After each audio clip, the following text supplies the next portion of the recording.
Hello, hello, chat. Welcome. Sorry, I'm a few minutes late. I had to perform the exorcism ritual for the tech ghost. Hey, Darth Sidious. Hey, Texas. Hey, Laser. Toonivations. Patrick. Ellery. Everybody, did everybody see the rendering of Marcy Drew, our character, our insert character, that Ellery made in Sims, because they are amazing. Power of Christ compels you, stay away. Nightbot's gonna check in every half an hour and just be like, nobody's getting up to anything they shouldn't, right? And then just leave. So hopefully that's all we see from Nightbot. Or Toonivations. Nightbot's about to have to be put on administrative leave. Wasting Costco chicken strips again. Eating I was like, why how do you waste them? If as long as you're eating them, you're not wasting them. Yeah, it's gonna be hard for me too, because all of the actresses from the movie pretty much are cast as very different types than the actual girls. So yeah, my brain is gonna have that switch up too.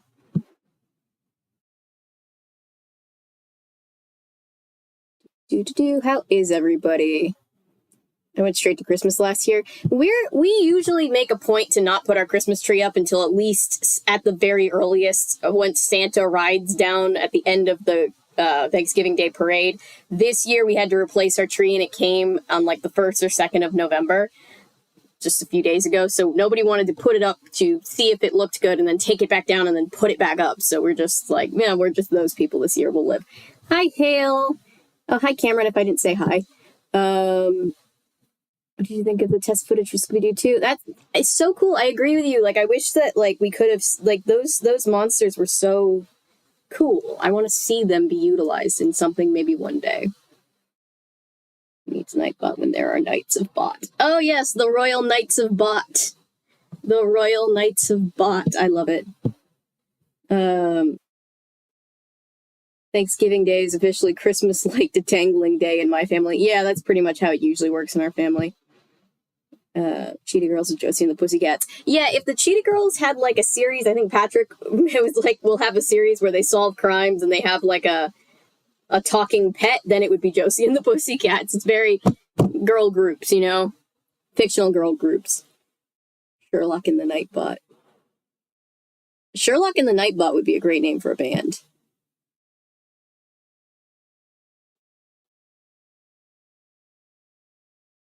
Sent you some pictures of my cats earlier today. Oh, sorry, I haven't seen those yet. I need to check my messages. I'm constantly being told by people in my life that I'm bad at that. Be bitching to see those type of glowing costumes. Right? Exactly. Home for the holidays is the only reason I'll acknowledge Thanksgiving. Yeah, I mean, we'll probably do a stream where we watch some old, like, you know, parade from the 80s, because those exist on YouTube. Maybe that'll be fun. I can't imagine we would have a problem watching that on stream, but who knows? Maybe Brian Gumble personally will sue me. I don't know. But yeah, hi guys. After my husband's birthday, we're going to start putting things up, just not going to turn anything on till the night of Thanksgiving Day. I like that idea. Like when they light the Christmas tree in New York. Baltimore used to have a Thanksgiving parade. Yeah, there used to be a lot of Thanksgiving Day parades. I remember in grade school studying this. It used to be a much more popular thing, but New York is like obviously the biggest, most long-lasting one. Have you seen the Macy's Thanksgiving Day parade? Where Barney died. Oh, is that where the balloon deflated? I think I saw that. It's always funny when it's just like, oh no, oh no, oh no, this is live TV. My brother was talking about how hard live editing is last year, and as he was saying that, they missed their cue, and like they zoomed in at like you could tell like they missed their camera move, and Spencer just goes, oh, they're dead now. That person? Yeah, they're dead. I just want to read the Cheetah Girls. Tech ghost, damn it.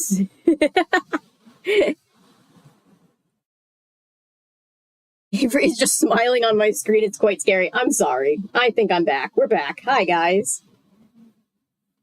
We have pulled out of the nosedive, I think. I think it's quite comforting. Thank you. Thank you, Rachel.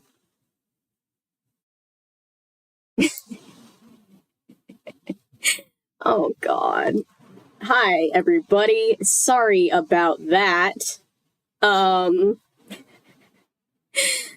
God, it's always something, isn't it? Boy. Anyway, Cheetah Girls. Cheetah Girls is going to be awesome. Wait for everybody to come back and realize that we're here. We're alive. Avery has returned from hell. You know, you just gotta go down there and check. Make sure I didn't leave the stove on or anything. I'm back. It's fine. Hi, guys. Welcome back, everybody. I have actually felt like this. So Rachel, this is what let me put on my desk cam, handy dandy desk cam. This is what the Cheetah Girls movies were based off of. Like, these books were what inspired the movies, but very famously, I didn't know this until very recently when I got the book sent to me by Patrick. Thanks, Patrick. We were talking on live right before about how they made several very big changes, such as the number of girls in the group, and also all of the girls in the group were originally black girls, and they changed that. And so there's just like a lot. It's yes and no. This is what the Cheetah Girls came from, but it's very different, but I haven't read it, so we're going to see how different together. I don't know what monster to draw next from Goosebumps. Ooh, which ones have we drawn? Which ones? But what have we drawn so far? Have we drawn Plant Zaddy from Stay Out of the Basement?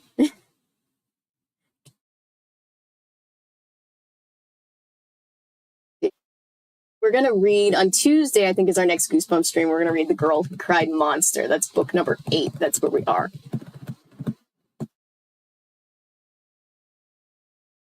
Wait till the election season is over. I'm so sick of stupid ads. Yes. Oh my God, I'm so sick of the ads. I'm so sick of people leaving Herschel Walker flyers at my door. It's like, I'm not voting for Herschel Walker. Please stop contacting me. I already voted anyway. I found the turkey. Yay! Chanel is black and Asian. Okay. That's very cool. Yeah, so these are the girls of the original book. Let's read this. I forgot to read the back cover when we read last night's book. I have field day. Today. I'm sure there are already examples of that. Oh, of people changing the ethnicities of some of the Cheetah Girls. Yes, I know that several people have made videos about this. Hariana Hook made one that was like, it was good. I should see if I can find it, but I'm getting off topic. Yes.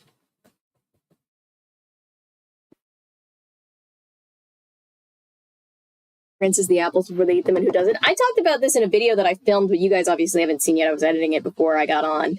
I rinse apples. The one thing that I don't understand, my mom and I fight about this, is whether or not you should rinse off oranges or like anything that has a removable. Because to me, I'm like, you're taking off all of the outside. It should be fine, right? The argument is that germs can transfer while you're opening it. I understand, but still, it's just kind of funny. And yeah, I rinse off apples. Depends on my mood. Orange peels make rinsing obsolete. Okay, thank you, Rachel. Before post is 3 of the girls. Oh, that's cool. I didn't know that. I was about to ask who posed for the book photo shoots, because this was really big in the 90s to have live people pose as characters in books, and I always just wondered what that job is like. Must be a pretty cool thing to be part of. Touching the outside with the chemicals and then touching the inside. True. It's true. I get it. I rinse everything before I eat it. Okay, so let me read the back of this now that we've escaped from hell. My second monitor over here doesn't know what to do. It's like, it's not caught up. It's like, what do I do? Are you streaming or are you not streaming? Also depends on the apple supplier. Yeah, if it's like organic where they're not using any pesticides, that might also make it less necessary. Off topic is what we do. It sure is. It sure is. All right. The Cheetah Girls will inspire all those kids who want to become singers like us. Can't wait for the movie. Destiny's Child, Columbia Records. The Cheetah Girls series is fierce and full of flavor. I cannot speak right now. Vivica A. Fox, there you go, actress. At last, young adult novels with a taste of honey. I'm loving it. Elin Harris, author of Abide by Me. When do you think you'll be talking about the 2 Scooby-Doo movies? The live-action ones? Hopefully soon. Probably after Christmas at this point. Because I'm doing I've done a lot of Scooby lately. Not just the books, but like the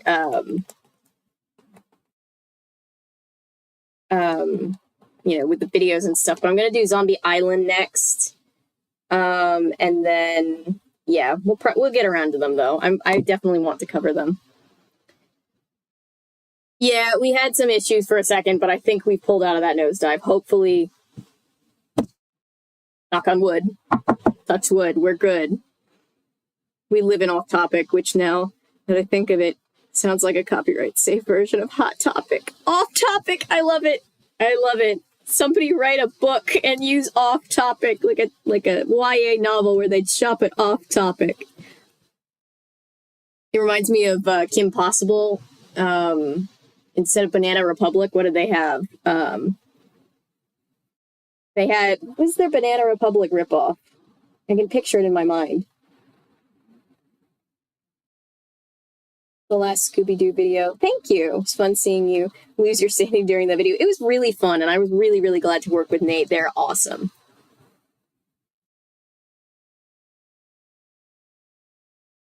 Blinky Bill movie is coming eventually, too. So many things that I keep wanting to cover and just don't have time, but it will happen. It happened during the 80s for TV because some shows, episodes getting put in the wrong order. Yeah, that happened quite a bit. Not just with 80s stuff. I remember DuckTales, when the new DuckTales reboot hit Disney Plus, they, for the longest time, and I mean like for 2 years, all of the episodes were out of order. And it was like, Disney, this is your show. What do you mean the episodes are out of order? It'd be so easy to fix it. Club Banana, thank you. Going out of my mind. I was like, I need to cover Kim Possible, too. I love Kim Possible. All right. Meet the Cheetah Girls. They're spicier than hot sauce and as cool as iced cappuccino. Sorry, I'm getting distracted. Cancel the stream now. Yeah, Marcy Drew looks fantastic. I love it so much. The pictures that you got, they look amazing.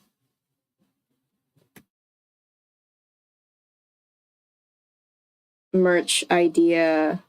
Oh, Off Topic.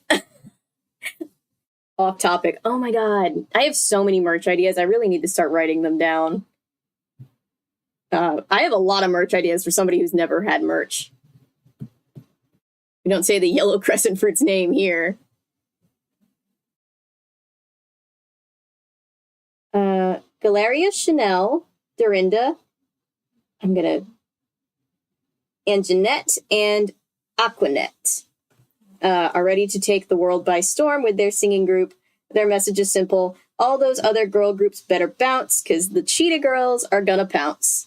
They're gonna pounce, that is, when they finally get discovered and signed for that mega for that mega buck recording deal. But while they're trying, these singing sensations will keep you laughing and good to go for a giggle as they face the joys and challenges of growing up and moving up. Very adorable.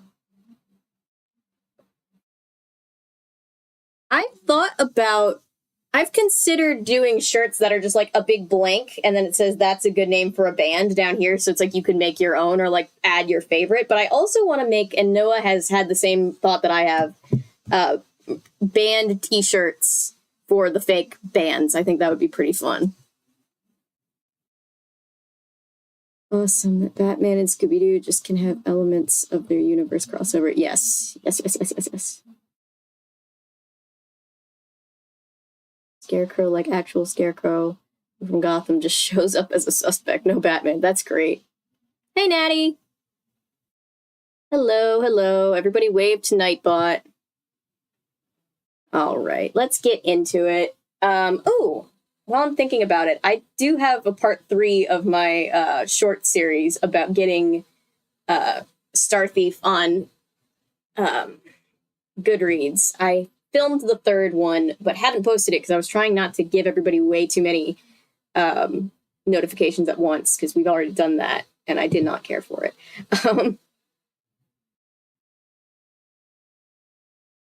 Doc, I am Big Bird. It's fantastic. I can't recommend it enough. Ooh, I have to see that. I feel like I'm going to cry in a good way. But take more screenshots of Marcy once I have time. Make Mystery Inc. Sims as well. Nice! Finished dinner. Hey, Milo! I was cuddling my nephew. Oh, sister just left with him. Oh. I have not become a librarian yet. I would be opposed to. I did find, to be fair, and I'll keep you guys updated because I haven't submitted the form yet. I just figured out how to submit the form a couple hours ago. Hey, Rex.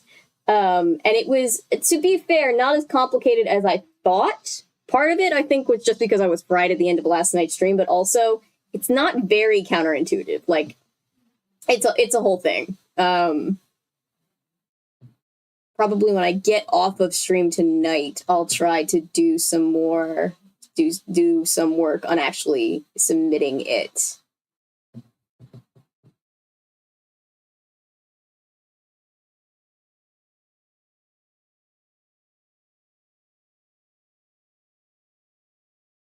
One second.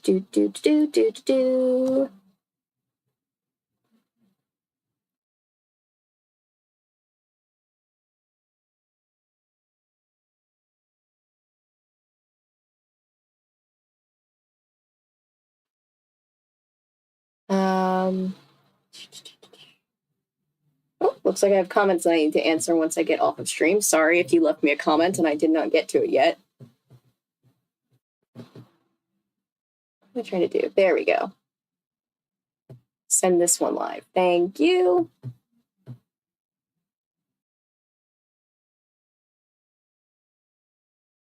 I learned how to control monetization from my mobile last night or 2 nights ago because I had to do it from the concert because I literally had to upload the video as I was going out the door.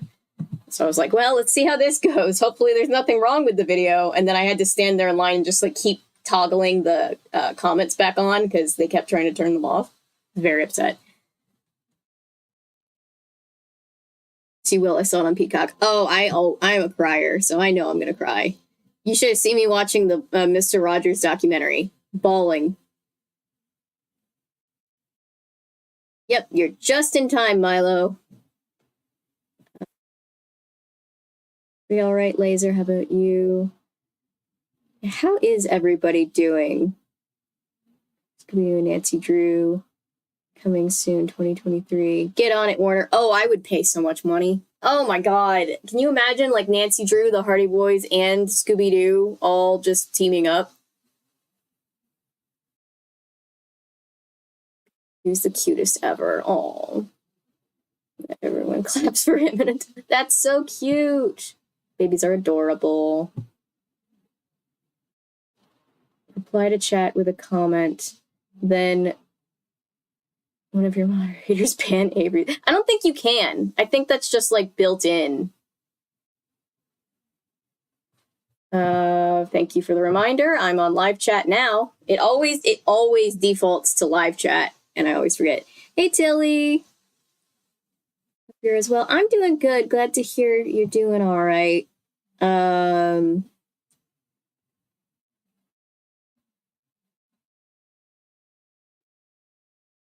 Me too, Avery. I cried everything. I'm just an emotional person.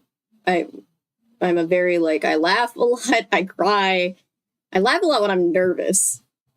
I should find the library certification program that isn't just another full degree program that's local to me. I know, right? You could be the official channel librarian and we could avoid the Goodreads feud. Right? No, and it's funny because it's like, it's not like it's Goodreads' fault. It's mostly just, I just kind of find it funny, but it's just like, I wish, yeah. I wonder, do you have to be, I assume you have to be, well, I assumed you had to be like a real librarian to be a Goodreads librarian, but maybe you don't. Maybe you just have to be like, maybe like librarian just means like they've cleared you as being responsible enough to log books. I'll have to look into it.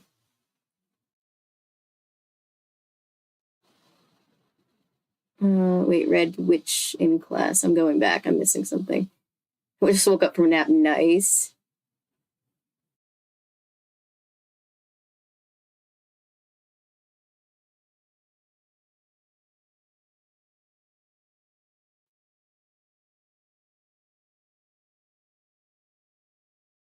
Make friends with a librarian, get connections.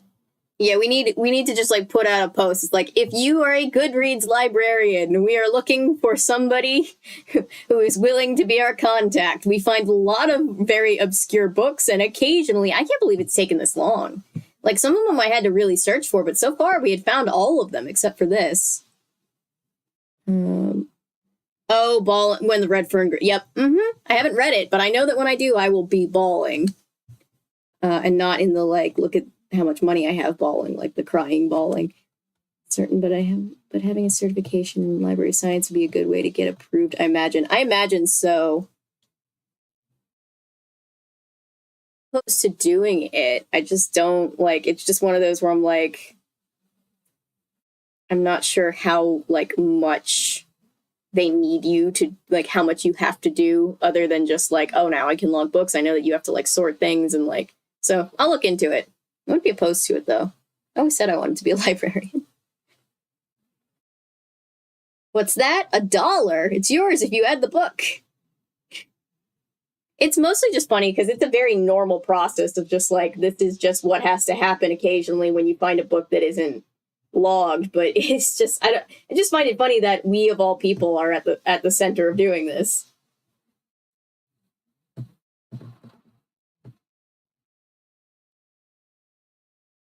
I mean, amazing geriatric Jamie. I love Jamie Lee Curtis. That woman is an icon. Few books that made me emotional. Republic. Ooh, I have not read that one yet. Night of the Republic. I'm gonna be getting my books out of storage after a year so I can read books I've never gotten to. Nice. Avery the librarian. In quotes, yeah. Getting first Kingdom Hearts stream flashbacks. Oh god. Is it buffering again? Wait, are we buffering again?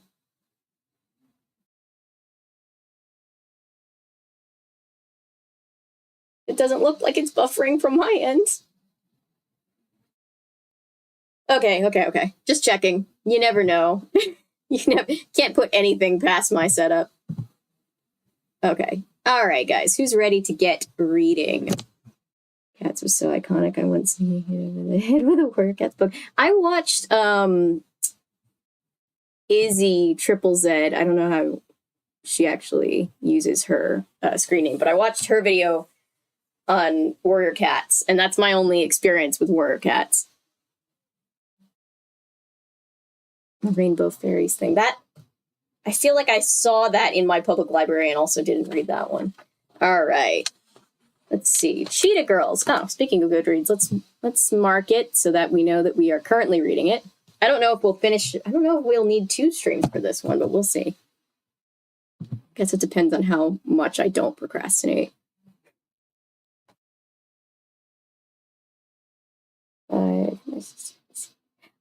Cinderella was always, I know it's technically a cover, but it was always like my favorite out of Cheetah Girls songs, but it always drove me a little nuts because one, Cinderella is never in a cellar locked away. She's in the attic. And then also it's just like that woman got herself out by getting help from her mouse friends. But I love that song. I love the Cheetah Girls. All right. Yeah, I did finally figure out that I could join the Goodreads librarians group, but I turned on notifications, and I haven't even submitted my form yet, but there's just so many. I'm just getting notifications for, like, every post that's happening. Said play was the original. It was I-5. Interesting. I love this kind of trivia. Aware of Warrior Cats, but never read them.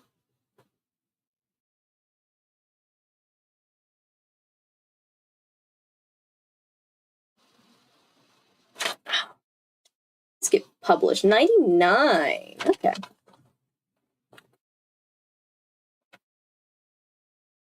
Let's see. Trying to figure out how long chapters are, so I should be prepared. I don't think they're... In middle grade books, they're never very long. I just have this thing where I always look ahead. Oh. Decent sized chapters. First chapter's 14 pages. Warrior series with Fireheart. I think I couldn't get into the sequel and prequel series. Like 14, you probably wouldn't be able to get into them. Probably. Feels like something that one of these days I'll find one in a Goodwill and be like, let's read it on stream.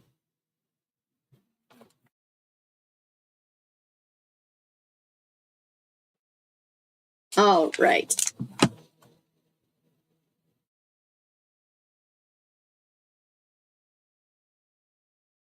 It's super weird because technically the aliens, technology and aliens happened, but I still really enjoyed them. Interesting. I never read those.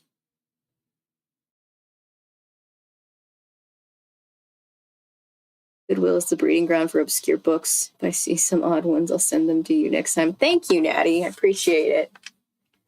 All right. Introduction. Once upon a rhyme, there were 2 beautiful, bubblicious girls named Galleria and Chanel, who were the best of friends and the brightest wannabe stars in all the land. One night, they looked up in the sky at all the real glittering stars and dreamed of a place where they too could shine forever. Under the spell of the moonlight, they made a secret pact that they would find this place no matter how long it took, no matter how hard they had to try. Then they would travel all over the world and share their cheetah-licious songs and super-duper sparkles with everyone who crossed their paths. But it wasn't until Galleria and Chanel banded together with 3 other girls and unleashed their growl power that they discovered the Jiggy Jungle. That magical, cheetah-licious place inside of every dangerous, scary, crowded city where dreams really do come true. The Jiggy Jungle is the only place where every cheetah has its day. Wait, I love the teacher from the Black Lagoon. That sounds so familiar. Bubblicious. I love the lingo in these books. I feel like I'm just gonna be like the nerdy girl being like, you're not. It's the word I'm looking for. Cheetah-licious. Getting jiggy with it. No.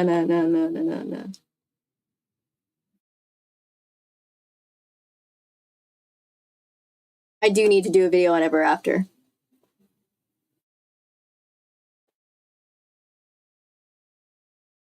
Like, all the kids are scared their teacher is going to be really mean and horrible, but she ends up sweet. Aw, that sounds cute.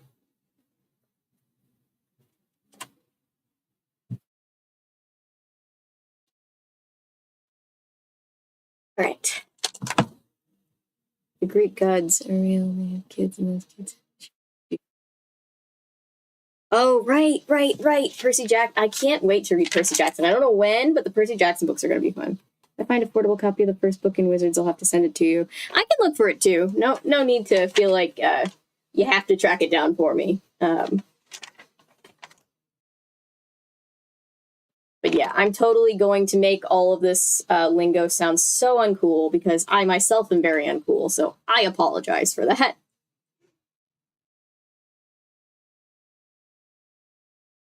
All right.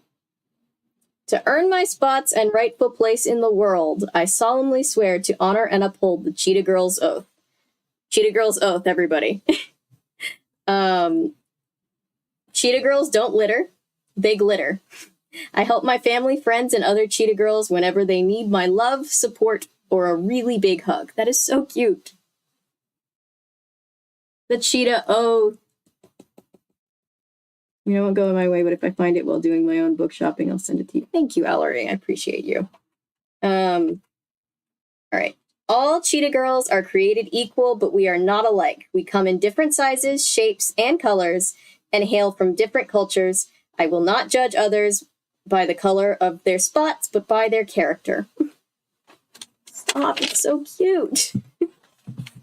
This is already iconic. It all went down the day I got expelled. We glitter. We do glitter. We are equal but not alike. Damn facts. Yes. Uh-huh. Yep.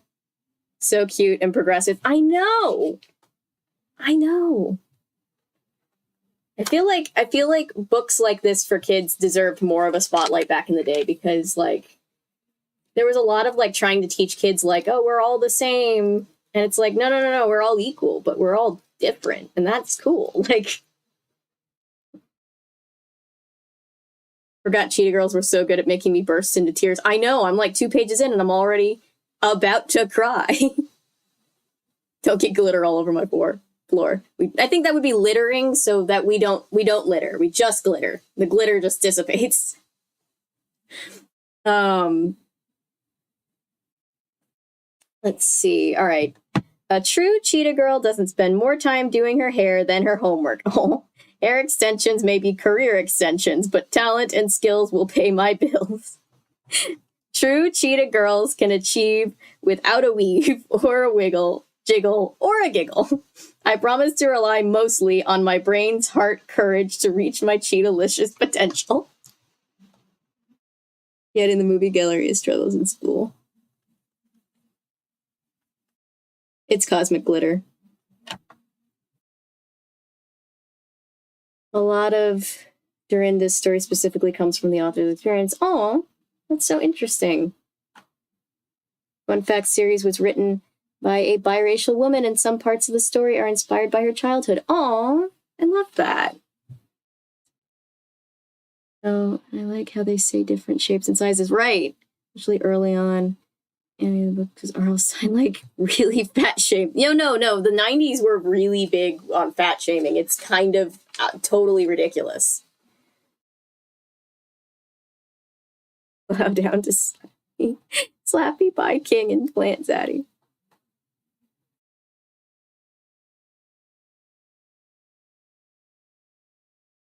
Oh god, do we need a stream oath?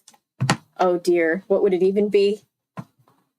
A brave cheetah girl isn't afraid to admit when she's scared. I promise to get on my knees and summon the growl power of the cheetah girls who came before me, including my mom, grandmoms, and the Supremes, and ask them to help me be strong. Hell yeah.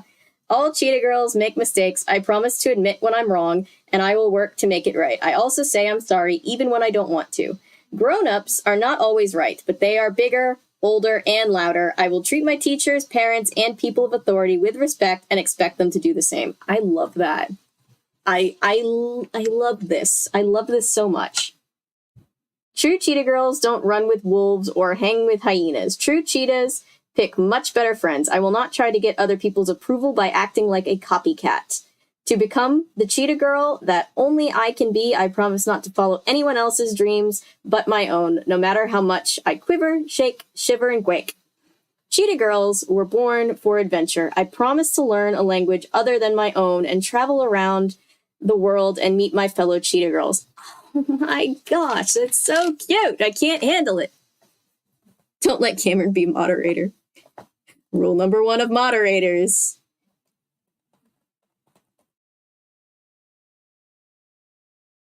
We are all cheetah girls. These rules are great. These rules are amazing. I swear that I will always enjoy. I mean, I don't think that's fair. You don't have to enjoy all of them. More bi and asexual slappy art soon. Yes, yay. I still need to post the pictures that you sent. I keep forgetting, I'm sorry. I'll post them tomorrow. They do emphasize that Galleria has curves quite a few times in the books, and at one point she asks for an outfit in extra large, so they were definitely body positive diverse. I love that. I love it so much. What's news? What's news? Da-na-na-na-na. Na-na-na-na-na. All right, chapter 1. I like this little, the cheetah print is very cute too.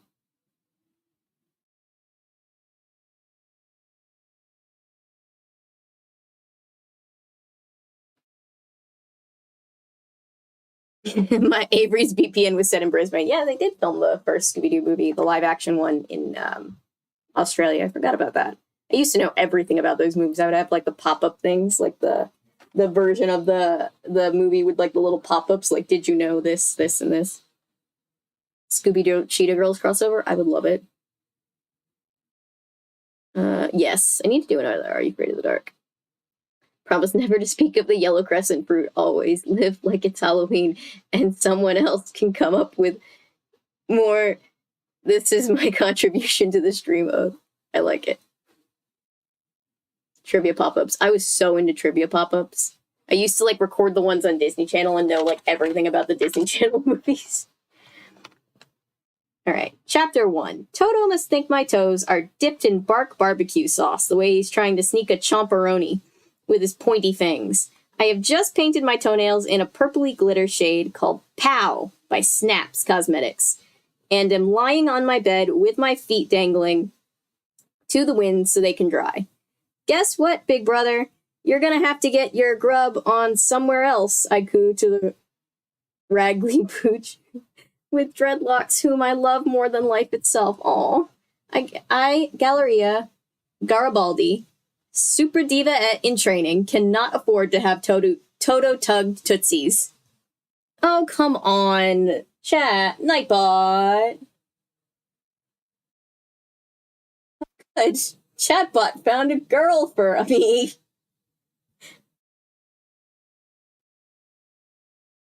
Thank you, Nightbot. Appreciate you. Finally, Nightbot got one correct.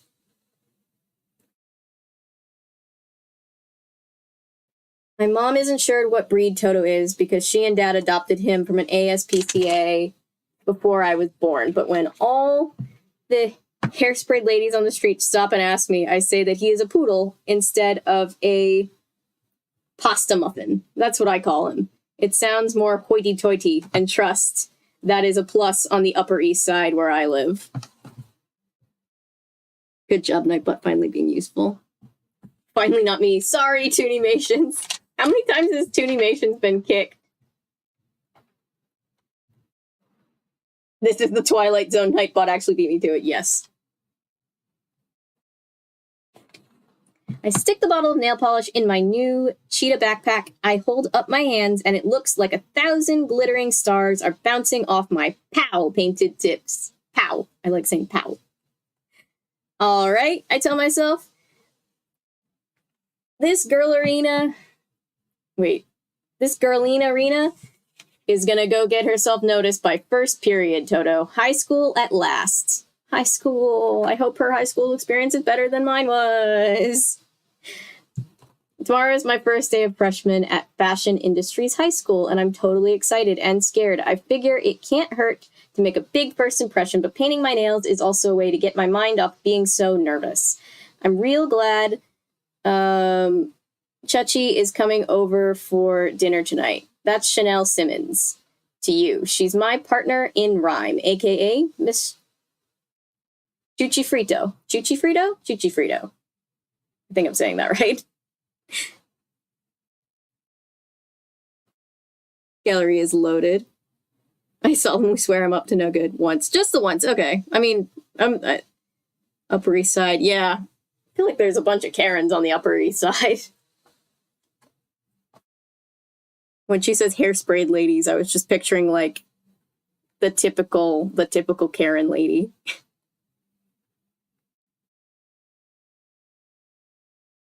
Maybe her parents own the whole again?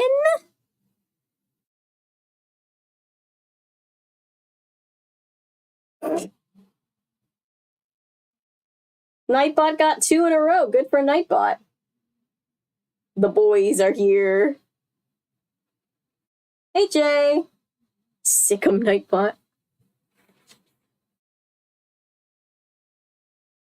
be fair, I'm tired of being alone. How they always get you. I wish I could own a whole floor. I'd be kind of sick. Where was I? Chanel number 5, Miss Gigglebox, and about a gazillion other names I call her. We've known each other since we were in designer diapers. Chuchi, her brother. Pookie? Let's see. I'm probably going to pronounce a lot of things incorrectly. And her mom, Juanita, ought to be here any minute, in fact. Chuchi's going to Fashion Industries High, too. Thank goodness, which is my way of saying thank you. Thank gooseness. Sorry, misread it. She's about the only familiar face I'll be seeing come tomorrow morning. Chanel is a blend of Dominican and Puerto Rican on her mother's side, Jamaican and Cuban on her father's side. And sneaky tiki through and through. She lives down in Soho near my mother's store. Toto in New York. Fun in diva sizes. Toto.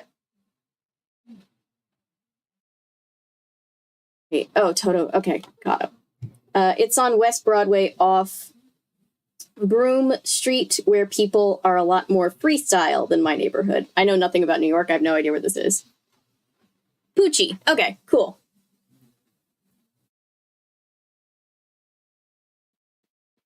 Oh, we're all just cheering for Nightbot.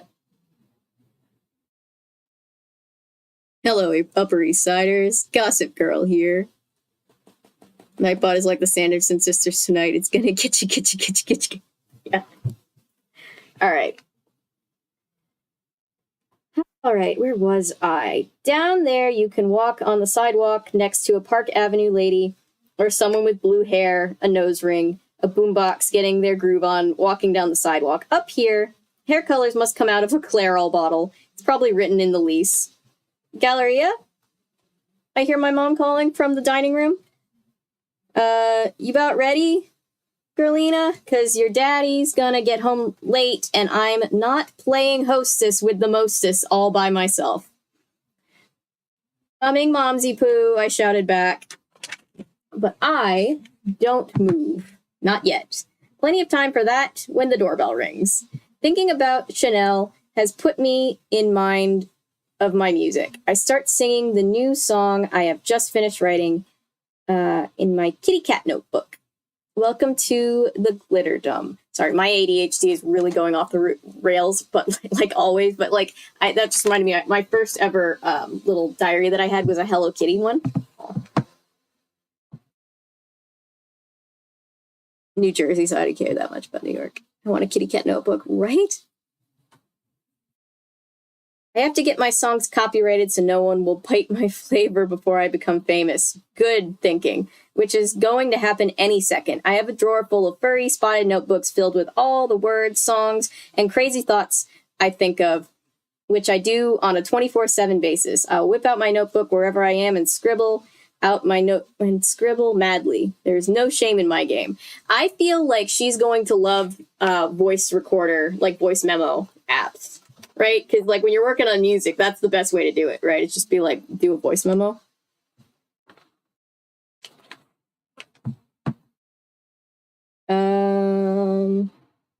I pick up my private notebook on which my name, Galleria, appears in peel-off glitter letters and turn to a blank page. I start writing notes to myself and working on the Glitterdom songs some more. What I love the bestest of all, as Chanel would say, is singing, rhyming, and blabbing my mouth. It's as natural to me as dressing for snaps. That means for compliments. I can't make up words and rhymes. I can make up words and rhymes on a dime. Not rap, just freestyle flow. I also spell words any who I please, as long as they're different from other people's spelling. I do that too, but not in a cool way, just in a like, I'm really bad at spelling way. The doorbell rings. Galleria, my mom shouts, you better wiggle your way over here. The royal family has arrived. I slip into my cheetah ballet flats and hurry to get to the door.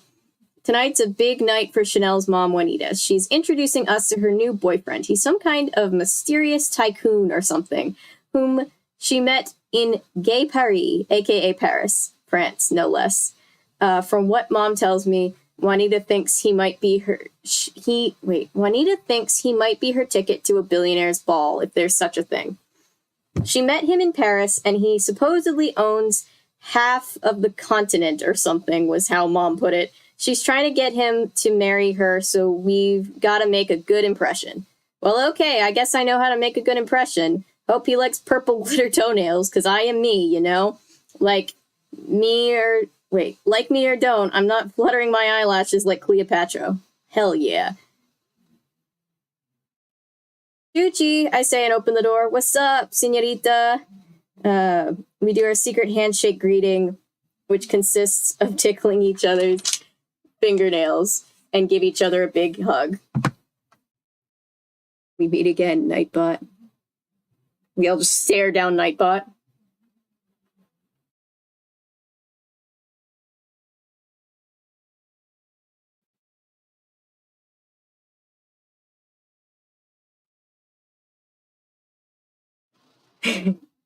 Sorry, I'm reading chat, or I should be reading the book. Okay. Juanita looks like a glamopus. Polly and Esther must have been on vacation. She's still as thin. What just happened? No. Stop doing things, computer. Stop doing the wrong things, computer.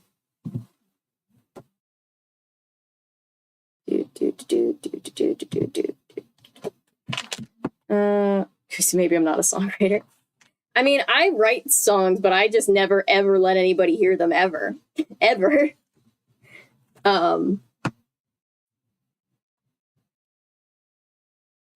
She's still as thin as she was when she was a model, unlike my mom, who is now a size 18, Class A diva. Right now, Juanita's wearing this long, flowy dress encrusted with jewels like she's the royal toast of Gay Paris or something. Like I said, it looks good on her, but it's kind of weird if you ask me. Hey, Galleria, she says. Then she stops sideways so I can see her new boyfriend. This is Monsieur Tycoon, she says, laying on the French accent. Pleased to meet you, I say, offering his last name is Tycoon? Okay. But I say offering my hand, but he doesn't take it. I guess over there, they don't shake a girl's hand if they don't know her. His Majesty just smiles, this teeny little smile, and nods at me. Come on in, y'all, I say, and as they do, Mr. Tycoon, last of all, Juanita gives me a little wink as she passes, and I can tell she's happy and nervous all at the same time. Poochie hugs my waist. I look at Chuchi, and she rolls her eyes at me. I bite my lip to keep from giggling, and wonder how Chuchi's managing not to giggle herself. She's always the first to lose it, not me. But that's because she's met the Tycoon before. He's good looking, all right, with a big black mustache and black eyes that make him look like he's an undercover spy. And he's wearing a pinstripe suit that's probably hand-sewn, every stitch of it. He comes in and looks around the place, nodding like he approves. I'm so glad he thinks we're worthy of his royal highness. Not. I mean, I am not used to being scrutinized, you know. I wonder how my mom is going to react. Bonsoir, Mom says, flexing her French and gliding into the room from the kitchen, 6 feet tall and looking every inch the diva she is, still ferocious enough to pounce down any runway. The tycoon gives her a little bow and puts his hands together like he's praying, but I think it's because he's impressed. I hope you're all hungry, Mom says. I've been in the kitchen all day whipping up a fabulous feast. I know she's fibbing, but I stay, hush, hush. Mom always goes down to the pink teacup for dinner when she wants to serve soul food. Their stuff is greasy but yummy. Me and Chanel give each other looks that say, we've got to talk. Excuse us for a minute, I say, I ask the grown-up. Wait. Excuse us for a minute, I ask the grown-ups. I want to show Chanel my new cheetah backpack. Go on, Mom says. We'll call you when dinner's served. We hightail it into my room and shut the door behind us. As soon as we do, Chuchi explodes into a fit of giggles. I can't take it anymore, she gasps. Is he for real? I ask. Shh, he'll hear you laughing and get insulted. You don't want to mess things up for your mom. She's so cuckoo for him, Chuchi says. Chuchi, you're going to be a royal princess one of these days, and I'm going to have to bow down and throw petals at your corn-infested feet every time I see you. Damn. Stop, Chuchi says again, dissolving into another fit of giggles. When she's finally done, she says, seriously, Bubbles, I'm worried about Mom. I mean, His Majesty is so weird, I'm not even allowed to talk when he's around.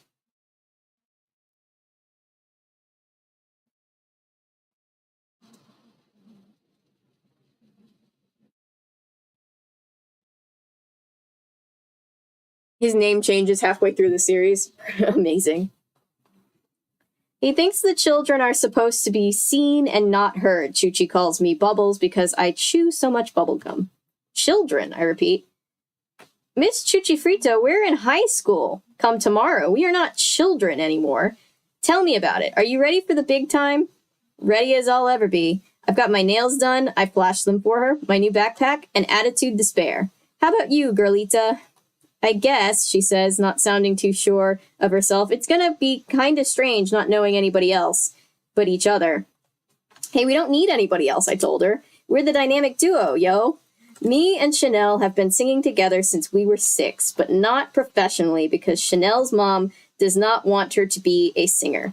A talent show here or there is cute, but after that she starts croaking. What Juanita doesn't know is that me and Chuchi made a secret pact in 7th grade. We are going to be famous singers to spite her, or maybe to spite her, because we can't be models like her and my mom were.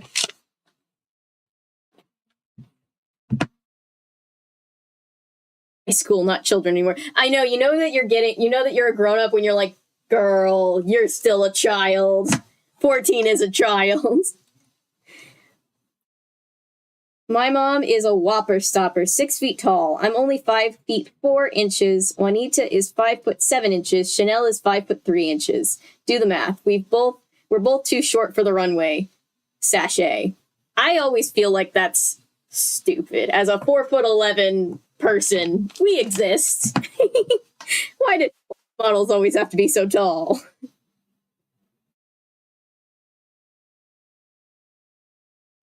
You have like 4 years to grow. Yeah. Child height. I am child height. I'm literally a children's stand-in when I work in film. My mom was a more successful and glam model than Juanita, and sometimes I think that's why they fight. Unlike Juanita, my mom is pretty cool with whatever I'm down with. She wanted to be a singer really bad when she was young. She had the fiercest leopard clothes, but she just didn't have the voice. Then she went into modeling and sashayed till she parlayed her designing skills.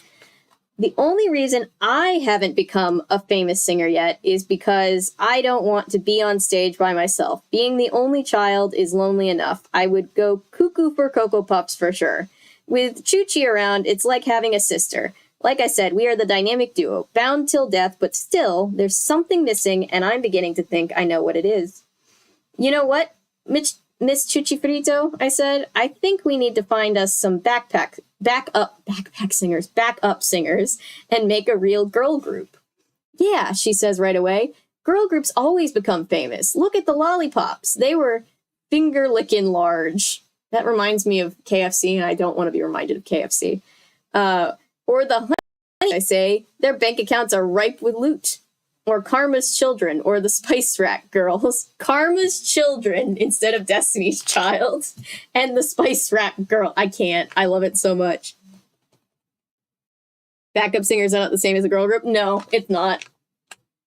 What on earth would a backpack singer be? I have no idea. Pick Colonel Sanders. No, I don't want to think about Colonel Sanders. Colonel Sanders scares me. Not the knockoffs. Spice Rack Girls and Karma's Children are definitely my favorites. They're not even super chilly anymore, but they once were, and that is what counts. The kids in junior high school used to say that I look like a backstabber. The lead singer of Karma's Children. Wait, I look like Backstabber, the lead singer of Karma's Children. That is probably because I'm light-skinned, dark butterscotchy, and wear my hair kind of long in straight or curly styles. My hair is kinky, but I straighten it. I don't think we look alike. I have bigger hips and Tommy knockers. That means boobies. That means boobies. Oh my goodness. I also wear braces. I wore braces until I was in my 20s. Dora and her backpack singer. Sorry. My brain filled in the word before I said it. The Beehive is coming for this book. The Beehive is coming for the book. I know, right? Oh, I see. So, like, that's supposed to be... Oh, backstab. Okay, I'm caught up. My brain is caught up. Damn, Beyonce shade. That's ballsy. I'm gonna, yes, I just saw somebody say KFC dating sim. Yes, I'm gonna go back and catch all the comments that I missed once I'm done. I haven't even made it through the first chapter yet.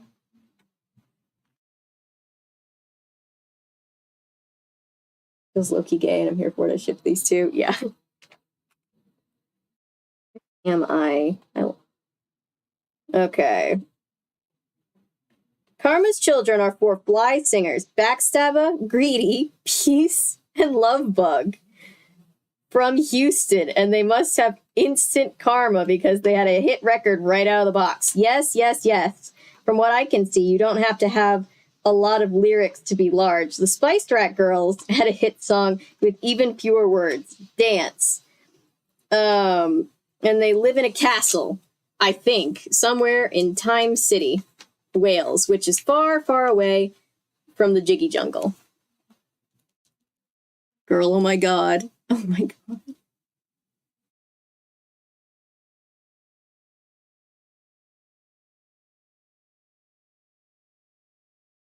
You would absolutely find Karma's Children and Spice Rack Girls merch at Off Topic.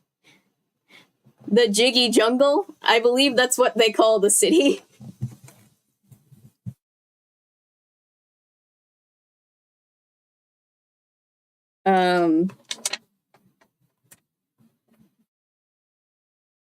Hey, if we get in a girl group, we could travel all over the world singing, Chuchi says.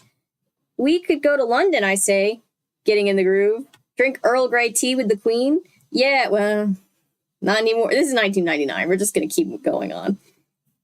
Yeah, and shop at the West End district. That's Chanel for you. Her idea of geography is knowing every shopping locale worldwide. We could go to Paris, too, I say. Eat croissants with butter, not margarine. I like margarine, sorry. Yeah, and shop at French designer salons, Chuchi adds, stretching the long A. Salons. Like Poof, I say, where they sell the fiercest leopard snakeskin boots. Then we can go to Italy to see all my aunts and uncles on my father's side. And shop at Prada, that's where I'm headed. Prada or nada, that's my motto for life. Chuchi picks up my hairbrush and starts singing into it like it's a microphone, doing Kahlua and Mo Money Monique's The Toys is mine. I pick up my round brush and join her, both of us bouncing on the bed as we sing and do our super-duper moves in perfect harmony. Chanel kind of looks like a lighter version of Kahlua, with the same slanty, exotic brown eyes and oodles of long micro braids falling in her face. Chanel being the spokesperson for Chanel. Oh, yeah.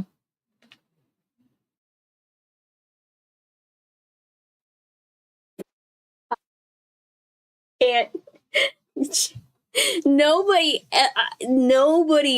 well, you could look up the KFC dating Sims. People played it. It's pretty funny. Every shopping district worldwide, every single one? What kind of idiotic memory? Yeah. So we're imagining Brandy and Beyonce, basically. Okay. I'm trying to remember my 90s girl group.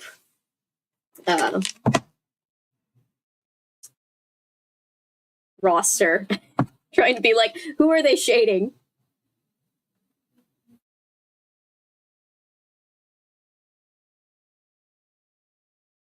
Don't say.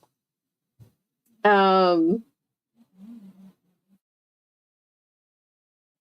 we're done, we both dissolve in giggles. Then I roll over and say, we're gonna do it, Miss Chuchi Frito.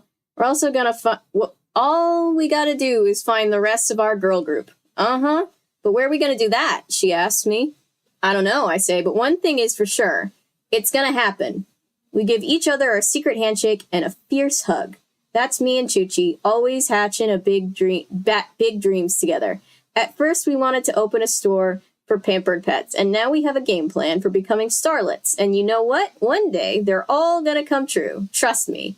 Hey, what are you two high school girls doing in there? I hear Mom calling. I got Din Din on the table, and I know you don't want cold pork chops and black-eyed peas. Coming, we both yell.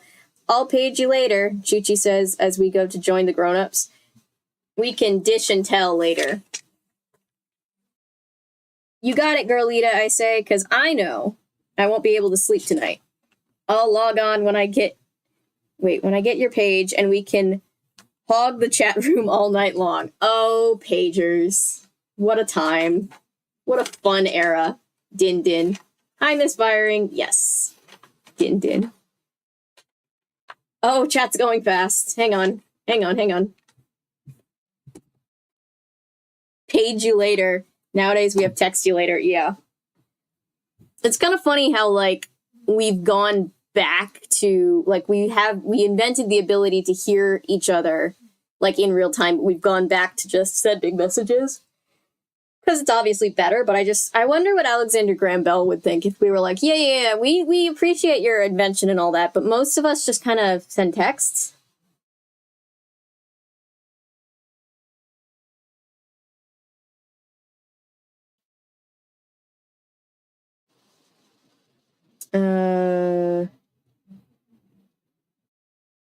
Stop trying to be hip and sassy. Me? I'm never trying to be hip and sassy.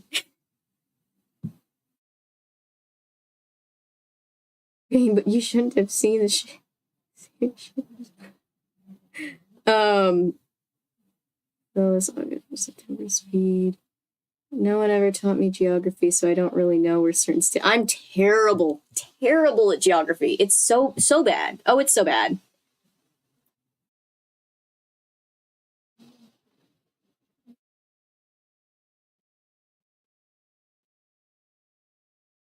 Read that book, Toonimations. Apparently, there's a lot of books I didn't read as a kid.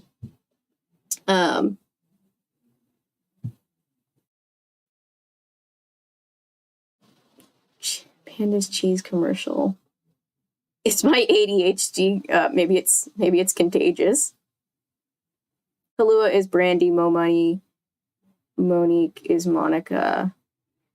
Yeah, I assumed that. Kahlua is Brand. Oh my god, I just put it together because it's both, because their names are both technically alcohol. Okay, I'm caught up. Sorry. Pamper pet store run by famous girl group. Sounds expensive. Sounds very expensive. Create a super duper band called the Streamers.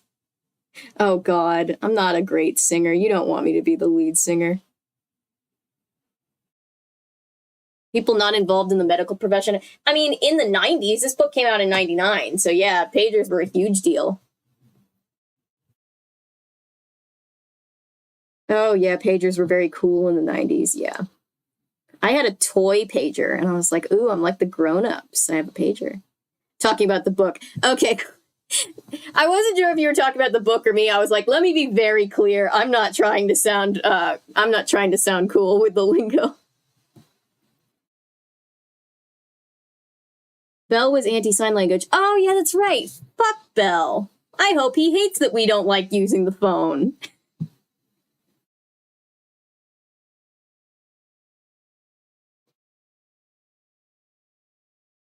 You associate with a hot dog with cooked. Ooh. Sorry, I'm trying to keep up with chat and it's going fast. And I'm trying to focus. Like cool pink and purple pagers to appeal to teenage girls and everything. Oh, yeah. Yep. It was a whole thing.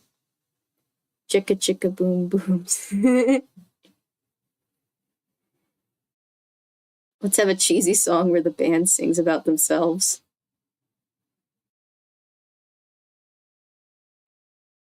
More questions. Data isn't encrypted.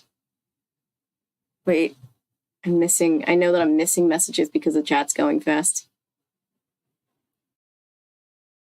Every drug dealer.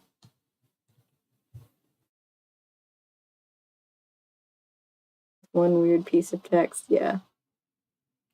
What's new Scooby-Doo theme song? I have people have asked me what I would cover if I ever started covering music, and I have said, pretending to be joking, the What's New Scooby-Doo theme song, I would cover it, like as in the style of like My Chemical Romance, but also I'm not joking. That's what I would do. Rotary phones. Wait, I missed something. I got some news for you about this entire series. Pause the chat. Innocent Savior. Oh gosh, no. Don't pause the chat. I'll catch up. I'm here. I'm basically here. Misfiring's just like, it doesn't make sense. Make it make sense. Reason pagers outside of medical profession seem odd because the lack of encryption, but also context. Doesn't really matter. The book is making me want to buy a fax machine. This book is so 90s. I love it so much. Oh, gosh. Please, if you think it's appendicitis, please go to the emergency room. You see the new oath I wrote. I think I missed that. Sorry, I think that was one of the things that I missed in the flurry of messages where I just looked up and was like, oh, boy.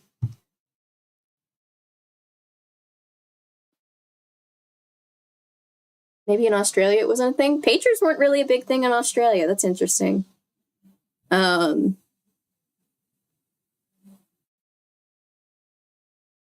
green light.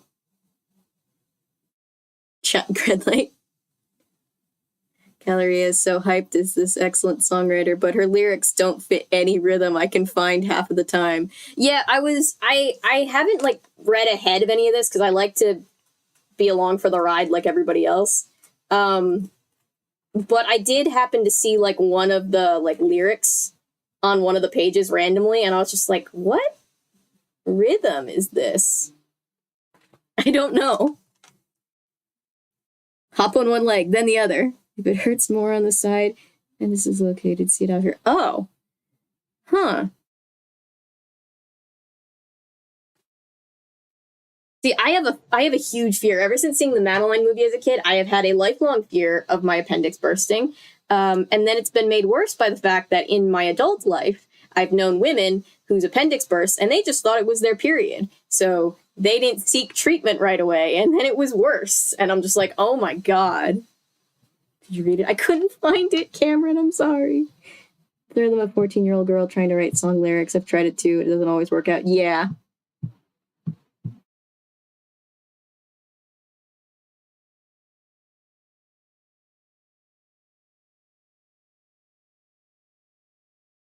Childhood. Oh my god, when I was at the concert last night, the dudes who were like 6 foot tall were all like pushing to the front, and I was like, this one girl who was like kind of short like me was just like, I hope they all get hit in the head in the mosh pit, and I was like, I hope they don't meet any of the short girls out in the parking lot tonight, because we're all gonna throw down. Okay, always live like it's Halloween and try not to be mean. Avery is her name and strange and unusual content is our game. Don't let Cameron be a mod, else he'll go mad with the powers of God. I like it a lot. Previously on Avery roasting on Pureflix. Oh, right. Damn, I need to do more Saddle Club videos. I wonder if it's somewhere other than Pureflix these days. Short girl. Oh, short girls can throw down. I heard the same thing about appendicitis. A lot of women are like, it's period pain. I'm really scared because my period pain can get that bad. Yeah, I have PCOS, and my period pain absolutely can get bad. And I'm just like, that's a new fear unlocked. So maybe it's appendicitis. I have severities when I was younger. Speaking as someone who kidney tried to kill them, yes, ER, urgent care, no. Yes, ER. Oh, did somebody ask? Yes, go to, if you're suspecting appendicitis, you go straight to the ER because urgent care will not want to go anywhere near it. No, there's not more important things than going to the ER. We'll keep you company in the ambulance. Go to the ER. You and me are in the same boat. Yeah, it's something that isn't talked about a lot, but it's very common. Go to the hospital if you think you have appendicitis, but unless you have really... But unless you have really good insurance. Yeah, that sucks too. But also, like, if it gets worse, you might just have, yeah. Ugh. Fuck medical care in this country, man. Urgent care. So urgent care, like, because we have to pay for our own medical care. There's urgent care that does like lower level problems, like not like, oh my god, I'm literally dying. It's mostly just like, oh, I think I have like, I don't even know, just like lower, like if you think you have Lyme disease, I went to an urgent care, like just things that are like you think are less threatening. And half the time they just tell you to go to the ER anyway. It's like a middle point between a regular doctor's office and a hospital. Put the stream on your phone and keep the earphone in. Had 2 appendicitis scares and one day it's going to be, and I won't believe it. We're all just worried now for you, Patrick.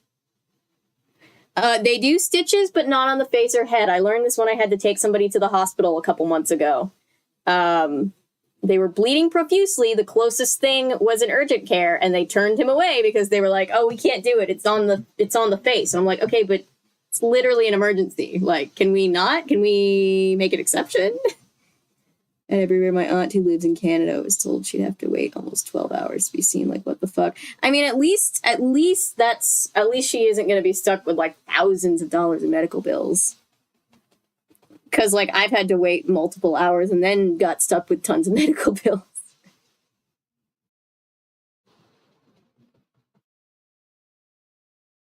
Scalpel, please. Wow, slay girl, that's Cheetah-licious. If I collapse, someone's bound. No, Patrick, no! We're also worried. Yeah, if you can take yourself, that is better than having to call an ambulance. We're all Patrick's mom friends right now. We're like, Patrick, go to the ER. Chapter 2. Yeah, sorry, I'm getting on chapter 2. I was distracted and concerned. Concerned for your health. It's 10:45 and Chuchi, Poochie, Juanita, and Mr. Tycoon are long gone. Mom is cleaning up in the kitchen. My dad walked in about half an hour ago, and he's waving a piece of cornbread in the air as he talks. I pictured it being, I was picturing her saying corn, like he had corn on the cob, and then it said cornbread, and my mind just like, it went up and changed to cornbread in my head.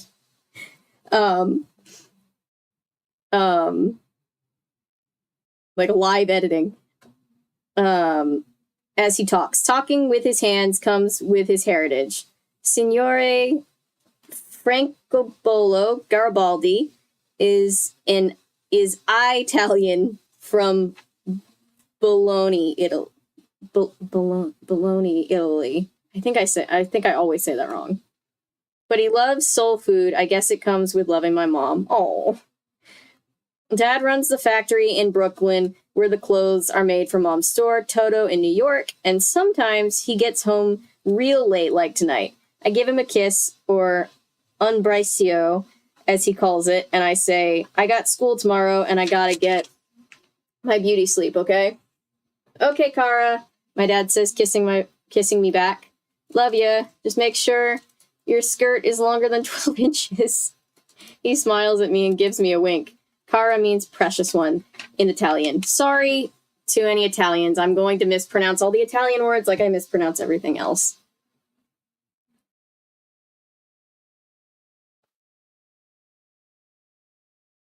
Yeah, I'm genuinely worried for you, Patrick. Yeah, misfiring is right. If you're running a fever, that would be a good confirmation.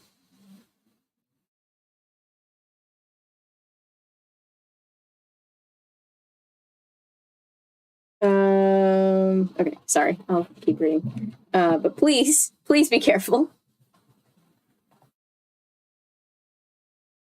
That's my dad for you. Behind me all the way, as long as I keep my knees covered. Dad vibes. I get washed up and get into bed, knowing Mom will be coming in to say goodnight any minute. She never misses. Sure enough, there's a soft knock at my door. She comes in and sits by my bed. You have a good time tonight? She asks. Uh-huh, I guess. I say, Mr. Tycoon's kind of different, though. Mom laughs. I know what you mean, sugar.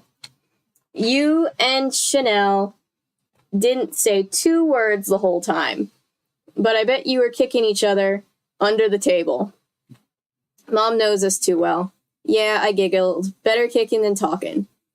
I got the feeling he wouldn't like it if we did. You're right about that, she says. But Juanita's crazy about him, so we just gotta play along and hope she gets what she wants and likes it when she does. I do not approve of Mr. Tycoon.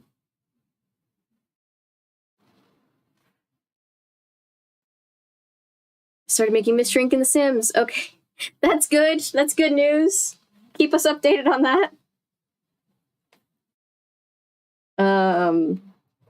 I say. You ready for school tomorrow? I just don't roll up the waistband of your skirt. She says, okay, I say and fake a yawn. Good night, Mom. Good night, baby. Don't be scared now. Stay fierce. Show them who you are, and they'll love you just like I do. She kisses me on the forehead and goes out, shutting the door behind her. Mom is so cool. When I'm rich and famous, I'm going to buy her the one thing she wants more than anything else. Dorothy's ruby slippers from The Wizard of Oz. Mom is a serious collector. She wants whatever nobody else has, or almost nobody. There are only 5 pairs of ruby slippers in the whole world, and the last pair was auctioned off at Christie's for 165,000 ducats. I will find the anonymous mystery person who has bought the ruby slippers and buy them for Mom as a surprise. Mom has seen The Wizard of Oz more times than I can remember. She boo-hoos like a baby every time, too. I don't know why it makes her cry. It makes me laugh. There's something Mom isn't telling me about her family, but I'm not supposed to know that. She never talks about them, and I don't have any relatives on her side. In the living room, there's a very old, gray-looking picture of her mom, a brown-skinned lady who looks sad. She says her mother died a long time ago before I was born. Chanel says my mom is a drama queen. I think she's just larger than life, diva-sized. I have a lot of ruby slippers stickers, which I have put on my school notebook and dresser drawers and my closet doors. In my bedroom, the Spotted Kingdom. I also have ruby slipper cards. I keep them in the leopard hat boxes by the bed. Inside the ruby slipper card, it says, may all your dreams come true. I keep one pinned on my busybody board and open it sometimes because it gives me hope that my dreams will come true too. I don't want to let my mother down and live in this bedroom forever. My Miss Wiggly alarm clock reads 11 o'clock, and suddenly my beeper is vibrating on the nightstand. Go to bed, Chanel. I roll over and hop out of bed and log on to the internet on my swell Ladybug PC. Maybe she can get the ones from the reboot. Punched on his front paws and staring at me with his little black beady eyes. My poor little brother can't accept the fact that he is simply a fluffy pooch. Toto is 15, which is 105 in human years, and he sleeps in my room in his very own canopy bed with leopard duvet. Oh, Toto, you always make me smile, I tell him, as I type my greeting to Chuchi. Chanel, you're so swell. What are you wearing tomorrow, Mamacita? Please, please tell. No answer. She beeped me, but she isn't in the chat room. That's strange. There's plenty of cyber action. Judging by the number of on-screen entries, everybody must need a net break since it's back to school. D-Day for anybody under 18 with a brain. Oh, if I had a brain, I wouldn't... Oh, if only I had a brain, I wouldn't feel so lame and I'd jump on the A-train when it rained because there's no shame in my game. I hum aloud while plotting my next move. My name is Dorinda. Flashes on my computer screen. I'm pressing my khaki boot cut pants right now and I'm shining my mad monster shoes. I'm wearing a black sweater, right? Do you think it will be to wear a tube top underneath it? Oh, this girl is mad funny, I think, cracking up. I'm trying to say cackling and cracking up at the same time.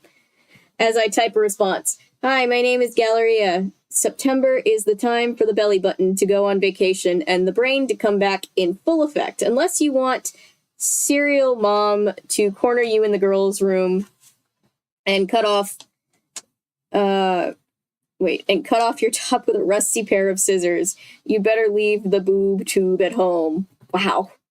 Where are you going to school anyway? Galleria, the Joker, thanks.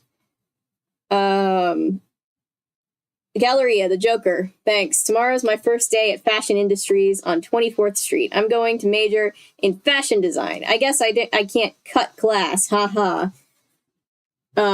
Very safe, internet safety, telling random strangers. Hip hop hooray, this girl is going to the same school I am, even though our majors are different. I'm going to be checking for you, girlita. I'm there tomorrow, too. Or I'll be a T-square. I'm majoring in fashion merchandising and buying. I've got a passion for fashion, but I can't cut my way out of Barbie's cardboard wardrobe. I leave that to my mom. She's a major dope designer. You scared about going to high school? No, I'm cooler than a fan, baby. Well, okie dokie, a little, Dorinda replies. It's further away from my house than I'm used to traveling in the AM, if you know what I'm saying, and it'll take away from the time I used to spend helping my mom get everyone ready for school. Another entry flashes on my screen. Hey, Bubbles, let's wear our leopard miniskirts with berets. No, not you, tech overlord mother. But with a different colored turtleneck. Which do you want to wear, red or black? Chuchi is finally in the house. Gucci for Chuchi. No diggity, no doubt. You're late. This is Dorinda, and she's going to be in the house with us tomorrow. Where you been? Poochie lost one of his wacky babies, Oscar the ostrich. That beaten-up thing was his favorite, too. Hey! Oh, sorry. Ay caramba. Sorry, I read that very wrong at first. I was like, what?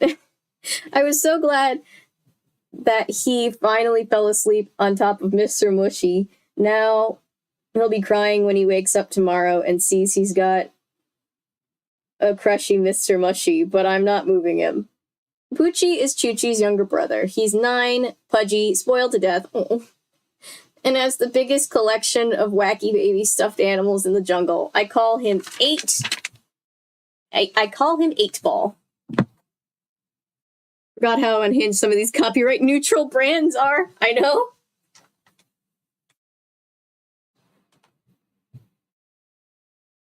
Yes. Yes, they are. They are quite a lot. Because the Ted is shaved clean like a pool ball. I type back, ooh, that's cold, Chanel number 5. Dorinda is majoring in fashion design. Ain't that dope? Cool, Miss Dorinda. Where do you live? 1116th and Lenox Avenue. Don't tell people that on the internet. I know it works out, but oh my gosh. Uptown, baby.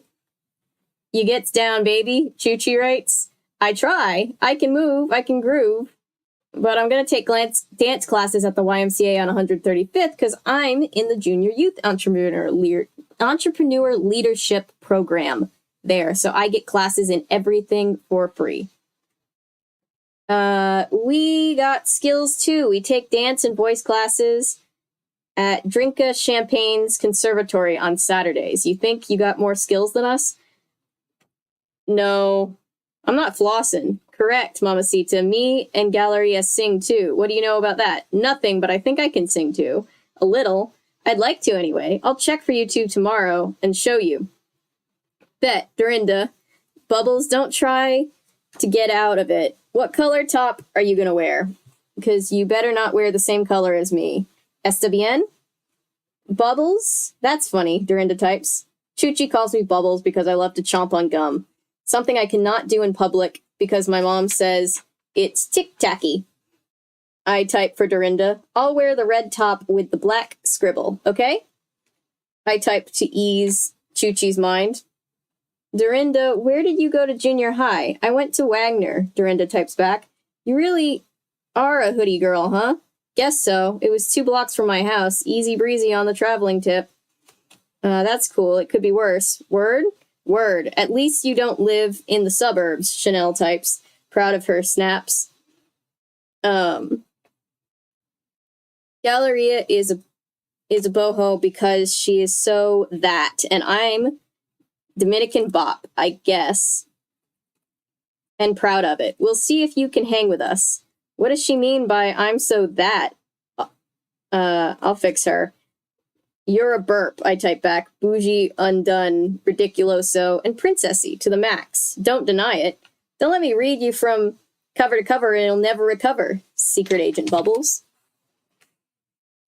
Okay, mija, responds Chanel. I'm going to wear the black turtleneck top with the leopard skirt so you can go ahead with your red top. I can just see her giggling. She is a major domo giggle box and can't be stopped. Busy studying psychology, but I have so many other fields I want to go into.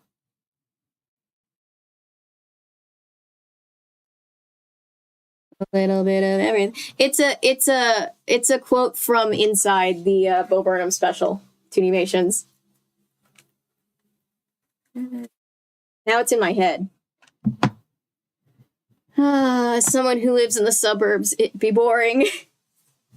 It's a complete lack of stranger danger for me. I know, right? I'm like, girls. What?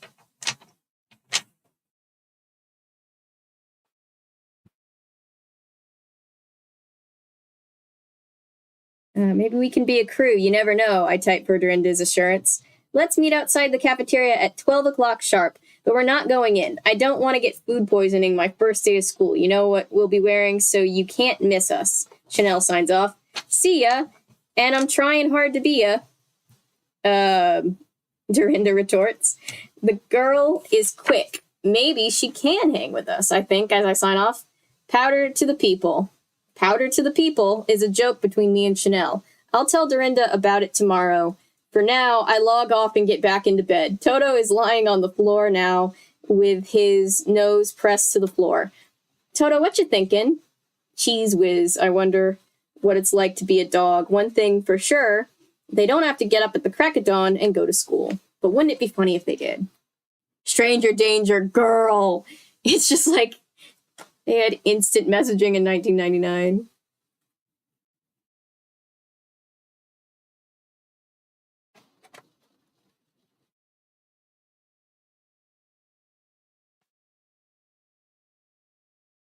Now it's really in my head. Damn it. I'm just trying to get through chapter 2. It's almost 10 o'clock.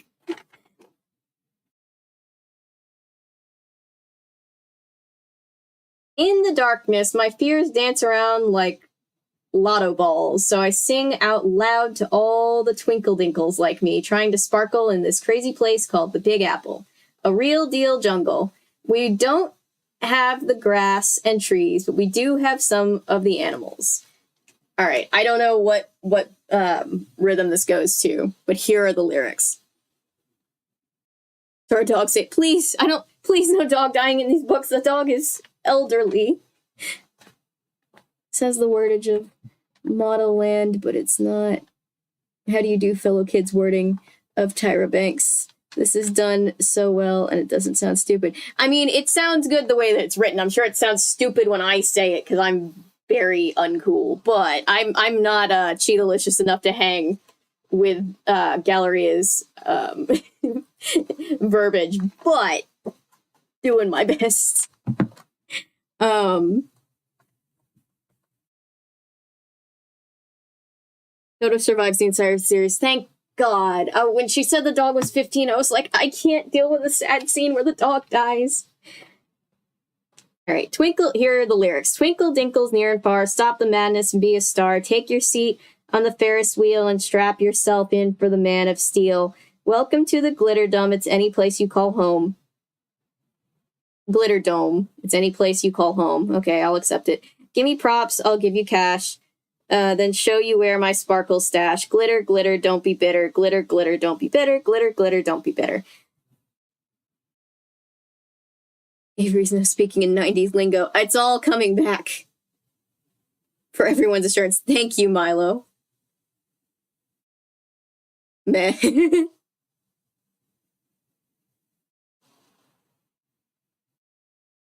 Model Land. Oh, that's the Tyra Banks, right? We talked about this before. The Tyra Banks book that's like insane. Yeah. I drift into sleep, and I'm sure the fears have all been chased away. Not by my singing, but by Toto snoring, which is louder than the backfire from the Cockadoodle Donuts truck that passes by our street. Cockadoodle Donuts would be a great name for a band. At 4 a.m. every morning. My songs are my secret weapon, though, for shooting straight to stardom. All right, I missed a lot in chat. Let's hope Scooby-Doo doesn't get a goosebumps where they hurt a dog. Oh no, not the dog. Mid-lyrics, TBH. Yeah, they're not great lyrics, but she's 14. Land is one of the funniest things I've ever read in my life. See, I want to read it, but chat was like, do not. Don't even think about it.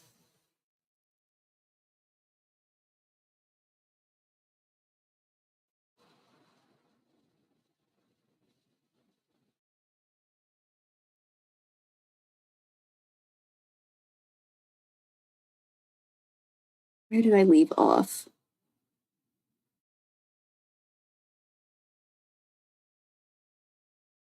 Golf ball's 12. Well, cats live longer than dogs, so it's not quite as...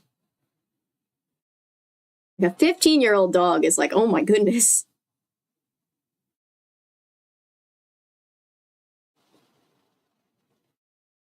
Bed fever.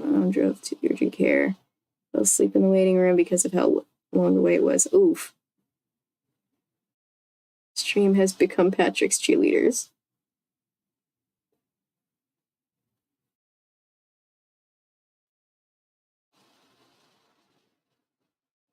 God. Everybody's like, please, Patrick, are you okay? Pokemon, go to the Pokemon, go to the hospital.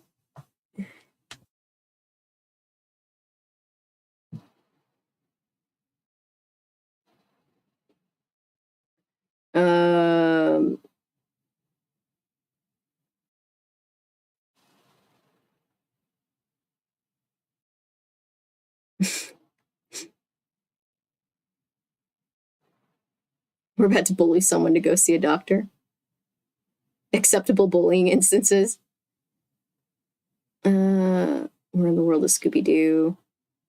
Miss Dorothea is one of my favorite characters in the series. She wants the power to overthrow Oz, slay, yes. I drank soda. I feel better. Okay. I bet she hasn't seen The Wizard of Oz as much as I have. Ooh, I haven't seen The Wizard of Oz in a while, but I've sure seen it a lot. Would it be sacrilege if I gave Fred platinum blonde hair instead of golden blonde? No.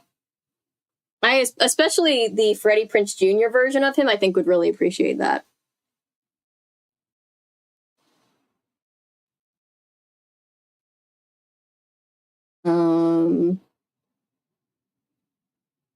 Keep us updated, Patrick. Ladybug PC, yes. Cyber action. So 90s, yes.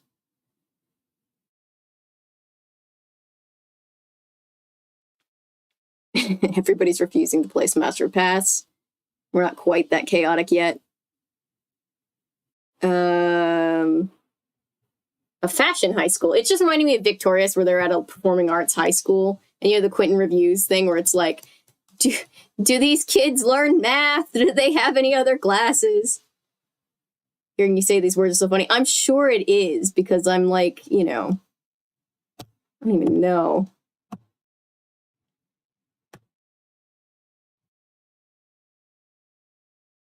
I feel like I'm the human version of like the embodiment of like that feeling when you push your glasses up your nose. I feel like that's me sometimes. Walking, talking mayonnaise. I thought a highly specialized high school was only a thing. I mean, I don't know. Let's be honest, we're not super focused on education in America, sadly. Wish I went to fashion high school. Yeah, the copyright neutral brands are hilarious.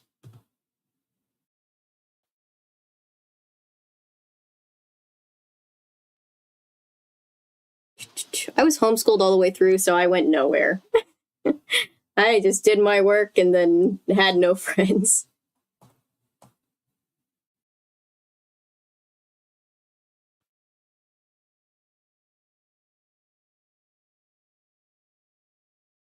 Yeah, the complete lack of stranger danger is killing me.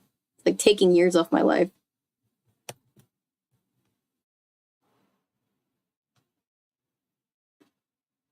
My mom raised me on murder show since I was 2. I will be running in the other direction. Oh, yeah, no. Yeah. Mm-hmm. Stranger danger. And not only is it stranger danger, but it works out because, like, this is how they meet their friend, right? So it just is like, hey, kids, talk to random people on the internet. It'll be fine.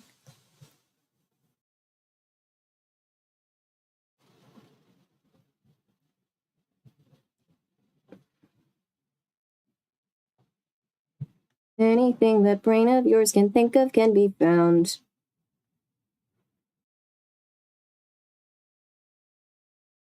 Of Monoland, yes. If I disappear from chat at any point during stream, so here my DM has finally started the Unsleeping City season. If you have to go, Ellery, that's totally cool. Don't feel like you have to stay, but we're always glad to have you stick around. If none of it's of interest to you, you'd be the first. Yeah, it's in my head. For everyone's assurance, the dog. Oh, I'm glad the dog lives.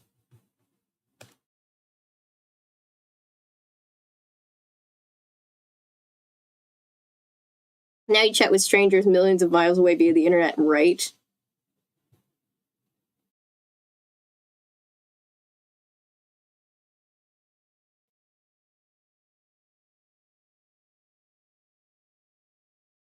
Where was I? I lost my place.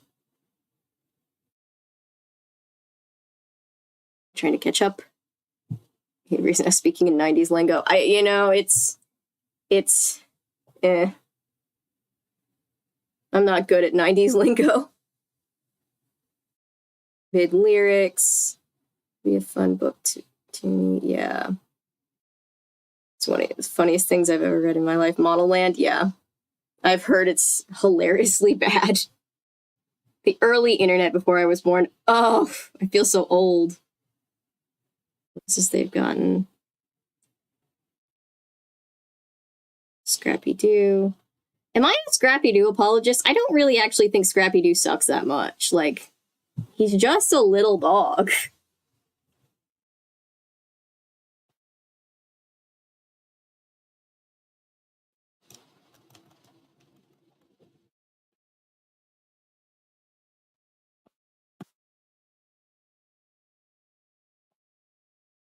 In the early years of the internet before nobody knew better. Yeah. Model Land is awful, but like it's also really funny with how bad it is. One person. Oh, are we talking about whether or not we read Model Land? Oh God. I just have this horrible feeling that it's gonna happen one day, you know?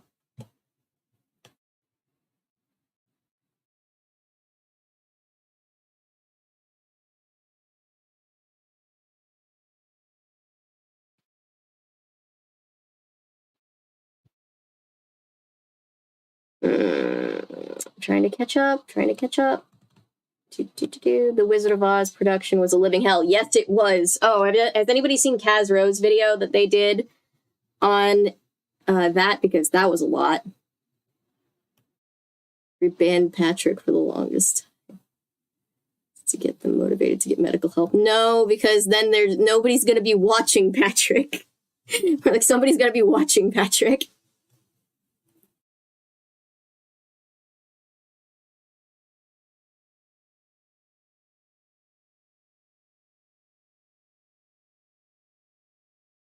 Dog people get badly hurt in Sherlock Hound. I think so. No need to worry. Thank you. I want to also do a video on The Great Mouse Detective. I think it's why I love Sherlock Holmes so much to this day. That and Wishbone. You guys ready for Maddie to come back tomorrow for more Kingdom Hearts madness? Okay, Sims Fred is 100% vaguely anime looking, but also all of my Sims end up vaguely anime. I love it. Hi, I'm the walking, talking mayonnaise. Yeah, that's me. Hi. You rang? You push up your glasses till... Oh, yeah, no, I had contacts for like a year or two in high school. Because it was that phase where like I was like, oh, I'm so uncool with my glasses, and I realized how much I pushed them up. I also realized that I hate wearing contacts. Totally not a figment of your imagination from the expired mayonnaise. Not the expired mayonnaise.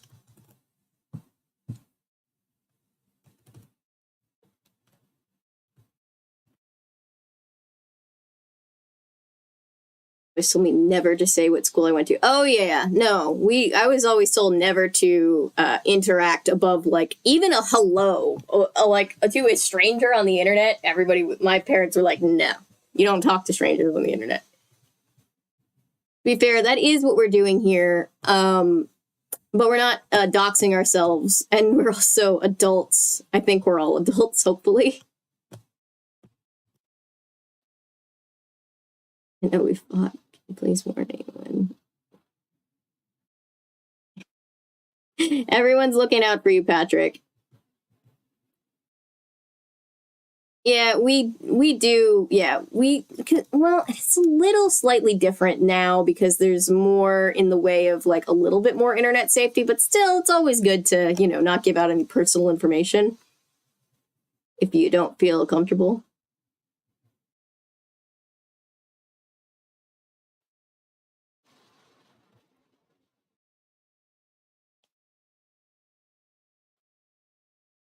The inside of a limo. I've never seen the inside of a limo. I'm listening to the stream while reading my DMs, live texting on their reaction. Aw, even telling them it's the best D20. That's so cool. My theory is that Scrappy Doo hate is based on two things. He was the villain on Spooky Island. How could you disregard that? That's true. But he was the villain because they knew everybody hated him. He was always causing problems for Scooby and Shaggy and then being like, I'm just a puppy. I mean, that's fair. He's not like my favorite, but I always kind of liked him as a kid because he was just like, he's just crappy apologist SMH. You know what I mean? Yes, I love Kaz. Kaz is amazing. They do such great work.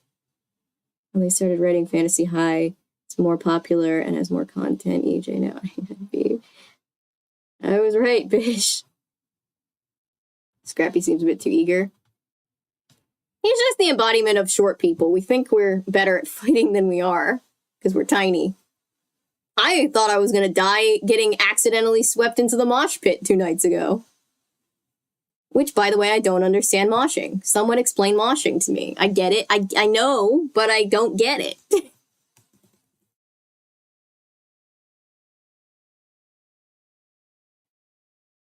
Basically just a little brother, Scrappy, yes. I am definitely human. Part of tonight. I think a lonely span from the channel. So I think this could be the longest stream of a Cheetah Girls book ever. Probably. Chat lose several minutes of their life expectancy due to Avery stressing them out. Yes. High school. They showed us the movie Cyberbullying. Oh, God, Cyberbullying. What a mess of a movie. What an absolute horrible way to teach kids about cyberbullying. I stopped feeling bad 20 minutes ago. Well, I'm glad you feel better. Yeah, I had to watch cyberbullying because it was part of a curriculum that my mom found. So me and a character has the same... It's 10 o'clock.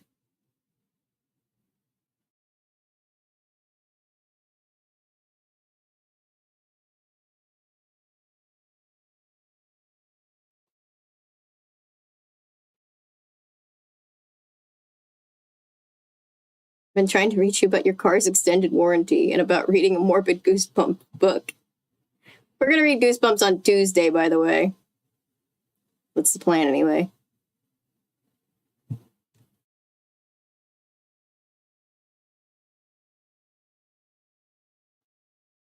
Back again, what happened? Okay, so we're still early on in the book.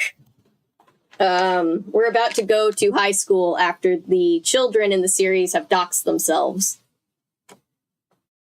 In school, and so I Googled with my friends, read throughout the school. What's the F word? Oh no. Wins Avery. Good luck, Paulo. Cameron. I'm sure Patrick is fine.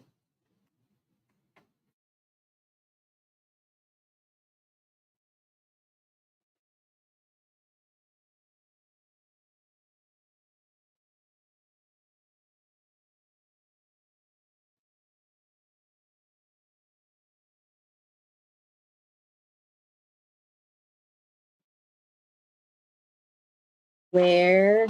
Oh. This is a really... Oh, this is a long chapter. Okay, we got a long chapter. Cheetah time, yes.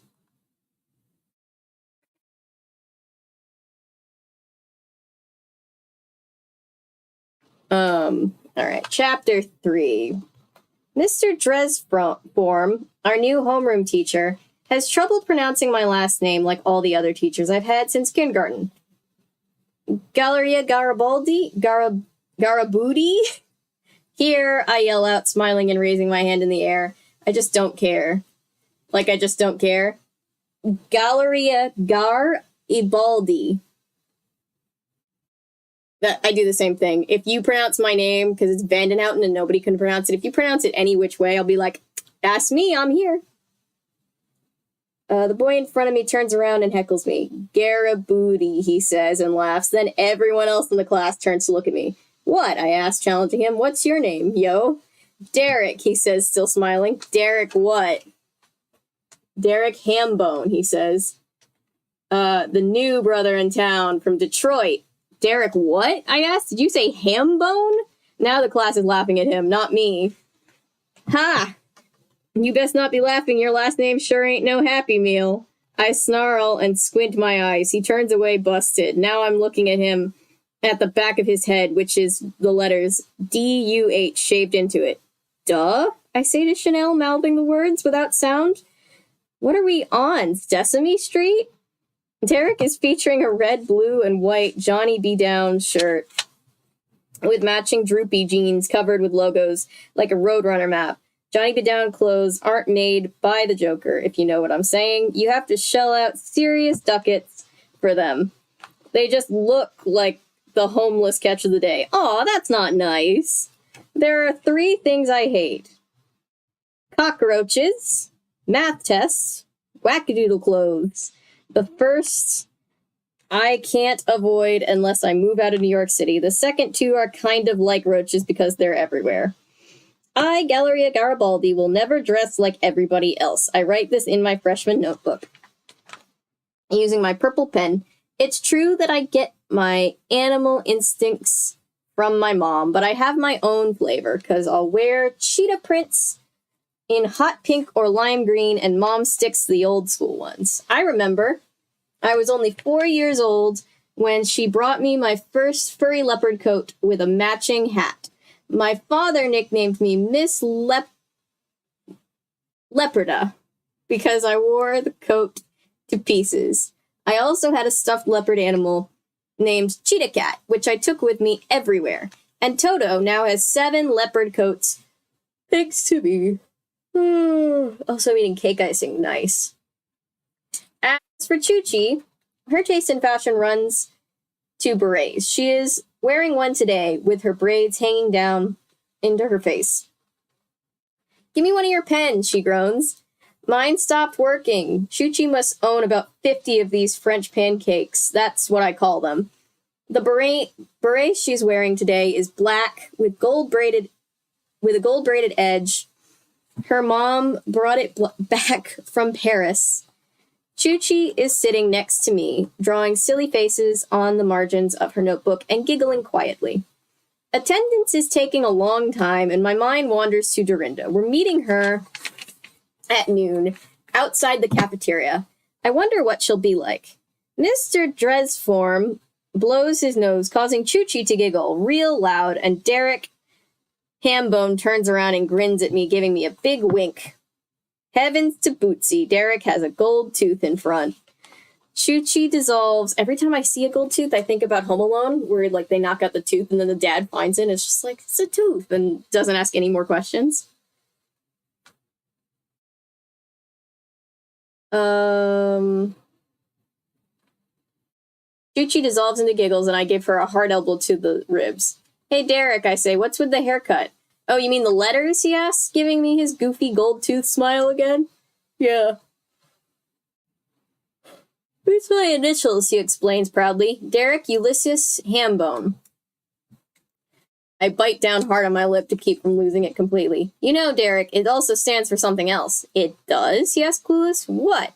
Figure it out. Simo, I quip, using the Italian word for idiot. Oof, cold. Okay, I will, he says, and shame on you, back, even though you know, you are cute. Another goofy grin, and he turns away again.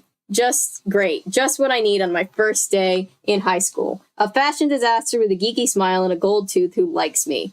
I can tell it's only a matter of time till he asks me out. Someone call 911, please. I have to adult at 5 in the morning. Good night, Texas. Thank you for hanging out.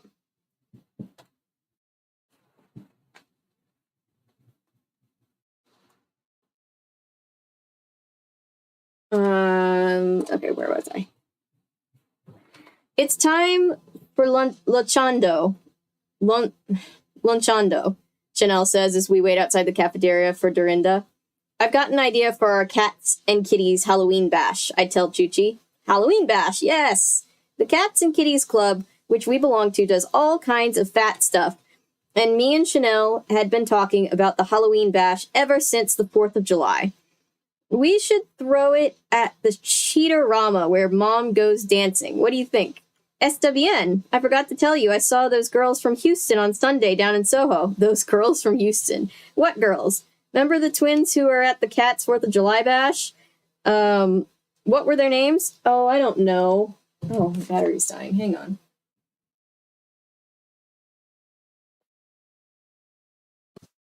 Stranger danger, stranger danger. What would they have done if Dorinda was a creepy old man? Die, bro. Yeah, it would be an episode of Dateline. This is horrible. Damn, calling the police because a guy likes her. That's cold. I know, right? Don't make me come on you, Patrick. 911, what is your emergency? Galleria, a guy likes me. 911 operator, I'll send backup. So call 911 for that, but not for the stranger danger issue. Eric Hambone is giving me Theophilus Lovelace's vibes just based off the name. It's not as stupid though. Quick plug in your camera. I'm plugging in my phone just so that it does it. Not the camera's not gonna die. The phone is just because I'm using it as a secondary to read off of because I don't have a second monitor because God knows I'm not fancy enough for that. All right. I love the cheetah print on the corners. It's so cool. It distracts me with how cool it is, but I love it. Oh, I don't know. You're the one who is talking to them, I say, feeling a twinge of jealousy. She's talking about those wannabe singers who showed up and sang when nobody asked them to. Aquanette and Anginette Walker, I mumble. Of course, I do remember, because I remember everything. Despite my flinching, Chuchi adds, they can sing. They said they're coming to the Cats meeting on Friday. They moved here to go to LaGuardia Performing Arts High. That's where we should have went. We didn't go because we were too scared to audition because of your mother, remember? I point out. If Chanel didn't go, I wasn't going to audition by myself, but yeah, I'd wanted to go there too. I wonder if the twins had to audition to get into LaGuardia, or maybe they had. Connects. They sure had the nerve to floss by singing at the 4th of July barbecue grill with the mosquitoes flying in their hair. True, they can sing, I say. And they can eat, too. The one in the red top ate 7 hot dogs. Good for her, Chanel says with a grimace. Which one has the name like the hairspray? I can't remember, but they both had on a lot of that, Chanel says, giggling. I thought maybe the one in the red top and white shorts had a television antenna up in that hairdo. It was so high. Oh, so mean. Dorinda waves as soon as she sees us. I see she has taken my advice and is wearing a black turtleneck top with the khaki bootleg pants.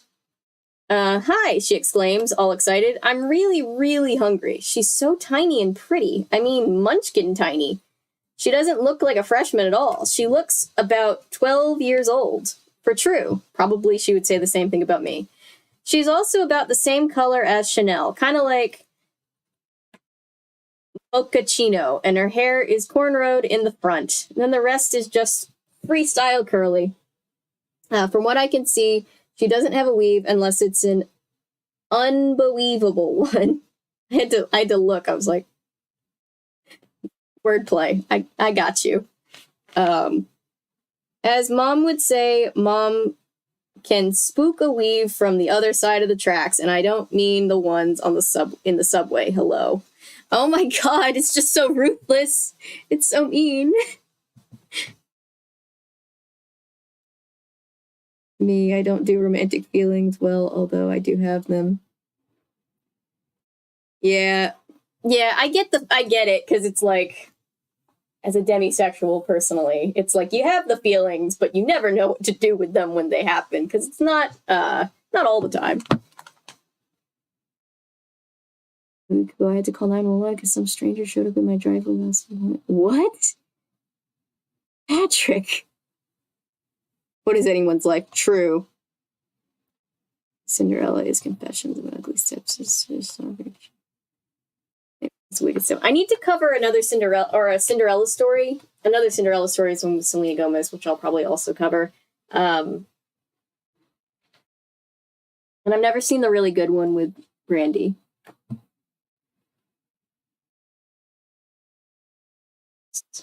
Amazon ordered groceries. What she thought was 10 a.m. Now it's 10 p.m. Oh no. So like they're showing up now?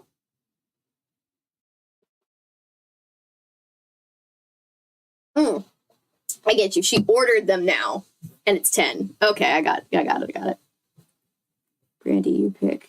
I haven't seen the Brandy version. I hear it's fantastic. And Ever After is fantastic. They're probably both great. Yup. Oh no. Oh no.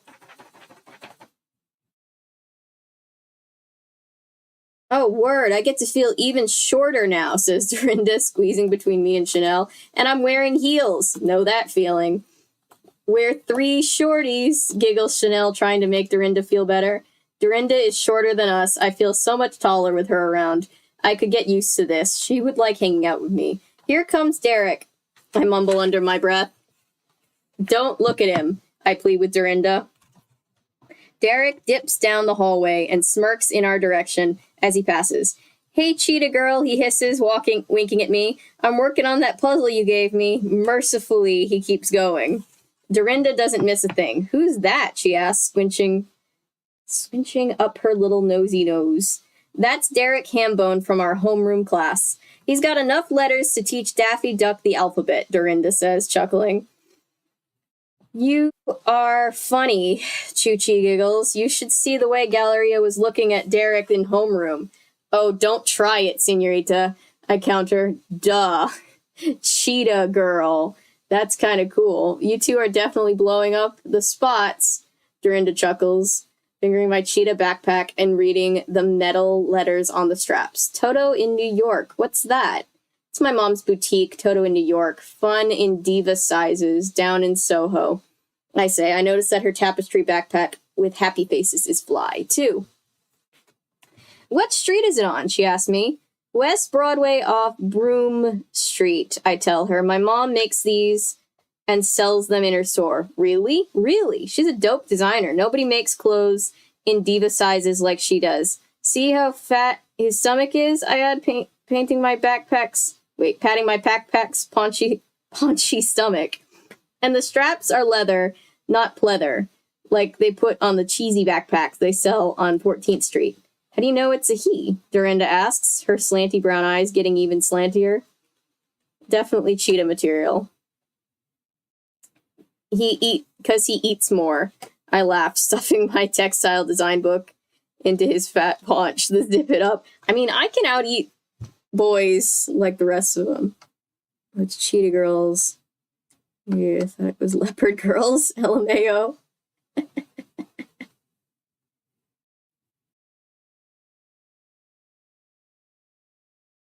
A for effort, Darth. Puma Girls. Hey, Anton. Everybody wave at Anton.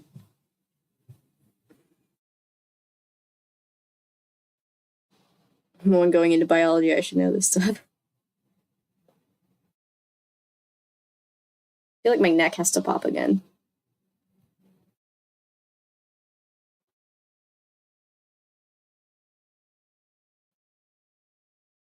In the movie, they wear leopard print. They do.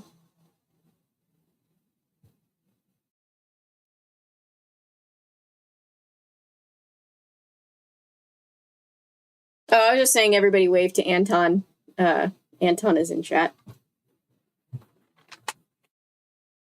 Okay.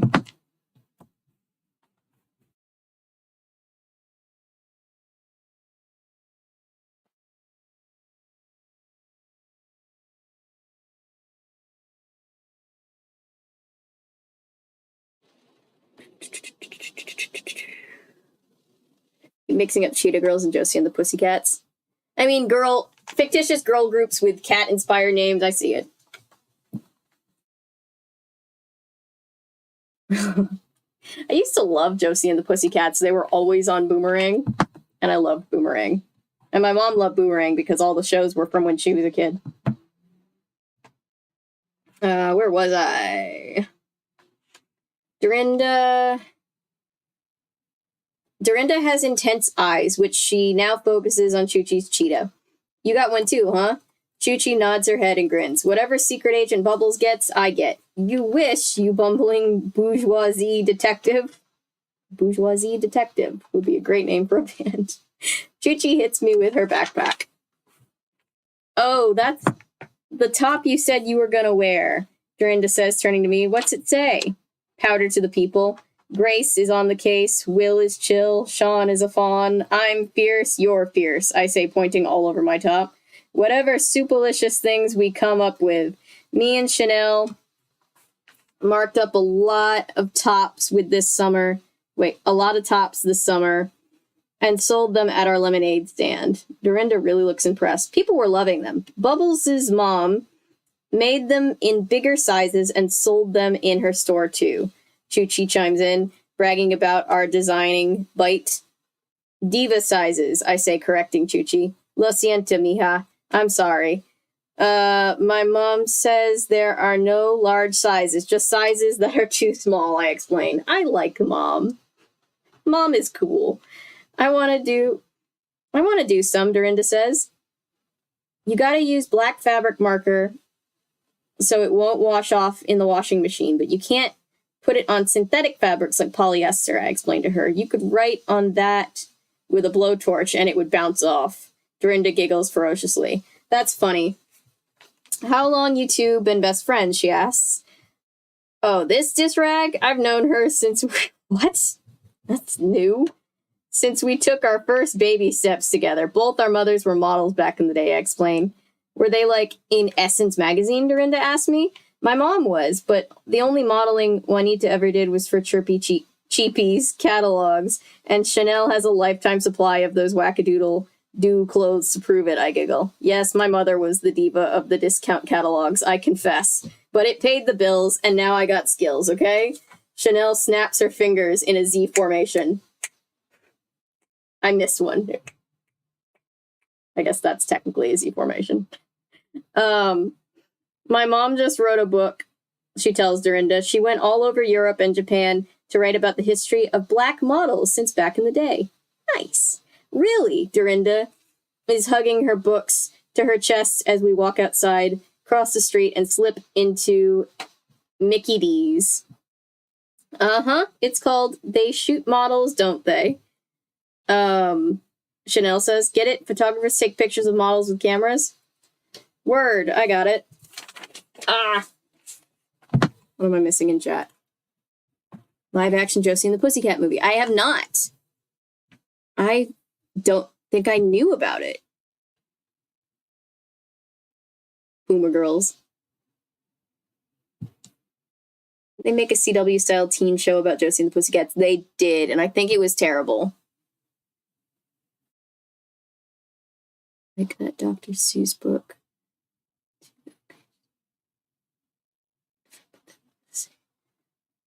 This book holds up. Dorothea is my favorite. She's great. Do the cheetah growl. I'm gonna stay up later than I wanted because I want to go help my mom. She's not out right now. Mickey D's. Yes. The old golden arches. Where was I?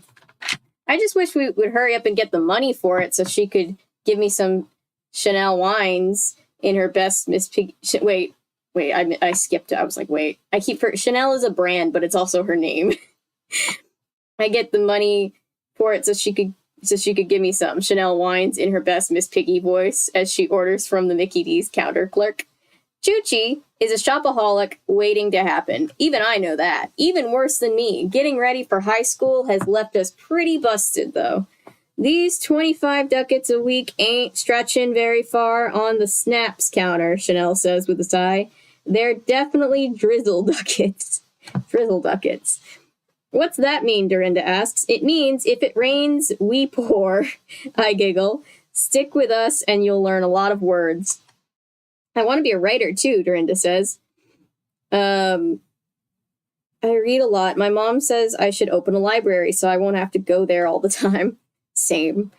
You go just for fun? Chuchi asks in disbelief. I do. Yeah, I take out books all the time. You should see how many books I got under my bed.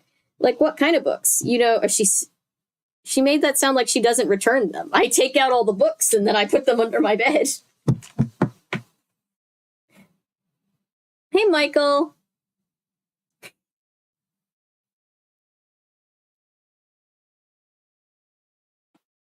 Ooh, that was my jaw? Why was that my jaw? Anyway.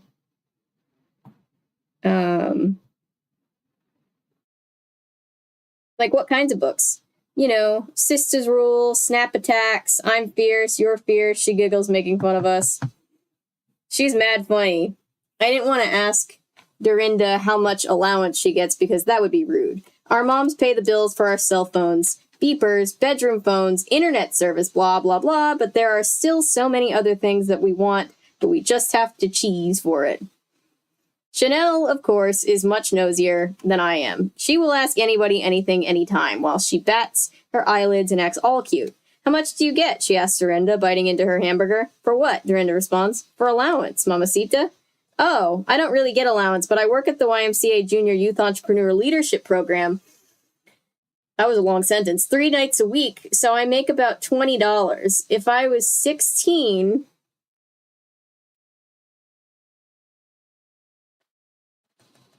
It's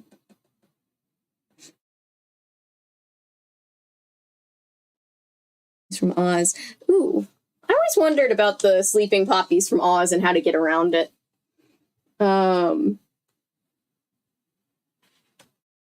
If I was 16, at least I could get my working papers. That's how I could make some real bank. What classes you taking?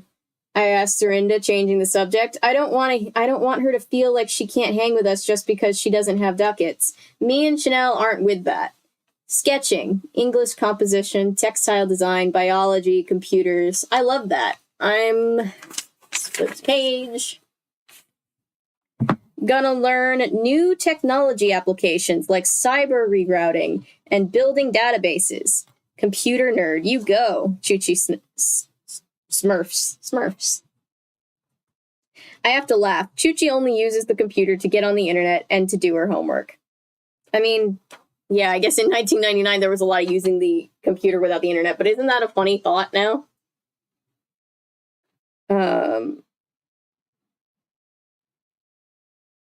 Otherwise, she could care less about it. At least Tech Ghost really makes it less fun for me. Never. I've given books. I do too. Yeah, if I have books that I'm not reading or don't think I'll read again, I give them away. I did that a lot when I moved. I gave away a lot of books to people in the neighborhood because I was like, I'm not going to read these and I don't want to have to pack them. At least I got the dance class I want, Dorinda continues. Dunk the funk. That's the move. I had enough modern for a while. I heard that, senorita. We're taking it too. What period you got? 7th. We're in the same class. That's dope, Chuchi exclaims. Suddenly, I remember something. Check out this song I wrote last night, I say excitedly, and then I sing it for them. I don't know how to sing it because I don't know the rhythm, but you know. Mix up the Chanel wines and the Chanel perfumes. I don't know what's weirder to me, right? The fact that Dove soap and Dove chocolate are not the same company, or that Michelin tires and Michelin star ratings are, right? Add violence. This book is pretty much American Psycho. Oh, the crossover we'll never see. All right. Oh, is this the same? Yeah, this is the same thing we read before. Hey, David! We're reading the Cheetah Girls, Wishing on a Star. By Deborah Gregory. I forgot the author's name and I was looking for it and it's up here in the corner and that's not where I thought it was going to be. Twinkle dinkles near or far, stop the madness, be a star, take your seat on Ferris wheel, and strap yourself in for the man of steel. Welcome to the Glitter Dome. It's any place you call home. Give me I can't discern what rhythm this is supposed to be to. Give me props, I'll give you cash, then show you where my sparkles stash. Glitter, glitter, don't be bitter. Glitter, glitter, don't be bitter. Glitter, glitter, don't be bitter. There's no place like the Glitter Dome. I can't rap. I'm not even going to attempt that. Our ratings were originally meant to get people to drive more and use their tires. Okay, I get it. Interesting. But it just is like so prestigious, and Michelin tires is, I think of tires, so it's just funny to me. I like it, Bubbles, Chanel says, then starts harmonizing with me. There's no place like the Glitter Dome. She's always down for bringing on the noise. There's nothing we love doing more than singing together, and Chuchi is better at putting music and melody to words than I am. Glitter, glitter, don't be bitter, Dorinda suddenly belts out, hitting the notes higher than ever, than even Chanel does. You can sing, Mamacita, Chanel coos. Chanel is like my sister, but I didn't choose her. We were bound together by lots of Gerber baby food and our diva mothers. Dorinda is different. She's just like us, and we only just met her. You should come with us to drink at Champagne's conservatory on Saturday. Chanel says excitedly, that's where we take vocal lessons. How much is it? Dorinda asks nervously. No ducats involved, do. Chanel counters, we're on special scholarship. Do. Or dough. Dough. Short for Dorinda. Dough. Dough, I like that, I remark, pulling out my kitty cat notebook. Do, re, mi. That's your official nickname now. Okay, she giggles, then scrunches her munchkin shoulders up to her ears. I'm Do, re, mi. My sister is gonna like that. What's her name? Twinkle. She's 9. Or Twinkie. She's 9. Like my brother, Poochie. Maybe we can hook them up, Chanel heckles on the mischief tip. And then she gets an idea. Oh, Bubbles, you know what would really be dope? Bringing Do, re, mi to the Cats and Kitties Club. What's that, Do, re, mi, yucks?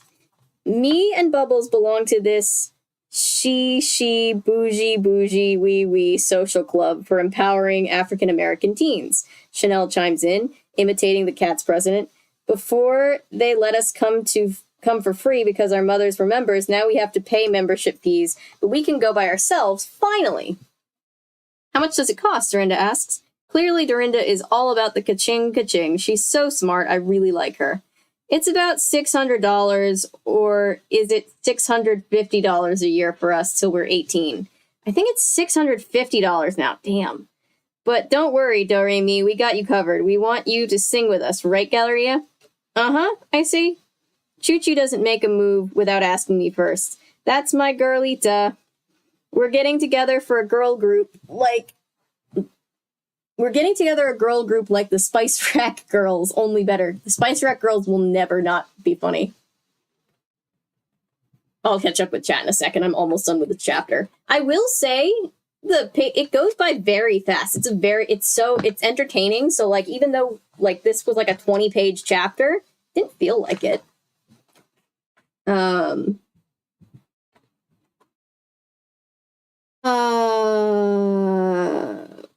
The Spice Rack Girls, only better. Dorinda brightens. All right, where are we gonna sing? I don't know, we'll figure it out, I say. We were thinking of singing at the Cats and Kitties Halloween Bash. My mom's already making us Halloween costumes anyway. I bet I can get her to make one for you, too. What does your mother do? Choo-Choo asks Dorinda on the nosy tip.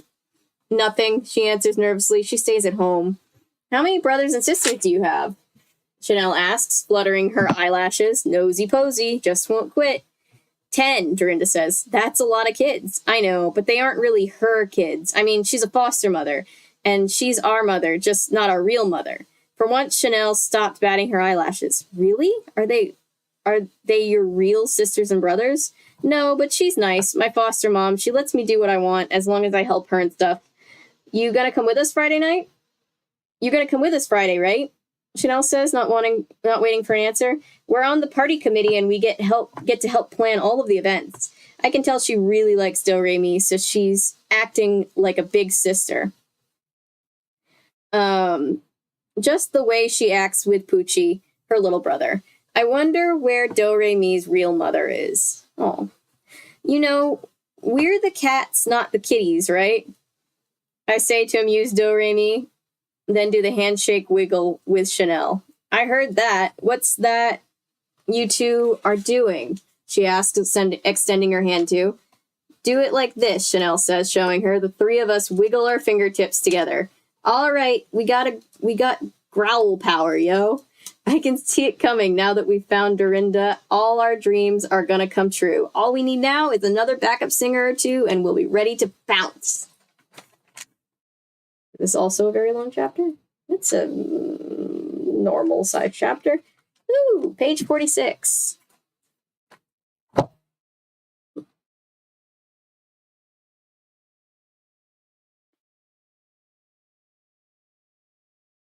Wait, hang on.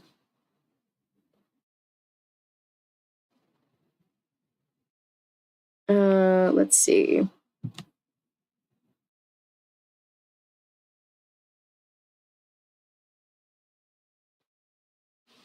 It's Oh Say Can You Say, I believe. I love it because no one can say the tongue twisters. It's very amusing. Interesting. I'm horrible at tongue twisters. I can barely read. Not true, but you know. In the movies, they do a growl. I don't remember the growl. I guess now I have to do videos on the movies. Josie and the Pussycats were in Riverdale, and then they tried to spin off into a series, and it was still bad like Riverdale, but I think it just wasn't as like comically bad, so no one really watched it. I don't think.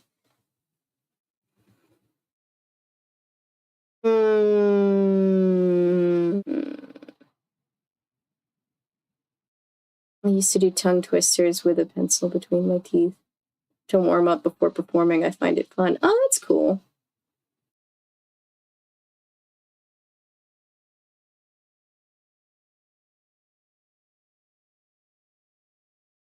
Open a library so you can put books on Goodreads.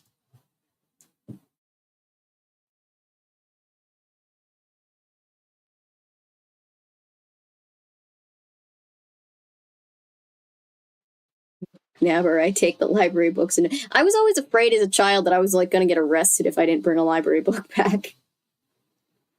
Buffy the Vampire Slayer 1992 film. I've not seen the film, no.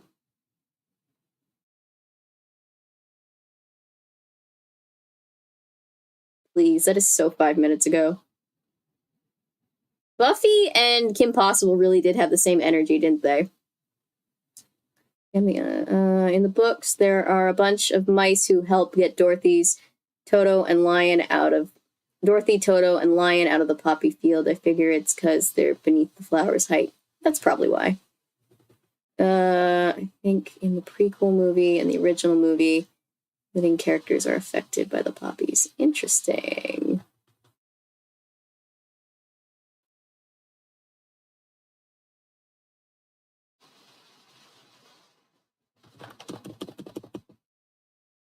Talking about Dove chocolate always reminds me of I, Tanya, because she and her husband have a screaming match over the fact that he won't buy her Dove bars. I remember this very vividly. I never worked I, Tanya, but Natasha did. Natasha was core background in that movie because she was one of the reporters. So if you watch, you can see Natasha a lot in that movie. I had to do I had to do a scene from I, Tanya in one of my acting classes, though. I had to be Tanya.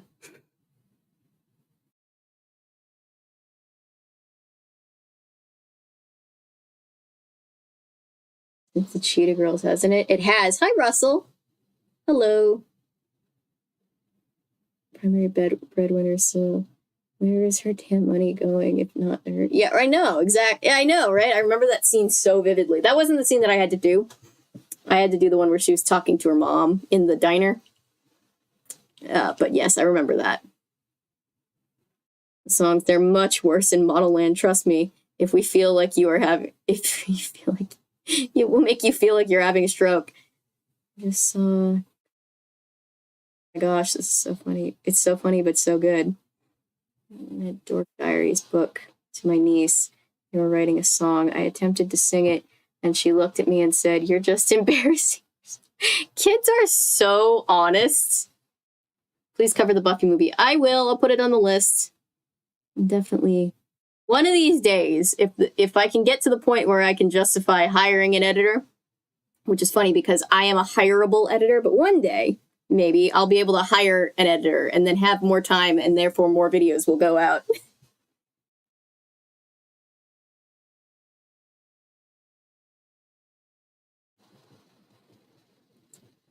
Sarah Michelle Gellar and Christy Swanson should have a rap battle. Epic rap battles of history. Oh gosh, you remember epic rap battles of history? That was a lot. Hey Dominic, welcome. It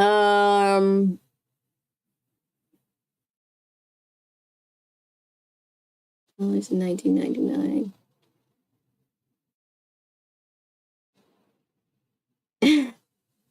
I know, that's so much money. $650 a year in 1999? Special programs do cost so much. Yeah, they do. Around that much. I was in special program where they took me out of school to sing with a group, and the tuition fee was about $850. Wow.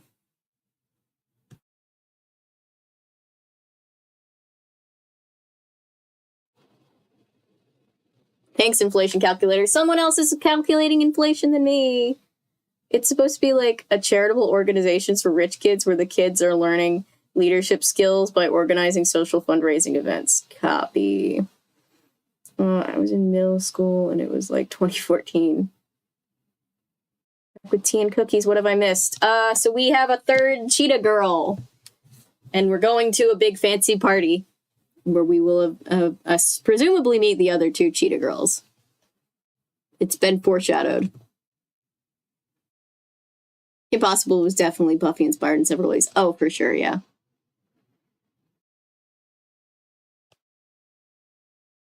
Finish making Sims bread. On to Daphne now. Should I keep her very 1970s or should I modernize her a tiny bit? I guess whatever you did with Fred, like whatever makes them look like a good crew. Or whatever looks best, I guess. I have not drank enough of my tea tonight. It only a movie. I think of that too, the Drew Gooden video. It only a movie.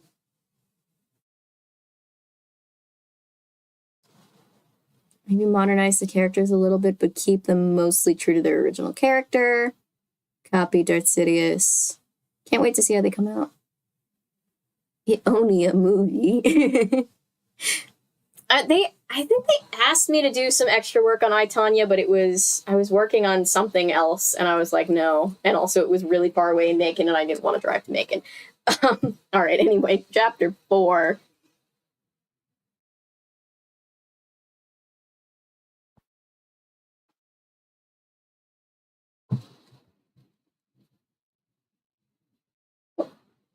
Chat has stopped chatting over here. Let me refresh this. With $7 in my Cheetah wallet until Monday, there is only one filling solution before the Cats and Kitties Club meeting. The Pizza Pit on 84th and Columbus, where we step to the cash register to pay. Much to our delight, Do Re Mi makes a donation into the collection plate. I got it, she says, giving the clerk $7.85 for our pizza slices and Cokes.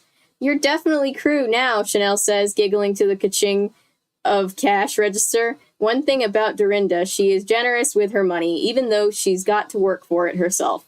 I've never known anybody like that before. We walk to the back of the Pizza Pit. Oh yeah, I love her. She's my favorite. So we can sit away from all the mothers with Roadrunner kids.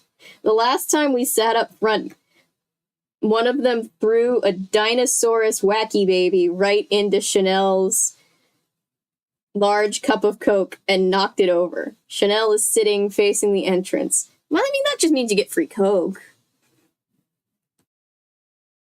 Based on the appearances of the girls in the books, as opposed to their movie appearances. They're all very talented girls, but NK. But they couldn't have cast talented black girls. Yeah, it's straight. Like, I no shade to the Cheetah Girl, like the movie Cheetah Girls, but yeah, it's very weird.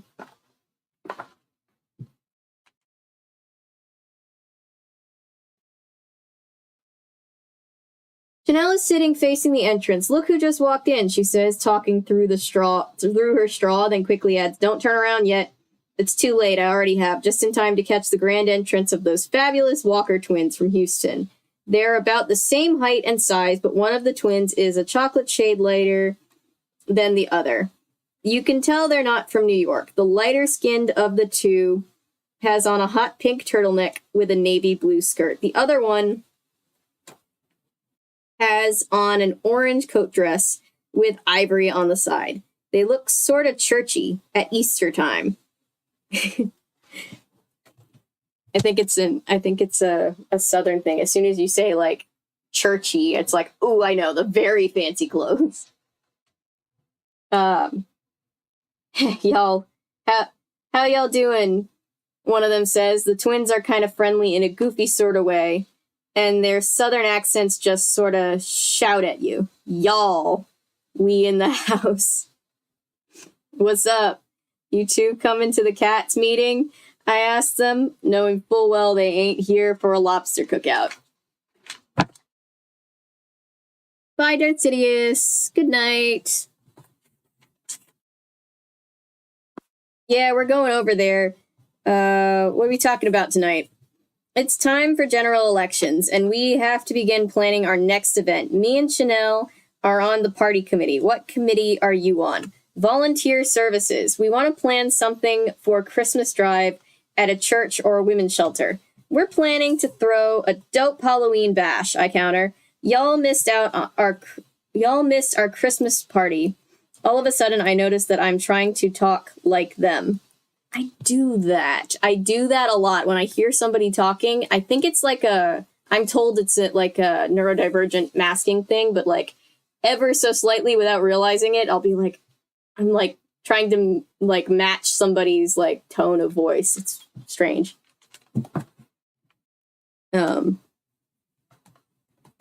Solange was considered for the role of Aquanette. Anginette was cut from the movies because they couldn't find twins who could act and sing. That's so sad. They just cut one of them.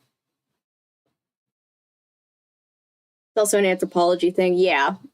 Yeah.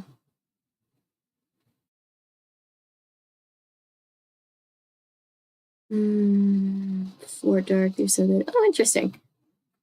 Sorry, I'm not ignoring chat. I'm just trying to get caught up on the reading.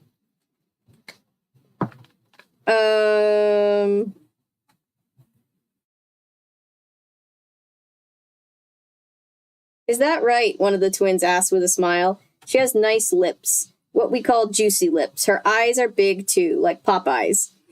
What's your name? Dorinda asked her.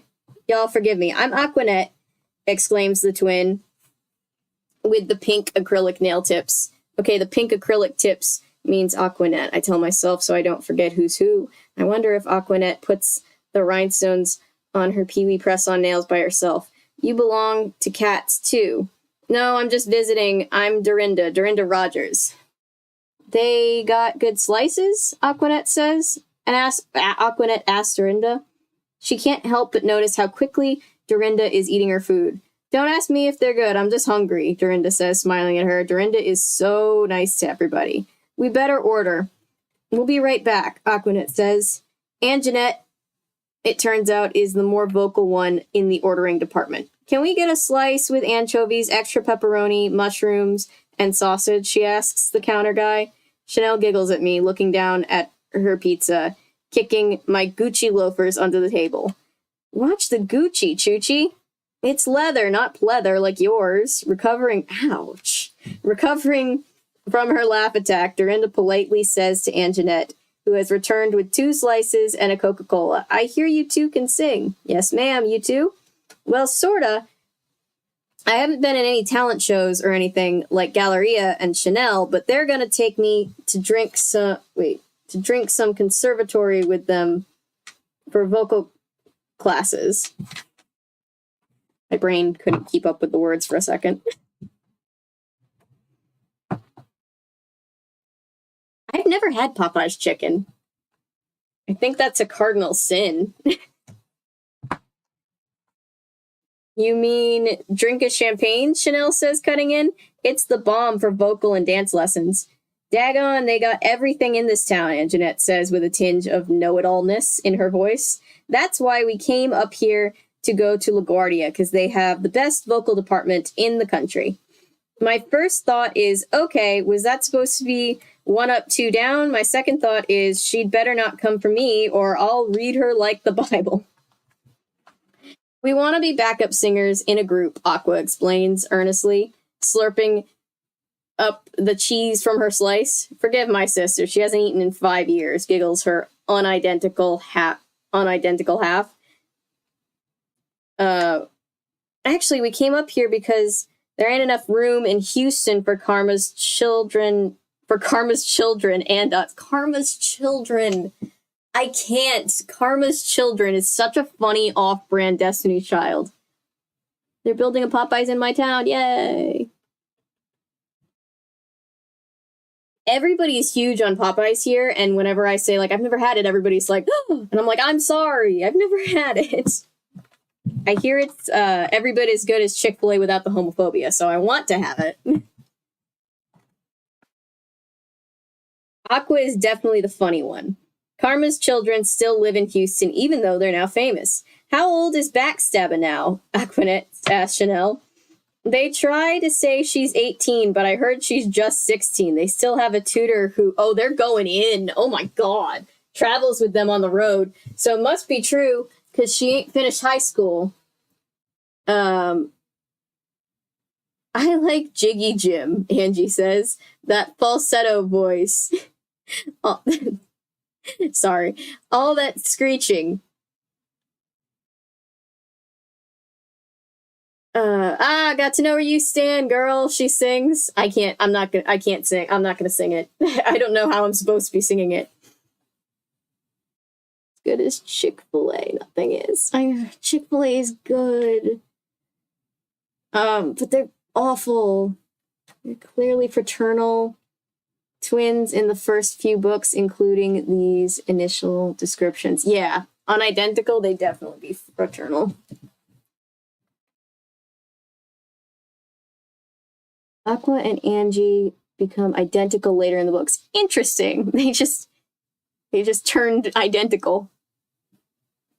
Aqua is older than them. Huh. In the movies, they're all the same age. Interesting. Probably just so that they could have scenes in class with them together easier. Here in the books, it's impossible to tell them apart without seeing a mole on one of their cheeks. Interesting. I mean, she did say she was trying to take a look at their nails so that she could tell them apart, but then she said unidentical, so I was a little confused. Korean fried chicken. Oh, it's so good. It's so good.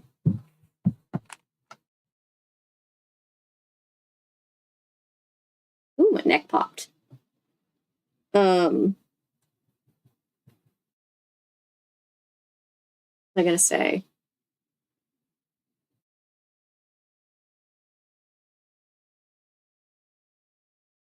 Popeyes is king, though.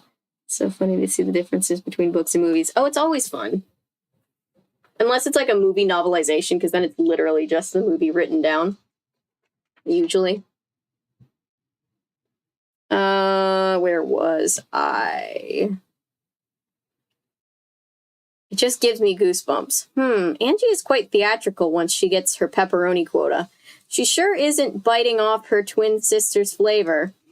Jiggy's groove is cool, even though his voice is a little too high for me. If you know what I'm saying, I counter smirking. And I personally am not into guys who wear black sunglasses at night. Thank you. Aqua is also taller and darker skinned. That's right. They did say that. So they definitely are fraternal. Interesting. They just forgot they were fraternal, I guess. Heard there's something wrong with his eyes. Chanel offers, trying not to smirk. His left eye doesn't talk to his right one. Wait, who is this supposed to be a knockoff of? Wait. Counting on you to read the movie novelizations after reading the OG series. Oh, you were the one, Patrick, who sent me the movie novelization of Camp Rock. That's going to be fun to read.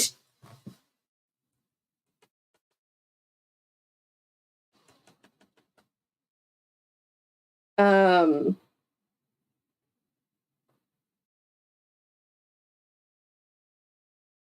was going to say something and I just lost my train of thought. Just ADHD things.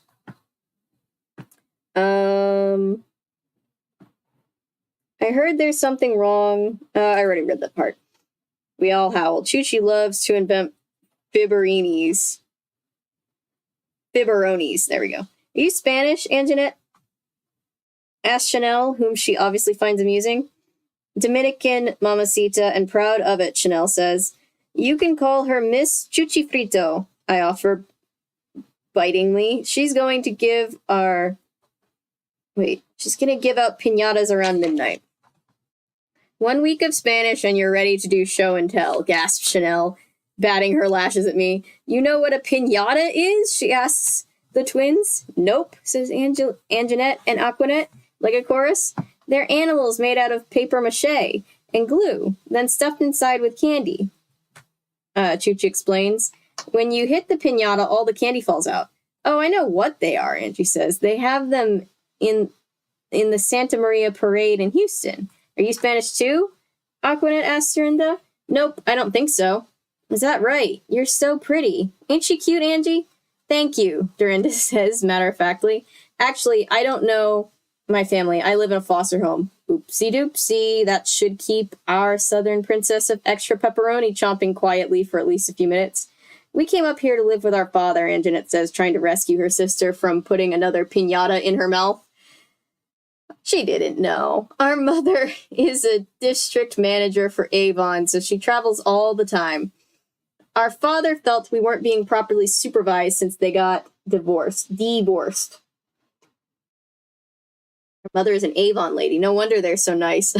I'm not going to tell them that I only like Snap's Cosmetics. They've probably never heard of it. What does your dad do? Do-Re-Mi asks them. He's the senior vice president of marketing at Avon. He was my mom's boss.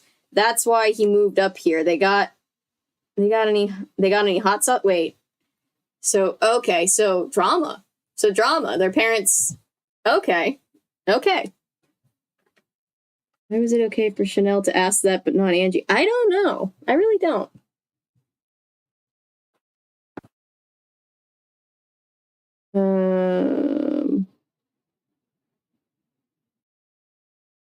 Wait, which knockoff? I don't know if it's supposed to be a knockoff, but all of the other, like we had the Destiny's Child and the Spice Girls, but then they're talking about Jiggy Jim, and I'm like, feels like that's a reference to somebody that I should be clicking, but my brain isn't clicking right now. I can't with my internet right now. Oh, I'm sorry, Rex. Where was I? So their dad was their mom's boss. Okay.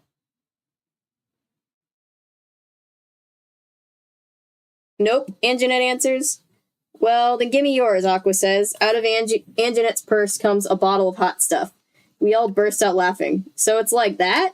Y'all laugh, that's okay. If our mother saw us, she would start some drama, Aqua says, pouring the hot Texie mama sauce on her slice. Okay, this is hilarious. We don't have this in New York, girl, so you have to bear with us. We is homesick. Oh. Chanel is kind of canonically a hypocrite early on, if I remember the books correctly.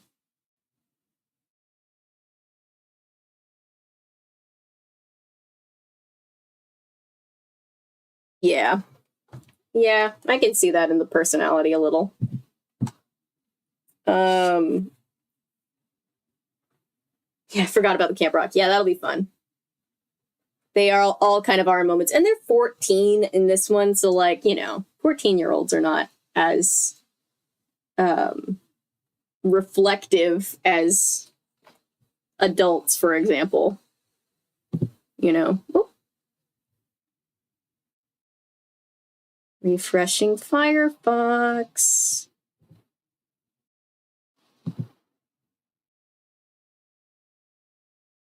Wait. Oh. The tab just died. Okay, I see how it is. Thank you very much. Hey, that's us. There's 16 people watching right now. Hi, 16 people. I just realized because I had to refresh it and I saw us.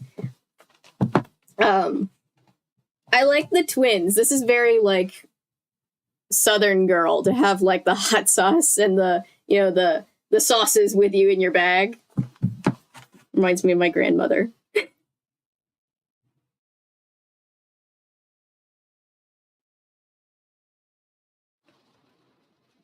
All kind of our moments. Yes. All right. Our mom won't let us use hot sauce because it's not good for our vocal cords. Our father, don't say nothing, though, Anginette says, waiting for the bottle to come back her way. I didn't know that. See, Bubbles, you eat all the hot stuff. I'm glad I don't, Chanel says, acting almighty. We're not supposed to drink soda either, but I love it. Oof, that's harsh. Slurping her Coke. Chanel drinks enough soda to do Coke commercials, I counter. These girls don't even drink Diet Coke. Is it bad for your voice, too? Yep. Y'all sing in a choir?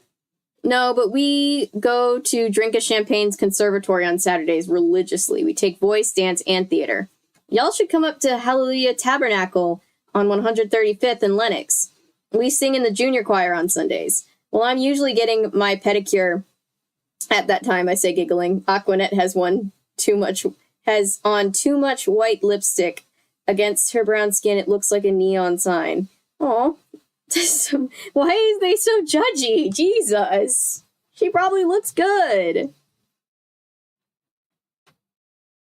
I think as both Chanel and Do Re Mi kick me under the table from opposite sides, I am going to make both of them polish my Gucci loafers, I swear. What's y'all's range, I ask, imitating that cute southern drawl. Okay, so I am jealous. They sing in choir, which means they can raise the roof off Jack in the Box.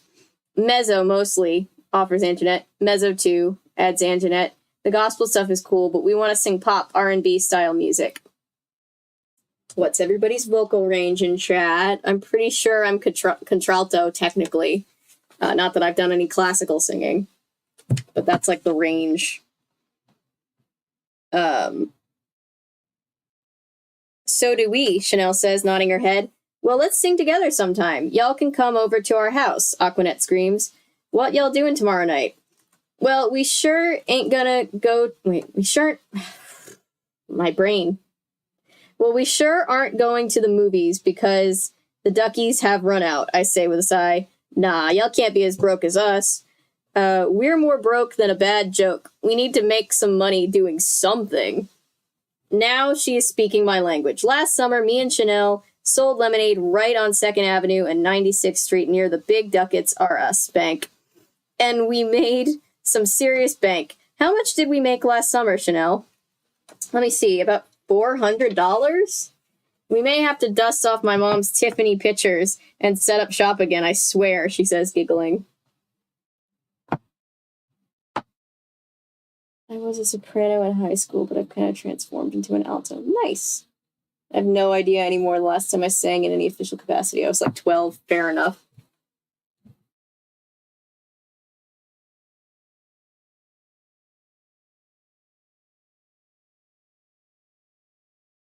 I can't believe Disney did just pull a Parent Trap and have them play both twins. I know, right? We were robbed of one of the characters. I'm sorry, their bank is called... I think that's just what they call it. It's not specified. It's just kind of... You just start to get a feel for what's her slang and what's what everybody else...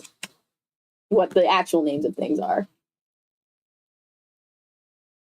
Goose, somewhere between goose and frog. Oh, Russell. Beluga, though absolutely silent. Interesting.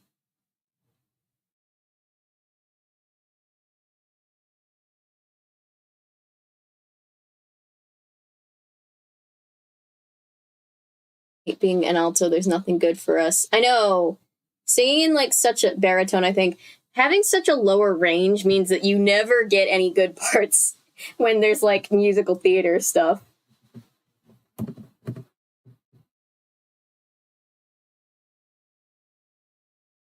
Galleria can be very catty at times. I see it.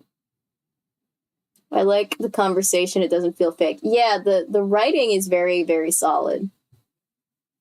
Janelle's got a lot of self-esteem issues, and I think a big reason for her negative behavior across the books. Interesting. That's understandable. Can't believe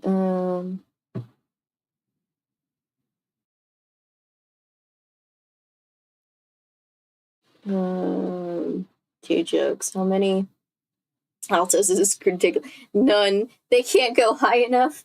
How many sopranos does it take to screw in a light bulb? Just one, but all she does is hold it up. Stop. Oh, I love that I find that. I love that I understand that joke. I have no idea what those words mean, but I'm happy to be here. It's okay. Gonna call it a night. See you later. Bye, Anton. Wait for the revolver on her. Oh, that's funny. Sorry if you're a soprano. You're probably lovely. We're just bitter because you get all the good parts.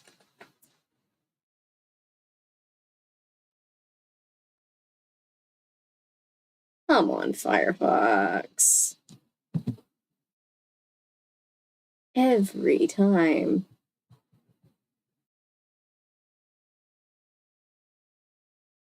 Ew, sorry, guys.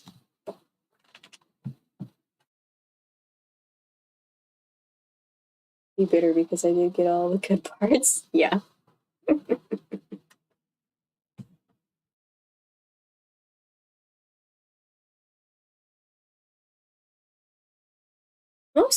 Most parts in theater are just written for sopranos.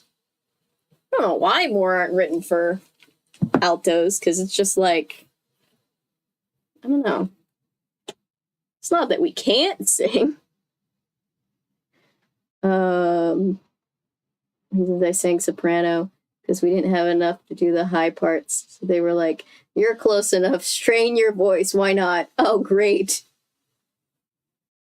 Songbird of your generation. I don't claim to be a super great singer, but it is funny how altos always get the short end of the stick.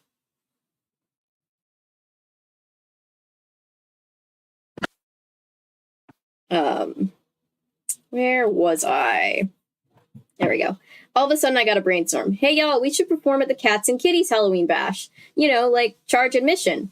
There's 5 of us, shoot. We could put on a show. We'd be like the Black Spice Rack girls and wear costumes with like spice leaves hanging off or something. I'd pay $5 to see that. $5? How about $25? Says Do Re Mi, egging us on. Oh my god, girl. That is a good idea, yells Aquanette. My mom can make our costumes, I offer, bragging about my designer mom once again. She's gonna kill me. No, she'll probably charge me, but I'll worry about that later. Last year, over 1,000 cats and kitties came to our... Oh god, that reminds me of Tiger King. Hey, all you cool cats and kittens.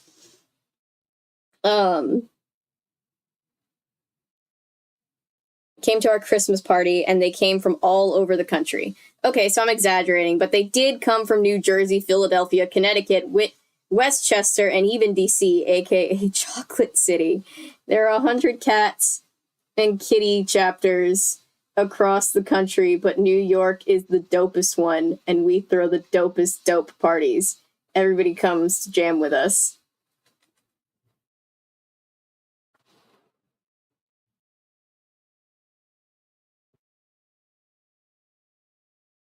Almost joined band in high school. Once I heard about the social commitment. Yeah, proud to say I never watched Tiger King. I can't say that. I watched the first season, and it was awful. It was old, it was OG quarantine. We didn't have much going on in life.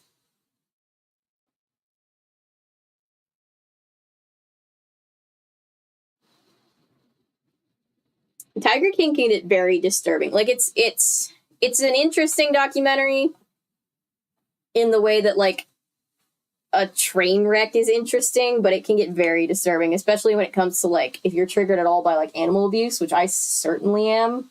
No bueno. Fixating on Tiger King and watch it over and over again. I definitely hyperfixated a little bit on Tiger King because we didn't have anything else going on. I don't like to give attention to negative stuff like that because it's encouraging the behavior in a way. I mean, yeah, I see it. I mean, it's also good because it educated me a lot on just how bad like some of these animal sanctuaries can be.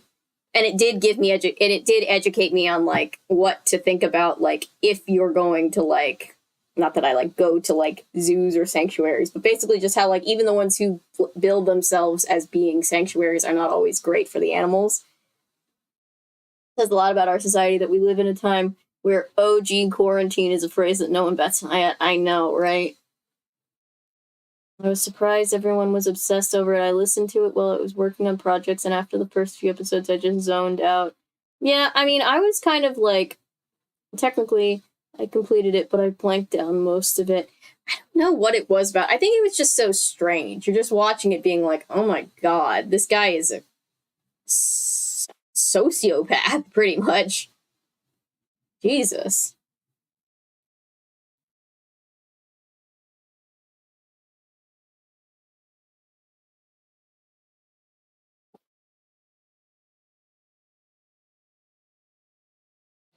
Alright, everybody comes to jam with us. I'm not sure yet if I like these girls, but I know a ka-ching when I see one. Me, Chanel, and Do Re Mi have got the flavor, but these two have the voices, and together, we can at least put on a show. But first, I know we better get a few things straight before we go blabbing before the committee. All serious, I say to the twins, we're gonna go there and ask the board members to let us do this. How come the two of you don't want to sing by yourselves? What do you need us for? Me and Angie aren't about drawing attention to ourselves. That's not how we were raised, Aqua says, moving her acrylic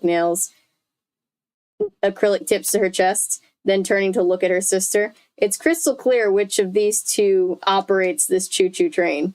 We sing in the church, that's one thing, but we're about being humble, Angie says, looking at me earnestly. Then, like she's on the True Confessions talk show, Angie says. Then, like she's on the True Confessions talk show, Angie says, I honestly don't think we are flashy enough to be in a group by ourselves. I have to give it to them. There is more to these fabulous Walker twins than hot sauce tips and cheddar waves. They seem serious, so you think that the five of us together could do some serious damage? I asked, smiling at Chanel and Do Re Mi. I think we should try it. If it don't work out, at least we'll have had a little fun with our show. Then split the money and keep on searching for the rainbow, Angie says, fingering her ants and craftsy earrings. Do Re Mi steps to the home run plate. We'll have to agree on the costume and stuff because we are not gospel kind of girls. We know that. We can see, Aqua claims. You three have that New York style. We are not going to come into this and take over. We want to be in a group. Okie dokie then. The committee will go for it, right? Choochie? Choochie nods Choochie nods her head yes. All right then, I say. It's time to get busy in the jiggy jungle. No diggity, no doubt.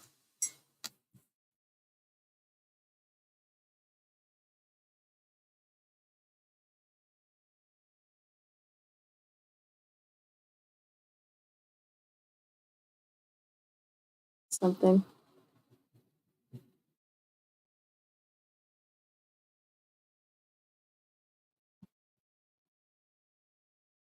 I guess I thought everyone knew about stuff like that, but I tend to have that sort of a problem where I feel like very obscure stuff is common knowledge just because I happen to know it and don't think. Yeah, I think that's true for everybody. I think we all think that our things that are common knowledge in our experience are common for everybody, but you know, different people have different opportunities to learn things, I guess. This banger of a villain song, it really did. Halfway done with the book, I am.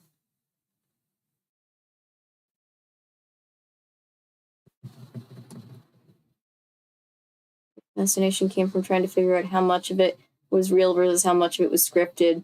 But I'm saying that as someone who didn't watch it.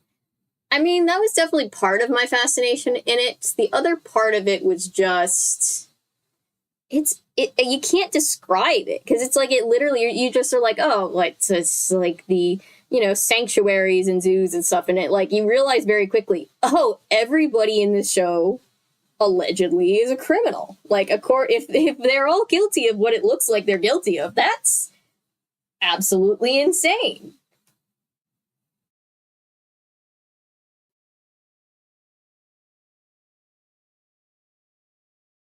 Oh, Splatoon, Squid Game, that's funny.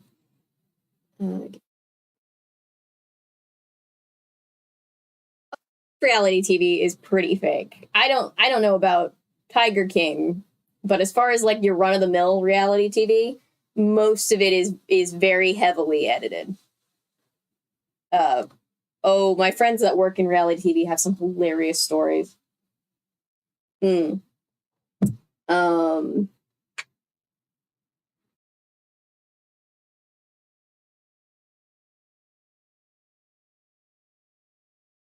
I know it's a product of its times, but I'm extremely entertained by this slang. Yeah, I apologize for the way that I can't pull off the slang. I'm so sorry.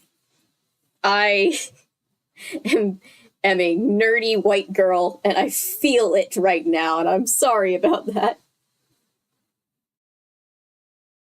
Lived through the 90s and never heard a majority of these words.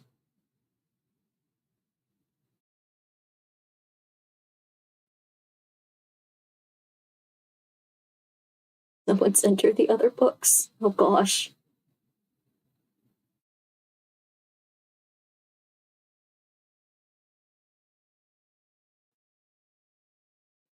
Don't say totally rad skateboard dude.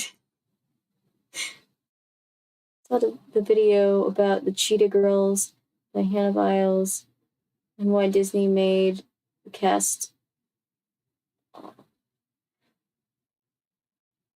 Yeah, a lot of, like, we've talked about this, how, like, all the Cheetah Girls were supposed to be black, and then they just whitewashed most of them. Oh, bunga, bitches.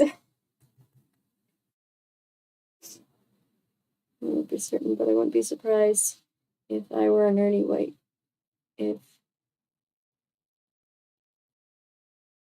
I believe Milo said the writer is mixed. Correct? Am I correct in saying that? Because the main character is mixed, and I think Milo was saying it's based on her experiences.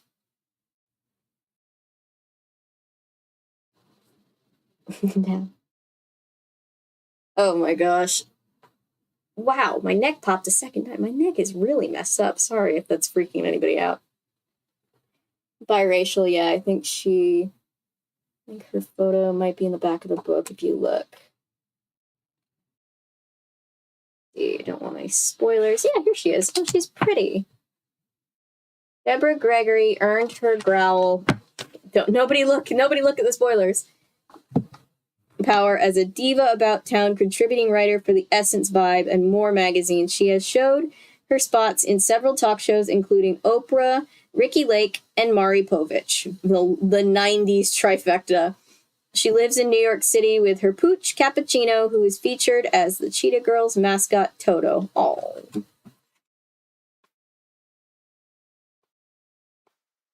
It would be more diverse, yeah.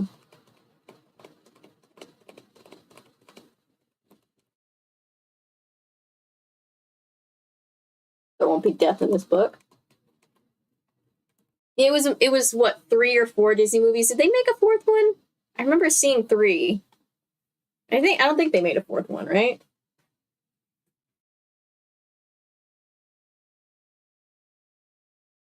When did Raven leave? Was that after the first or second movie? All of a sudden I can't. It was after the second one. It's true, like, they're all diverse, even though they're all black girls. Like, one is half white, one is Hispanic, one is half Japanese, I think, is what somebody in chat said. Raven's not in the third. Yes. It came back to me because I was just like, what's the second one? And I was like, oh yeah, Raven was in the second one. It's been a long time.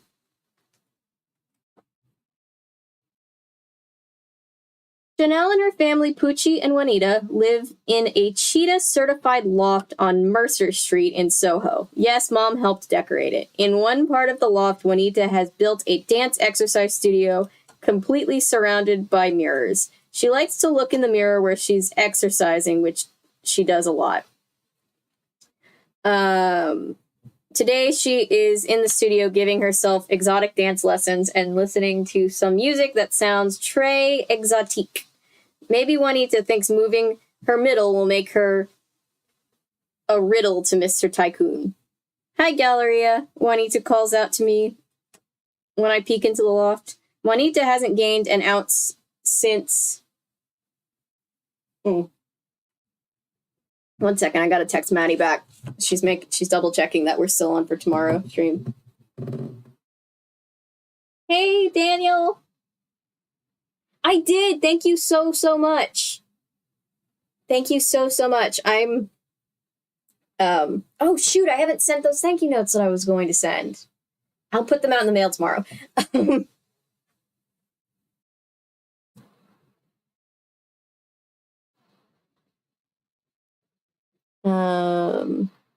Yes, we are still on for Friday. Copy you. Wants to know about the Lady 200s. Let me just text Maddie back. Sorry, Maddie was also asking if we're good for tomorrow. Okay, we're back. Where was I?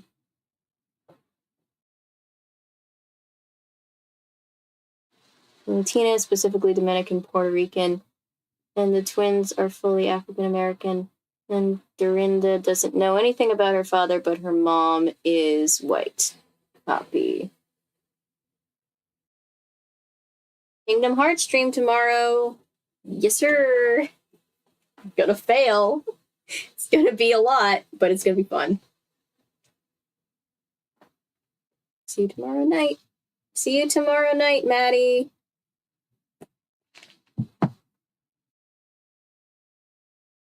Thanks for making time for the podcast. I can't wait to hear it, guys. It's gonna be so much fun.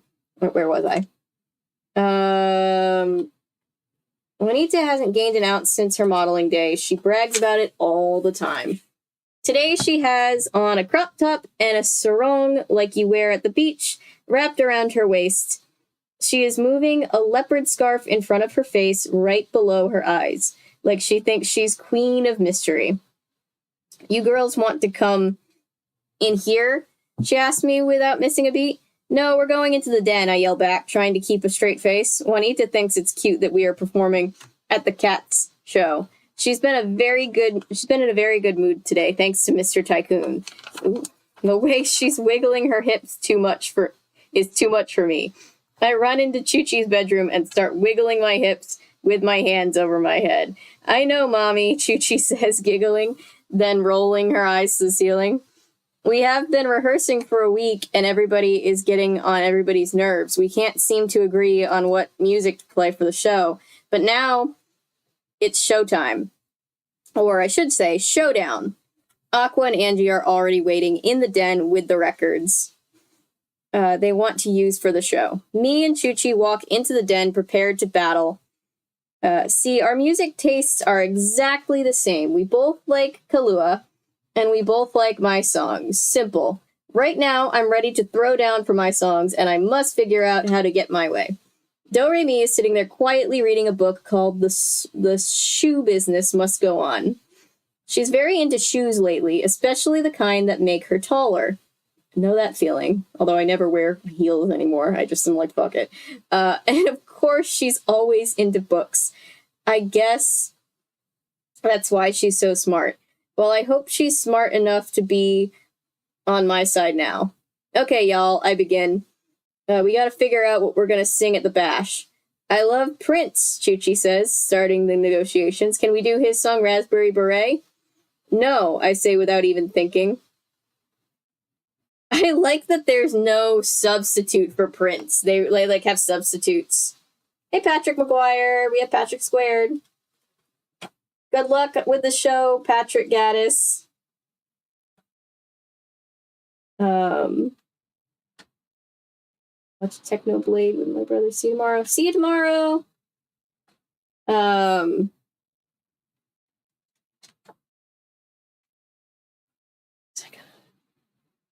I'll think of it later. Oh yeah, no, there's no substitute for Prince. They know that she knows that there's no matching Prince in any way, shape, or form.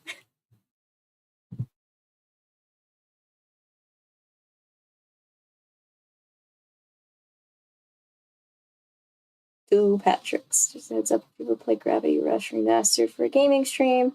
Buy a digital copy of the physical one.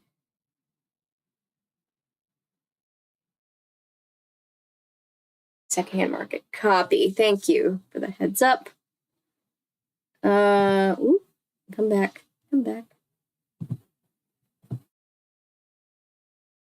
I was about to say at least we haven't been buffering, but I don't want to speak that taunting into the universe. Taunt. We don't want to tempt fate. So I didn't say that. Tech ghosts. You didn't hear me say that. Yes, I am gaslighting the tech ghost. What am I doing?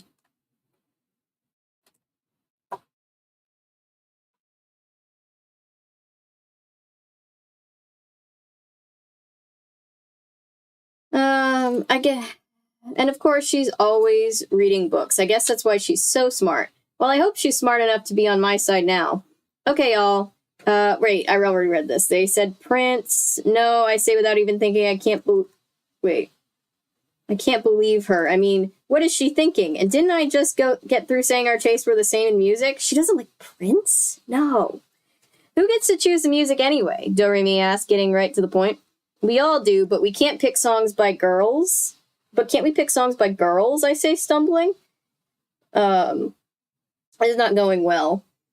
I need mochaccino. What do y'all like? Chuchi asks Aqua, imitating the twins' accent. I'm now just picturing the twins with like full-on cowboy accents because they keep talking about their southern accents. The tech ghost deserves to be gaslit. Thank you for understanding. Platforming in Thai is better than Kingdom Hearts. Oh boy, I hope so. Check out Scareful What You Wish For episode from Nightmare Room. No, but that's the next one that I want to cover. Make fun of the twins so much. It's so mean. I know. They're like always making fun of like their hair and their makeup. And I'm just like, this is mean. I don't like this.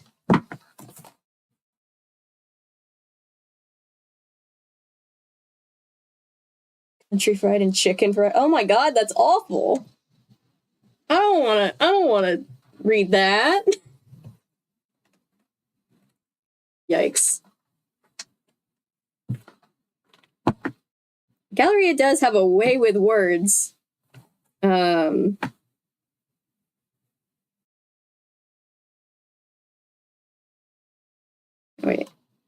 Ooh. Aquanette says, I told you. Karma's children. I can't say it without laughing. Jiggy, Ophelia. No gospel. Doremi says, sucking her teeth. I brought some house records from my mom. I say, they're tracks without lyrics, so it'll be easy to put my music to them. So, okay. You don't, okay, that's, okay. She's just gonna put lyrics to random, okay. There, I've slipped it in. Let's see if anybody has any objections. What do you mean, your music, Aqua counters? Daggone, I think to myself, imitating her. Why can't she just accept that I'm the leader of this pack? The songs I write, I explain patiently, pulling out my kitty cat notebook. Don't act like you haven't seen this. I'm writing in it all the time. Oh, those songs, Angie says, snuffing me. So it's like that. I realize I'd better be quiet before I go off. I guess it's my own fault. What with all the excitement about forming a group. I hadn't mentioned to them that we would be performing my songs too. On the other hand, what's wrong with singing my songs? What do they think we're gonna sing? Amazing Grace? See, I'm about to go off, and so I better shut up for a change. What about the group The Divas? Angie says, trying to be the peacemaker. Why can't we do one of their songs, like I'll Crush You Like a Broken Record, or I Will Defy? I Will Defy. Sorry. The movie makes the books tolerable. Or the movie makes the characters tolerable compared to the book. Heroes can be pretty mean to each other sometimes. Yeah. Worst qualities that she expects to be in charge, the sole songwriter and the lead singer. I get the feeling that she's writing the songs to these tracks, but she's pretending the tracks are random? Maybe. That must be it.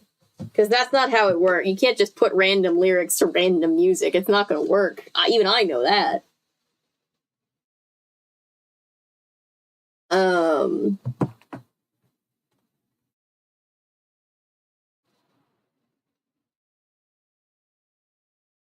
I will defy. I'm not over it. That's beautiful. It turns out that, so fun fact, there's a reason for that, because it does cost quite a bit of money just to reference songs in books. It's crazy how it works.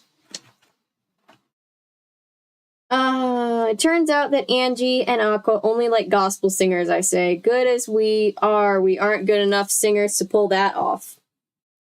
I knew I shouldn't have flapped my lips. I can see them looking at me like, what's she all mad about? Me and Chuchi like girl group types of songs, I say, moving to another point. Do-Re-Mi is partial to rap, plain and simple. Okay, what about Nothing But a Pound Cake, Aqua says. This is her idea of a compromise. The song is by Sista Fudge, who is like a powerhouse singer. She can raise the roof off Jack in the Box. Aqua, can you just get into your head that we are the rest of us can't carry a song like that? We don't have have the vocal range, I scream at her. Oh, we're screaming now. Oh boy. And can you please think about something else besides eating, okay? Ouch. Damn. Jesus. Oops. I went and restarted the Civil War. Aqua gives me a look that shoots right through me.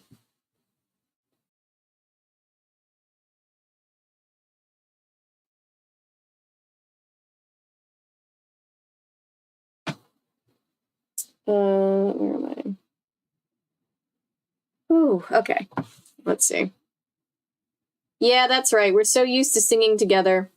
Or with the choir. I forget y'all can't sing like us, she says, showing off, no doubt. We definitely need to pick pop songs so y'all can stay in the middle notes.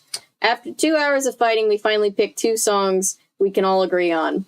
The singer we all like is Kahlua. We choose 2 of her songs. Don't Locks Me Out of the Box, and The Toys Is Mine, which is a duet. Kahlua does with Mo Money Monique. It actually is perfect for 5-part harmony because it has lots of choruses and refrains. Of course, I still want to add some of my own songs to the mix. What's wrong with Aqua? I ought to clock her. Oh, don't do that. And Angie, too. She's more sneaky. She'll smile in your face and go along with her sister. First thing I'll do is drill right into Angie's Cheeto waves. What? I'll come back. The violence is a lot. I can't deal with this drama today, not until I talk with Mom and figure out how to tell Aqua and Angie without going off that we are singing at least one of my songs. I know we are only doing this for a Halloween show, but it would make it so much more fun. Forming the group, at least for the bash, has inspired me to write a song about it called Wannabe Stars in the Jiggy Jungle. I've been dying to let them hear it for days now. Well, later for them. I know my songs are dope. They're probably jealous. They can sing, but they can't write songs. Angie and Aqua already told us that. They're gonna have to give it up. Okay, girls, time to go home. I'm expecting company, and I don't want a bunch of kids hanging around when he gets here. Juanita yells. Chuchi and me look at each other and stifle a giggle. We know who he is, all right. Juanita and Mr. Tycoon are doing the tango. Pretty soon she's going to be, oh boy, showing off that rock. And it is ever going to be a boulder. Probably topple her over. Oof. Okay.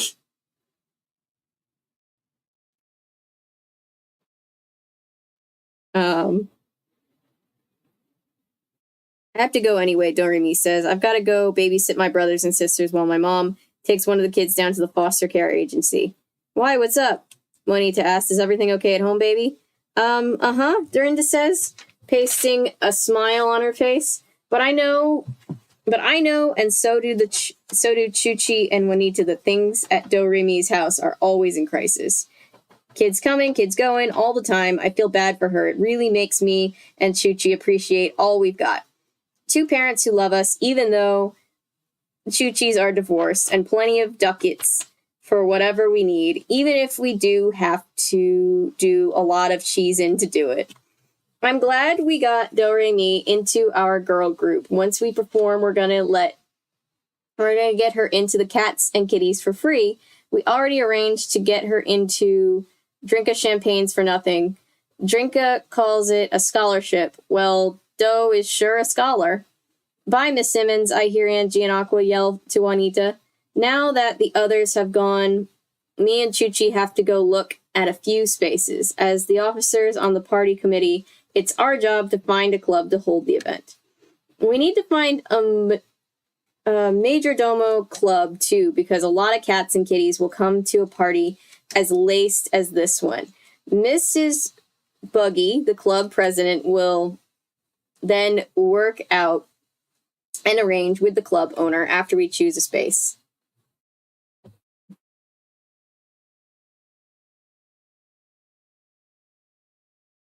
Wait till we find out how Mr. and Mrs. Garibaldi met. Oh, we do know that, don't we? Oh, no, we don't. We know... Wait. Whose parents...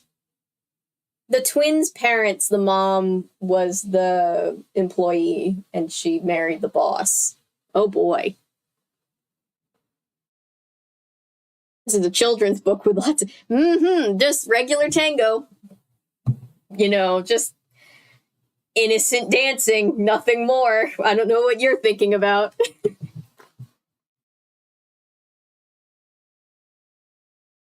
Galleria's parents are the Garibaldis. Okay, cool. Their love story is very saucy. Ooh. Not to be outdone by Mr. Stein, I see. I see you, Deborah Gregory.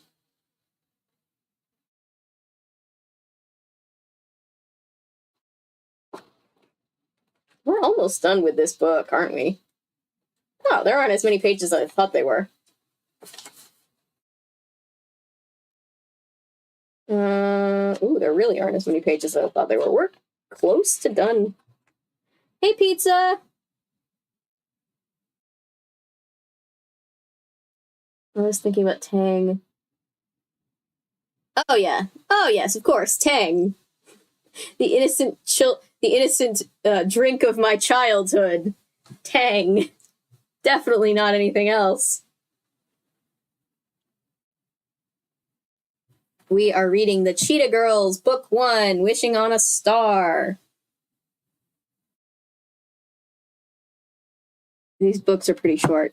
I like finding short books to read for stream because it's like we can all read it, but like we're not like, I don't mind having to break them up into multiple streams.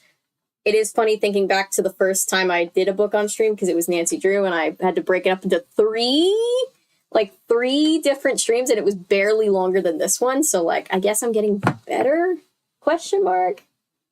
There are 24 of them? What? The spoof names make me cackle. Cardi C, Kanye East, President. Well, we have Beyonce. They call her... Wait, what do they call her? Backstabba. They really come for Beyonce. Beyonce. Present.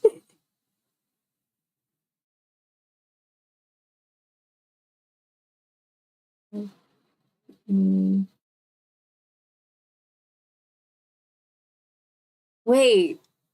Oh no. I didn't know until right this second. That's a different meaning. Funny enough, I think it was before Beyonce went solo. That's funny. Okay, so let's catch up. So we've got... Why am I blanking on everybody's name all of a sudden? We have the two girls, Chanel and... Why am I blanking on her name? Because it's used less than everybody else's because it's from her perspective.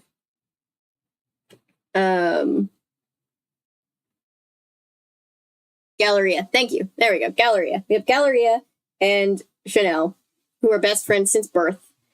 Their mothers were models together. Then we have Dorinda, who's their new friend from school, who is a foster kid. So she's like the new kid in the group. And then they have the twins, that they're just kind of becoming friends with. And their parents are divorced and they're up in New York from Texas. So, yeah, so they're about to form the Cheetah Girls. We've also established there is a lot of 90s slang that I'm not cool enough to do justice to, so apologies for that. I'm very sorry. It's a kind of frenemy situation at first. Yeah, it's definitely that. Cheetah! Yes.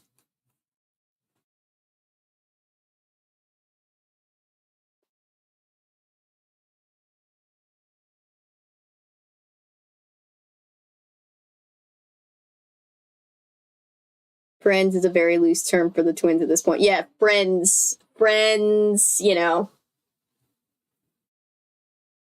Acquaintances.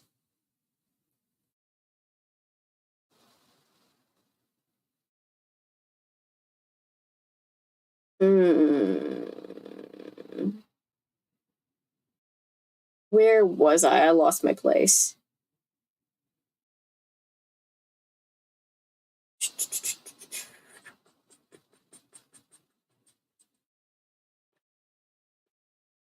I very much lost my place. Because a lot of cats and kitties will come to a party as laced as this one, Mrs. Buggy. The club president will then work out an arrangement with the club owner after we choose a space. That's the one thing I like about being an officer at the Cats and Kitties Club. We get to feel large and in charge, even though we are minors. Yuck, I hate that word. I mean, you're minors. I don't know what to tell you. Yeah, let's check out the Cheetah-rama. I say to Chanel, who's lost in her own Telemundo channel.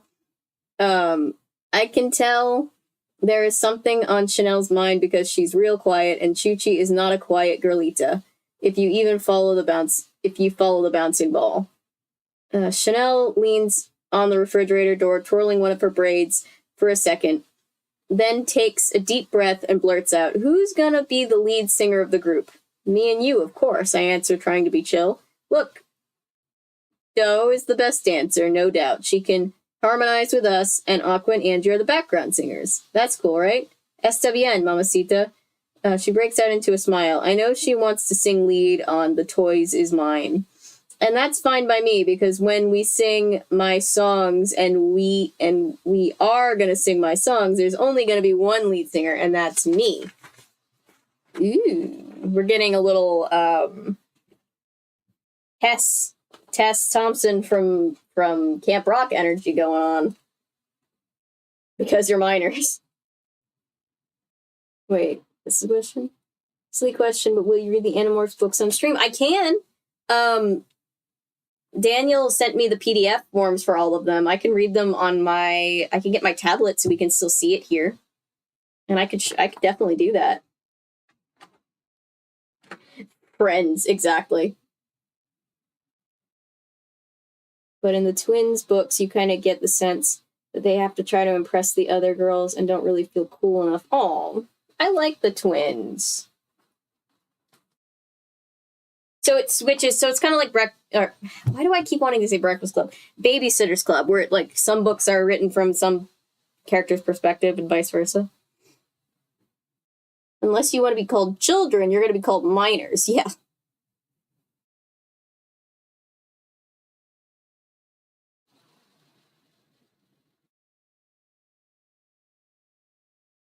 But yeah, I think Animorphs would be fun. Oh, right. This is a longer chapter too. Okay. 20-page chapter again. All right. I see you, book.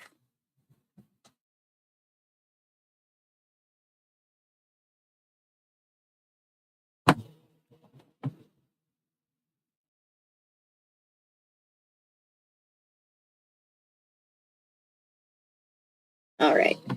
I'm feeling like I have an ear infection. Like, I'm still dealing with this ear infection, and I'm, like, treating it, but it feels like this one is now acting up, and I'm like, stop. No. Animorphs book, just thought the covers were cool in school. Yeah, I've never read them either. Love if you did Animorphs, but I would have to give a running commentary about how much I love every character like my own child. I mean, that would be great. I love when people are passionate about the stuff that we do. That's why this channel is basically just a big hyperfixation for me, so I love when people love it, like I love it. Hello, people just coming into chat. We are reading Cheetah Girls, Book 1, Wishing on a Star. It's very late 90s, and we're having a lot of fun. All the time, so if your ear feels kind of funny, not necessarily like how itchy, regular infection, it could be an internal one. Oh, fun. Yeah. Muppet and other children's show bloopers for stream.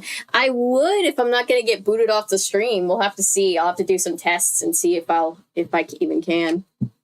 Yeah, we might get copyright. We might get smited for that one. Like, I can't watch Beyond Belief on live, but what I can do is premiere it so we can at least feel like we're all watching it together.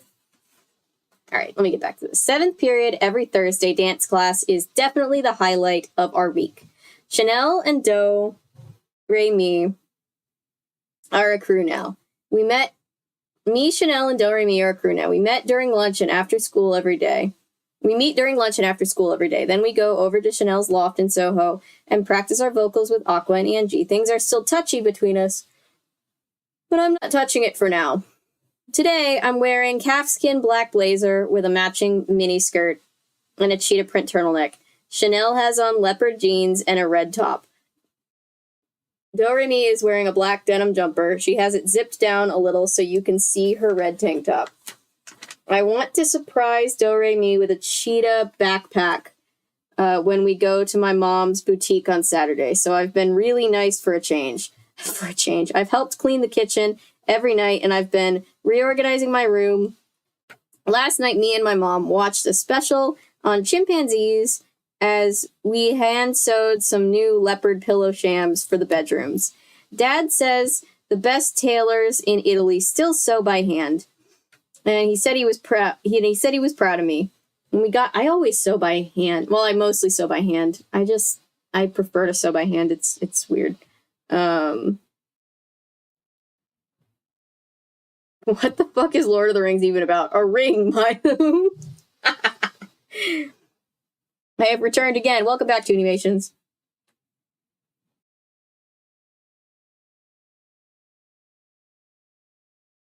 Where was I? When we got ready for bed, I rubbed Mom's shoulder. She told me to stop tickling her. I'll get better at it. I'm sure Doe has a book I could read on massage. In the locker room, Dorinda takes off her top. She always wears white training bra, but she doesn't have much to train. She's flat-chested. Ouch! Like Chanel. Ouch. I don't know if it bothers Do Re Mi, so I don't have jokes about that. I wear a regular 34B bra already, and I have got the big hips to go with it. Do Re Mi hums to herself all the time now that we are singers. She is so tiny she easily could have been a ballerina. She has a perfect little body. She is really muscular. I took gymnastics all through junior high. Do Re Mi tells us while she's changing. I miss it.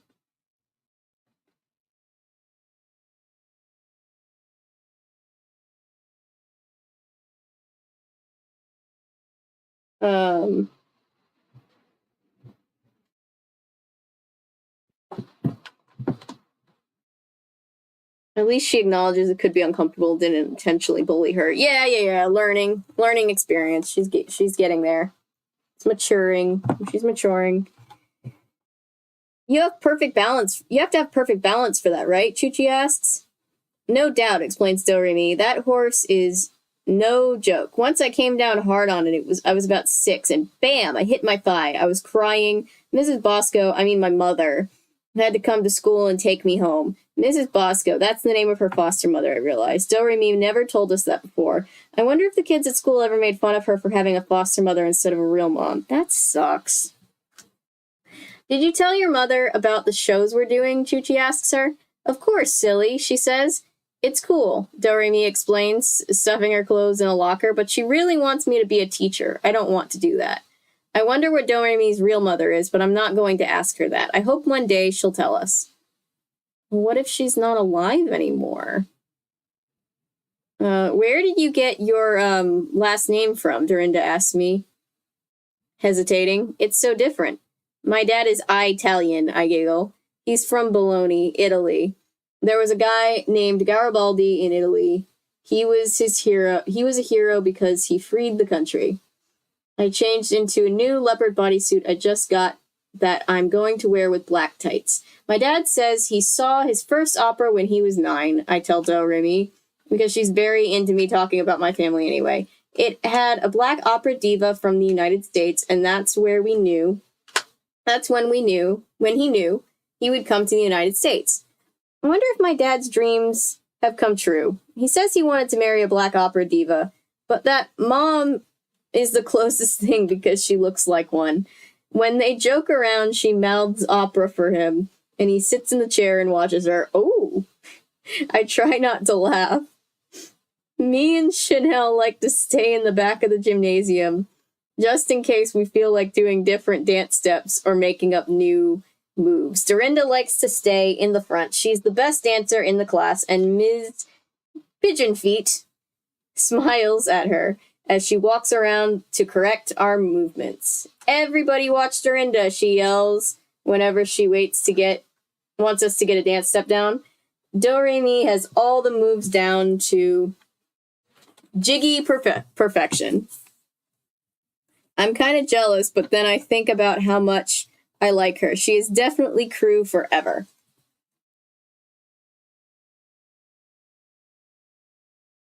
Unimations!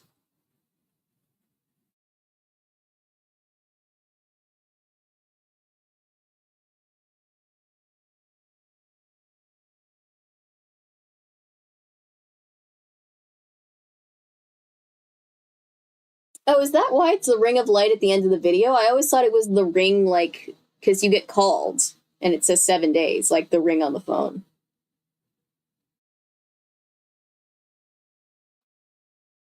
Still shit my phone. Yeah. You know the kid from The Ring is played by the same person that voices Lilo in Lilo and Stitch.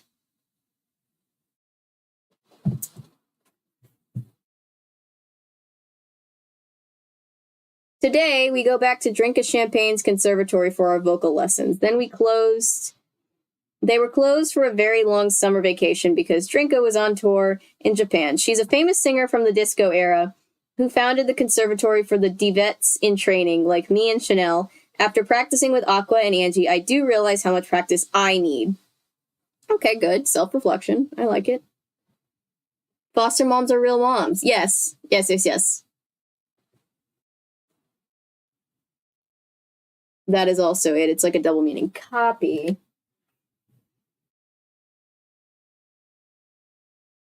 Some foster children don't feel that way. Yeah, I mean, I guess it depends on the person, but I get what Rex is saying. Saying, like, a real mom could be seen as offensive, I guess, or just kind of diminishing. But yeah, I get what you're saying. Where was I? Drinka has an ultra hit disco song back in the day called "Just Sippin' When I'm Not Tippin'." It was #1 on the Billboard dance charts in 1972 for 37 weeks. I know this because she has told us about the same number of times. My mom and my grandmother loved disco. Drinka is finishing a class and standing by the receptionist. She's wearing silver spandex pants with a matching top and a silver Applejack hat that almost covers her face. Her pointy sequin slippers, yes, they're silver, curl up at the toes and make her look like Tinkerbell. I think it looks like she's got tinfoil on her feet, argues Do-Re-Mi. Everyone at the conservatory is excited about our singing at the Cats and Kitties Halloween Bash. Get paid, girls, Miss Winnie, the receptionist says, cheering us on. She's so nice. You girls are going to have to work hard together, she explains, giving Do-Re-Mi her very own card-stamped vocal 201. Do-Re-Mi is supposed to start with Beginner's Vocal 101, but because we're performing together, Ms. Winnie lets her join our class. For the first 30 minutes of class, We do scales. Wolfman Lupe plays the piano to guide our vocal warm-ups. Doing scales means singing from the upper to the lower chambers in the voice to help loosen it up. It's kind of like stretching before dancing. After warm-ups, Drinka comes into the studio and teaches the vocal class. Okay, pretty girl, show me what you can do, Drinka says, clapping. She tells us, you have got to have a theme and a dream and a mind like a money machine. We are lucky, no doubt, to be getting in such primo vocal training for free. For the past 2 years, we've also gotten to take dance classes here, too.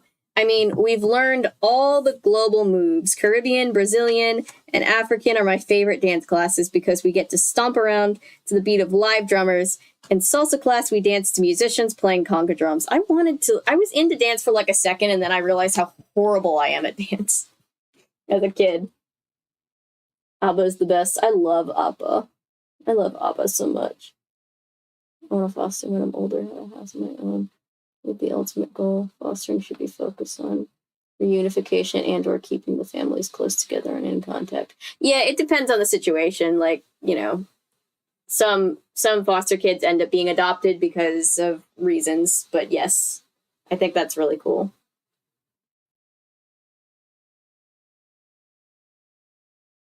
That girl is you.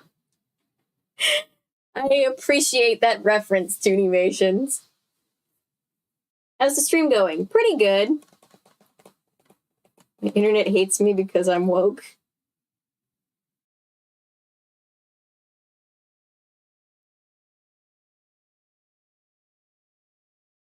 It's a foster kid who has it. Yeah, a lot of foster kids do have their own parents who are trying to get them back. Yeah, they can. Foster kids should all make distinctions for themselves. It's a very person-to-person situation. Deborah Gregory was a foster youth, so I think she's entitled to make that writing choice. Yes. Mm-hmm. For sure, for sure. Yeah, I don't want to speak for foster kids because I wasn't one, but yeah.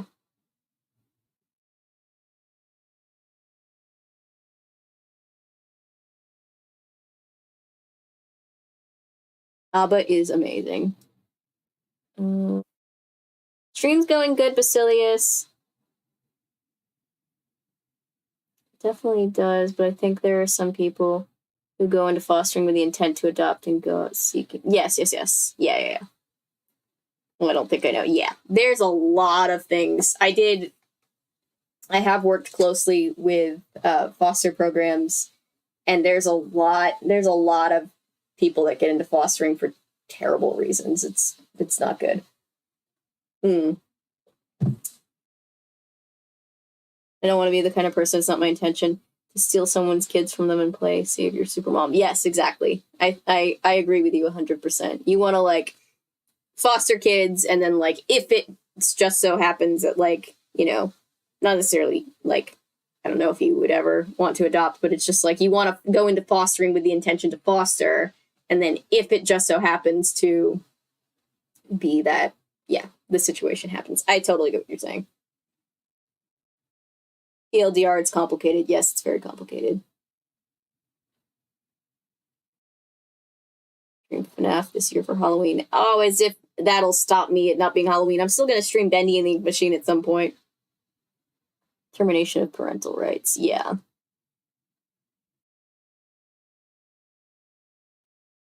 Still stream Five Nights at Freddy's if it's not Halloween. I'm still putting out a Halloween Town High video next week. I've been quiet if this. No, you're good. Velma now. Yay, Velma!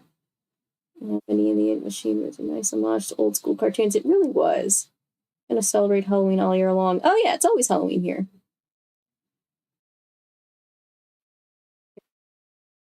There's a kid with me long term, and there's no options of kinship or reunification. Was wanting to be adopted, then I would consider it. Yeah. Oh yeah, one of these days we'll have to do a Cuphead start to finish stream because I didn't get anywhere close to finishing it on the charity stream. Where am I? Okay, here I am. It's almost midnight, guys. Make a wish at midnight. No one can ever agree if the witching hour is midnight or 3 o'clock, so I just assume that midnight through 3 o'clock. Midnight to 4 o'clock, basically, is the witching hours in my book. Hello, people just coming in. We're reading the Cheetah Girls, Book 1, Wishing on a Star. It's super fun.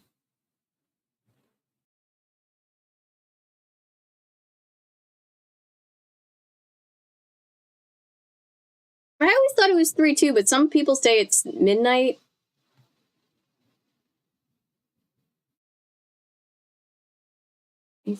Oh, yeah, I still need to do season 2 of Cuphead too. Yes, that needs to happen. I'm working towards it. It's just going to be a big video because I do the whole season with those because the episodes are so short, but yeah, I'm getting to it. After Drinkas, we have to hook up with Angie and Aqua at the subway station. I call them on my cell phone to make sure that they're on their way. Angie and Aqua are coming from 96th Street and Riverside Drive, where they live with their father. We meet them on the end of the platform at the Times Square station. We have to take the N train to the Prince Street station to go to my mom's boutique.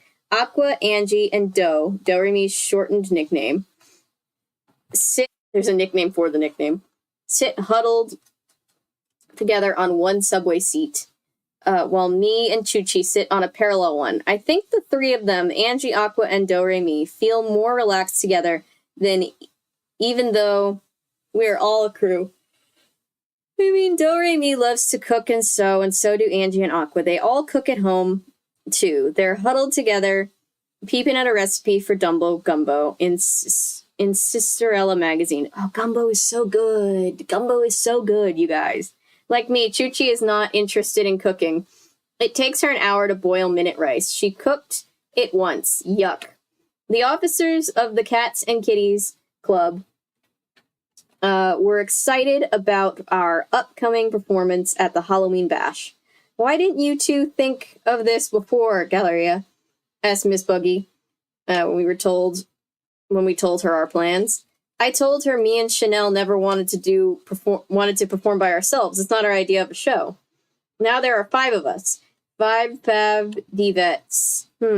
Maybe that would be a good name for the group.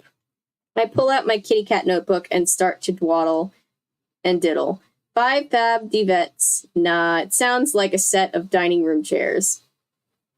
See, you have to have a catchy name for a group and a theme that comes from the heart. That's what Trinka was trying to tell us. I wonder what they're going to call themselves.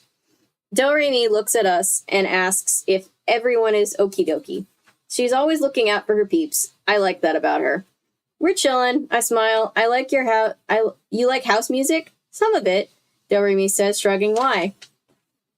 We can borrow some of my mom's records to use as tracks for the show. Now that we have memorized the lyrics to both of Kalua's songs, A Small Miracle, we can concentrate on the songs and on my songs, and my songs need tracks. That's where my mom's house music comes in. All music, no words.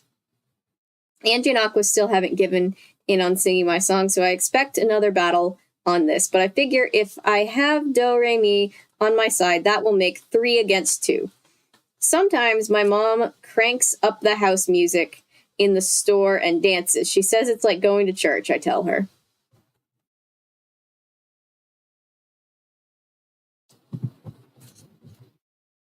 Like, it would be hard to be in a band without drama tearing it apart. I feel like, yeah, that happens. That's why most bands end up breaking up. Ready for season 3. Is season 3 coming out this month? What? I gotta get on that, man.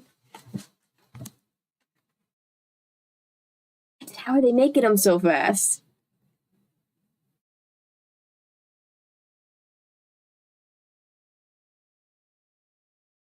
It's a nickname.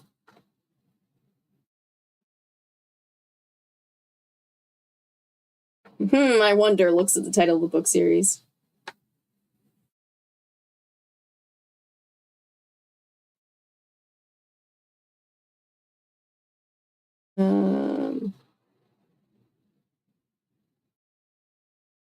I'll catch back up on chat in a second. Sorry, guys. More until we've got a chapter break.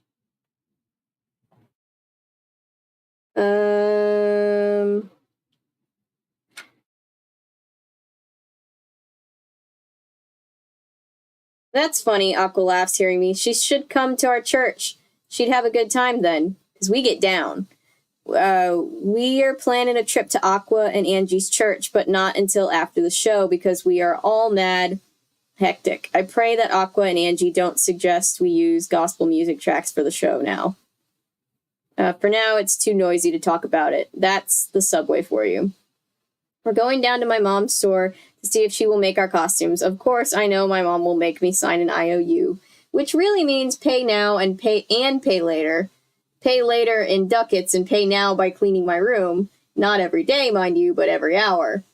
I also want to give Doe, Aqua, and Angie a surprise. The question is, will my mom cough up 3 more cheetah backpacks so we can look like a real crew? Stay tuned, cats and kitties, to find out. My mom's boutique is the brightest store on the block. You can see all the way down West Broadway, which is a 5-block-long strip of boutiques. A lot of famous divas come to my mother's store to shop. We climb the 5 steps up to the big glass door entrance of Toto in New York. If my mom offers you anything to eat, take it or she'll think there's something wrong with you, I whisper to Doremi. Chanel presses the buzzer so we can get buzzed in. All the dope boutiques in New York have buzzers because a lot of shoplifters or boosters try to come in and mop stuff. That means shopping for free. Stealing as it were. Boosters don't usually come into my mother's store because they're more scared of her than they are of the police. Hell yeah. Ooh, Toto in New York. That is so cute, Angie says, looking up at the lime green and hot pink sign flapping at the wind. Ooh, look at all the leopard clothes. They got clothes to fit us? Aqua asks, all excited when we get inside. You keep eating like you do and they will. Oh, Jesus Christ. I smirk as we plop down on the big leopard print love seat and wait for my mom. We can't interrupt her because she's doing her leg lifts again against the counter. A house music song, You Think You're Fierce, is playing on the sound system. See, that's house music, I mumble to Aqua, but they've never met anyone like my mother in Texas. Aqua and Angie are watching my mother in awe. Their mouths are open. Mom weighs 250 pounds. That's 120 pounds more than she did as a model. Something Madame Simmons loves to make digs about. But she is as beautiful now as she was back then. Hell yeah.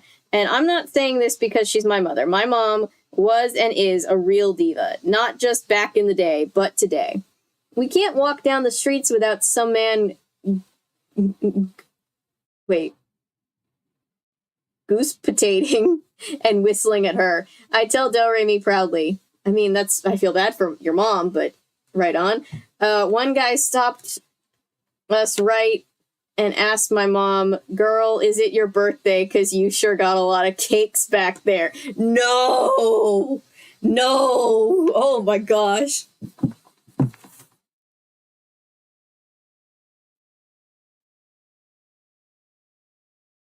Jesus Christ. I would have hit him. She hit that bumbling bozo over the head with her leopard pocketbook. Good for her. I'm sure he's still recovering somewhere over the rainbow, I smirked at Doremi. Get me through this show, I pray silently to Mom's Josephine Baker poster. See, an old school diva like Baker, who used to have a leopard for a pet, understands what I'm going through. Josephine Baker was really underrated. Where's Toto, I ask. Toto, come here. Cream Puff, I say, come here.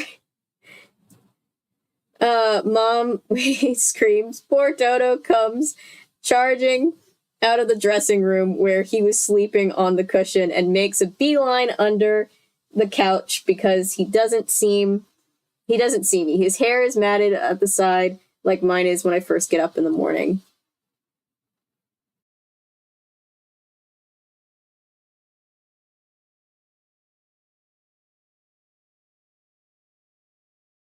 Treat Miss Dorothea with respect. You don't disrespect. You do not disrespect Miss Dorothea. I have not seen R.L. Stein's Just Beyond. Sorry, I'm looking at older chat messages. Your fault you didn't get very far on Cuphead. I wasn't streaming regularly then. I was just playing Cuphead because it tied into the video that I did, and I wanted to do something for charity that I could play all day. Brother wanted to be adopted, and the younger one lied to have an easy time being returned to his... Oh.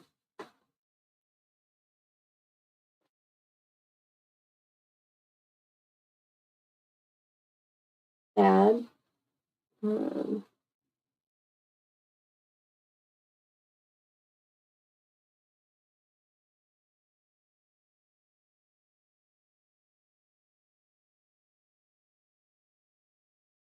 There's some Bears episode called In the Dark. Yes, yes I do.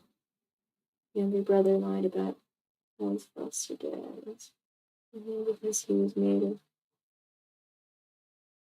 Oh, that's so sad. It's since the Bronze Age.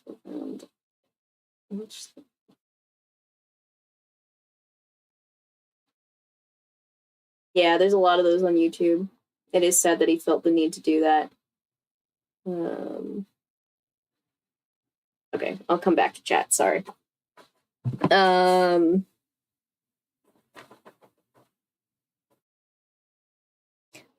Galleria, look at Toto. He gets so scared when I yell at him. He looks like a dancing mop. Oh, Mom screeches. Come here, Toto. I want you to meet my friends, I coo, trying to comb out Toto's hair with my fingers. I like when his hair is perfect like cotton candy, but Mom likes the untamed look, so he only goes to the beauty parlor every 2 months. Toto is ignoring me. And starts walking on his little doggy boo-boo. Oh. Toto, that's enough. Stop dragging your furry butt on the floor. Just got it waxed, Mom yells. Ugh. Then starts pinning some burgundy velvet fabric on a dress form. These are your friends from Cats and Kitties, she asks. Yep. Where are you two from? Mom asks, looking at Aqua. Turning to look at me, then back to my mom, Aqua asks, you mean me? Chanel kicks me. I kick her back. Yes, you, darling. You see anyone else here I don't know? You can call me Dorothea, by the way, Mom says. Oh, I'm sorry, Miss Dorothea. She's one of my favorites too, Milo.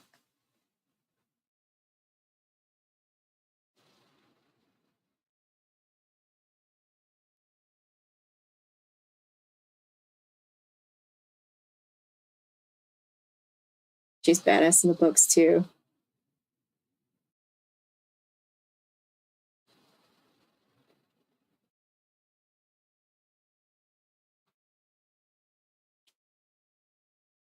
Oh, I'm sorry, Miss Dorothea. Aqua says, I didn't know you were talking to us. We're from Houston. Houston, they have the best shopping mall in the world.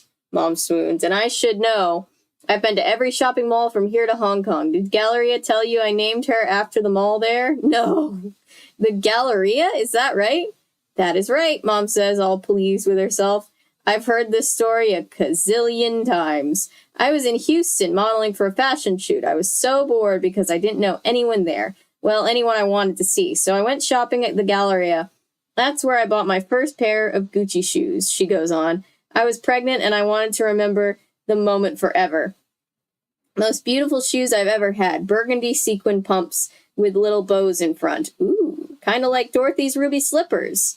Doremi asks, perking up. Exactly, I smirk. Mom still has the shoes in the leopard keepsake box, along with my baby pictures and a personal ad that she answered before I was born. Aww. Now, why did I say that? I have such a big mouth. Personal ad. What's that? Doremi asks. It's for meeting people, Chuchi snips. Ooh, the spicy meeting.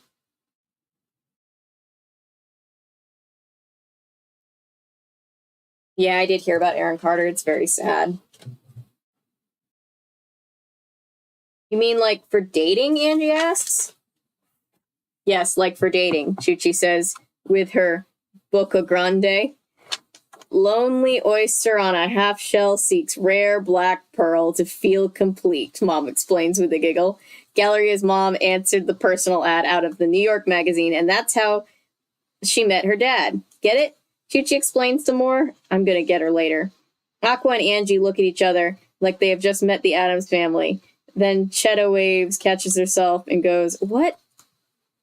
Is she making fun of, like, her look? Like, what? I feel like it's a very mean thing to say, the way that she's using it." Oopsies, bad lines in the movie. I would love to see that. Just roundhouse kick a dude.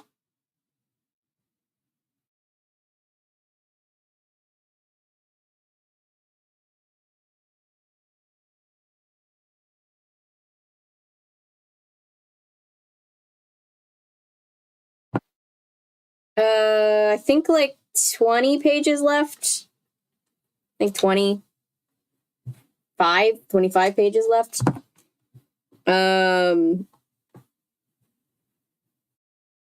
It's 12:14. Okay. I'm not doing super bad on time.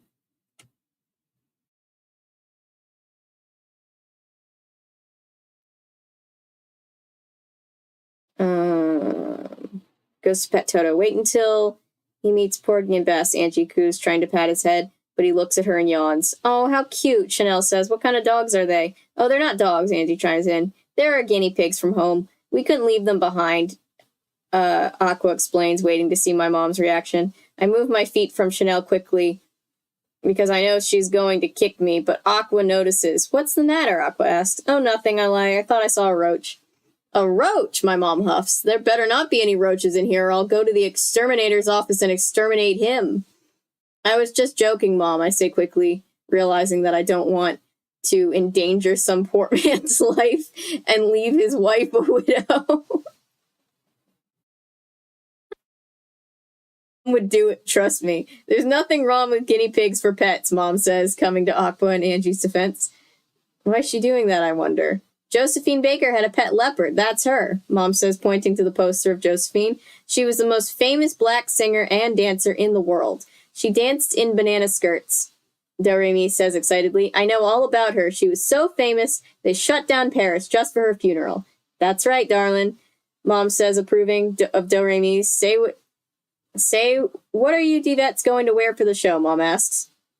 My mom knows full well the whodunit and Houdini. 1, why we are there. 2, how cheesy. I will get to have her help us. 3, that I am desperate. And then the whodunit music starts to play. She could have been named Gucci or Prada. I like the name Galleria. What she doesn't know is I know how to turn the tables. Mom, you gotta give us some ideas. I whine, even though it kills me. Mom loves to give advice. Leopard is always the cat's meow, darling. How about some leopard cat suits? Then you can go to Fright Night or Prince Street and get some leopard masks with the whiskers, like you used to wear for Halloween when you were little. Some little leopard velvet boots or something, and the 5 of you would look fierce. I love it, says Doe enthusiastically. That sounds fabby-poo, darling, I say, imitating my mother. Then I add for good measure. Mom, can I get a weave for the show? Do you have weave money? Mom asks, then continues with her investigation before I get a chance to respond. What are you going to call the group? We haven't decided yet, I yawn and pull up my kitty cat notebook where I have written down a few names. We thought of names like the Party Girls, the Ladybug Crew, A Taste of Toffee, that was Aqua's idea, the Ruby Slippers. Ooh, I like that, Mom says, smiling. Then she hesitates. But that's not for you girls. Why not, Doremi asks. Darlings, I've been in the jungle for a lot longer than you. Why don't you just stick with what you are instead of looking all over the place for answers? Mom then turns and looks at me. The spots worked for Josephine Baker. They worked for me. They'll work for you. Don't turn your back on your heritage. Your mom is funny, Aqua whispers in my ear. I can't believe it, but somehow the twins are getting along better with my mom than I am. Remember what the boy Derek called you in the hallway once? Doremi asks. A callback. What on earth did that red snapper say that was so deep? I ask her. He called you a cheetah girl, Doremi says. Then squeaks, maybe we could all be the cheetah girls. Do re mi, you are so on the money, Chuchi says, all excited. Yeah, we could be the Cheetah Girls, Aqua chimes in. My skin is so dry right now. Eesh. Angie claps her hands in delight. Mom had been right. I was trying to be something I wasn't. I guess I can live with the Cheetah Girls, even though it wasn't my idea. Actually, I kind of like it. I love it, Chuchi screams. We hug each other and scream so loud, my mom threatens to gag us and tie us up with fabric.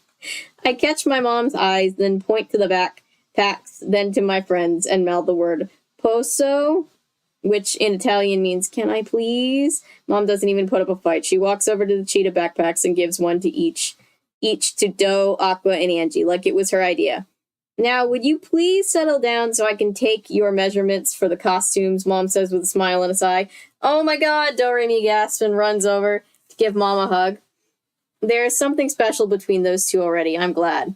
Do re mi turns to Angie and Aqua and says, y'all are okay with wearing cheetah cat suits, right? That's right, Aqua says with a smile. Dag, it's just a costume, Dorinda. We do have Halloween in Texas, you know. Hey, we gotta have a costume for Toto, too, I say, in a sudden burst of inspiration. He can be like our mascot. This gets howls of approval and an okay from my mom. All right, when we leave, Toto runs to the glass door and stares at us with begging, beady eyes. We all wave at him. Bye, Toto. Bye, Boo-Boo. See you at showtime, Doggy Poo.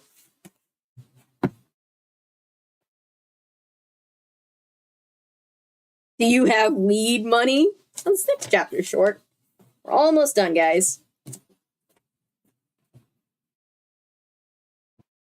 Catch up on chat for a second. You can also give my voice a mini break. I'm almost out of tea.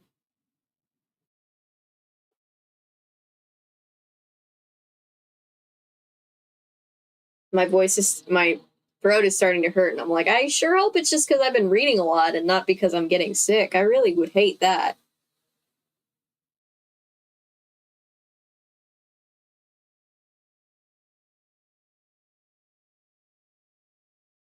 They made the show as one season. Oh, I did hear that. Is this about Cuphead that then they split it up because of because they wanted to pay the animators less. That sucks. Fuck Netflix. November 18th. I gotta get right on that. Waiting to strike. We'll show up in 10 more minutes to be like, is everybody okay? I think my Velma sim has ended up slightly trendier than canon Velma, but I feel no need to apologize for creating an artistic masterpiece. That's how I felt with my Velma costume this year for Halloween. I didn't do a turtleneck. I did a sweater that the orange striped sweater that I love. And I was with the red skirt and the knee high, like striped orange and red socks, and it was very cute. Same cat time, same cat channel. On your mark, ready, set, let's dance for a night.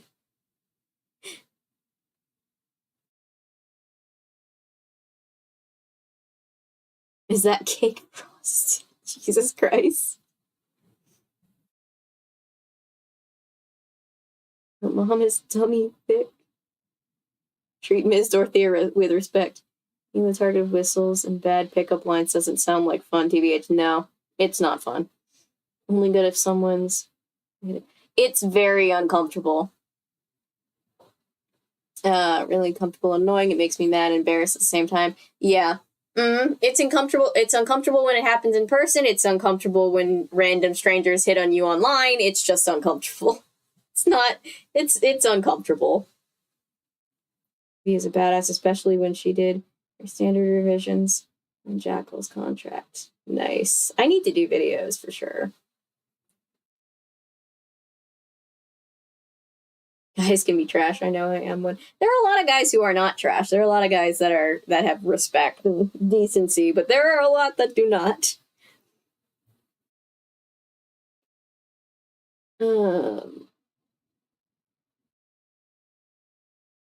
Yeah, we're less than 20 pages now.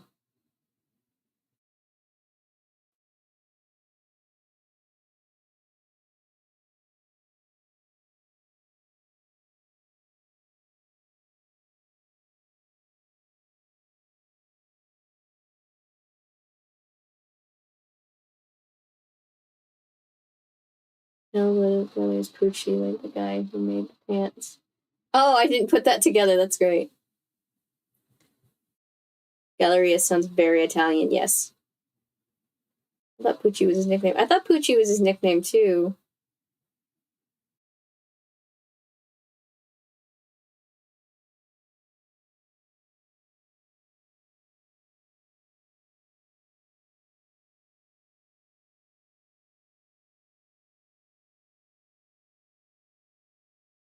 Oh, I said, yeah, weave, sorry. We all know I'm not the best, we all know I'm not the best reader, and I sound more cowgirl as the night goes on. Sorry about that. Weave money, not weed money.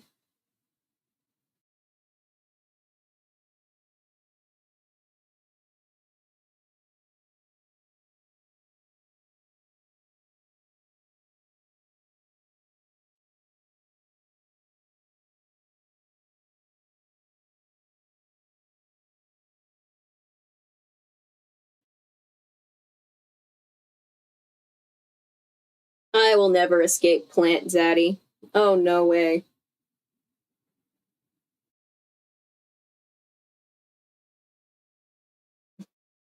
Have weed money after you're 21 and have a job.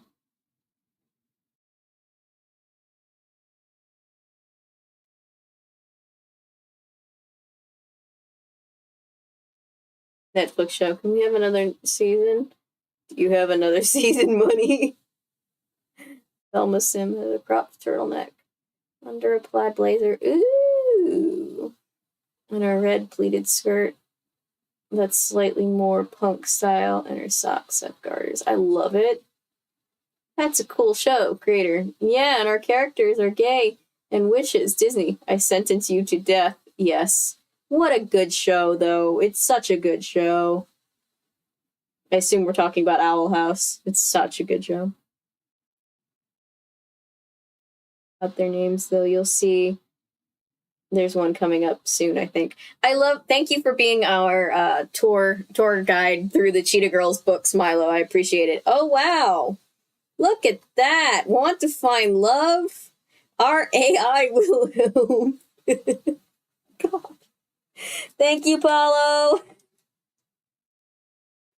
Nightbot, you were not as fast as Paulo. No, Nightbot, kill it. Nightbot!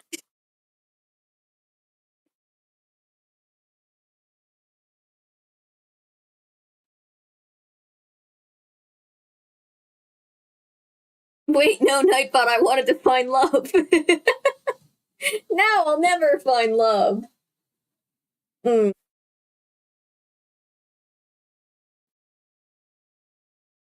All right. Almost done, guys. Thank you for sticking with me at almost 12:30 at night.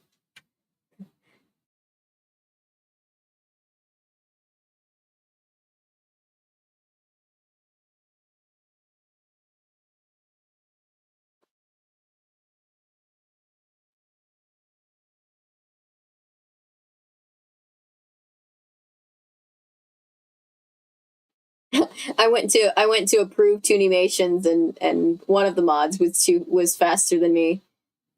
So Tunimations, I just like that we were both like, let Tunimations speak.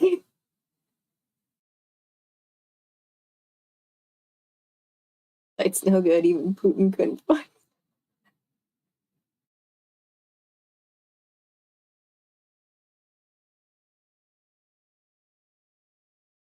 Oh my gosh, Nightbot works hard, but Paolo works harder. I didn't even see the bot before it got yeeted. Thank you, Paolo. Shout out. Thank you to all the mods. We appreciate you. Still here. I haven't followed the plot, and also I'm a bit tired. They're a girl group. They're becoming a girl group. This is their origin story. What have I done? You haven't done anything. Nightbot held you for review because you used the word shit. But we got you.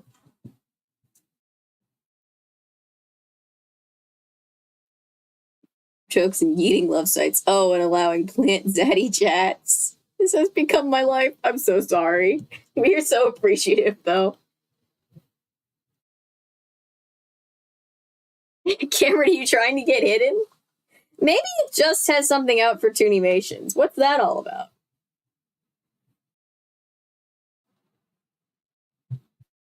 Happy Nightbot. Want me talking about them, but it's fine with Plant Savvy. Please stop tempting Nightbot. Don't give it any ideas. All right, I'm gonna keep going. We are almost at the end. Almost. All right. I need to resolve this music thing with Aqua and Angie today. We have to begin practicing, and the songs I've written now that we have the other two down. Today, Dad drives me down to Chanel's house for rehearsal. He is late getting to the factory, so he is lost in his own world. How are rehearsals going? He asks me. Don't ask, I groan. Dad wants me to be a singer, too. I think secretly that my singing has kept him and Mom together. Whenever they fight, I always start singing and it makes them laugh. Ciao, Dad, I say, blowing him. Oh, that gives me Cheetah telling his parents why they shouldn't break up vibes, and that scene makes me sad. Ciao, Dad, I say, blowing him a kiss as I get out. I'm glad that my parents are not coming to the bash. It's for cats and kitties only. Thank gooseness. Between school rehearsals, the dance classes, and vocal classes, I am about to explode like microwave popcorn. We have 2 hours to rehearse our vocals before we have to do our dance moves with Drinka. Listen, can we just do this? I say to Aqua and Angie. I'm holding my breath because I don't want to fight with them anymore. Doremi is going along with the program. She kind of likes my songs, but the Huggy Bear twins, me and Chuchi's secret nickname for them, are hard to please. I mean, they're kind of mid songs, we've decided, right?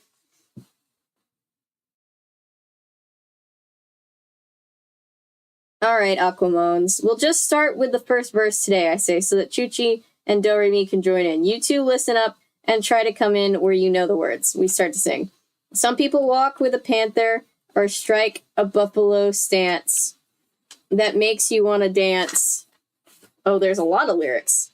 Other people flip the script on the day of the jackal. That'll make you cackle. But peeps like me got the Cheetah Girls groove that makes your body move like wannabe stars in the jiggy jungle. I still can't figure out what it would sound like. The jiggy jiggy jungle, the jiggy jiggy jungle. So don't make me bungle my chance to rise for the prize and show you who we are in the jiggy jiggy jungle, in the jiggy jiggy jungle.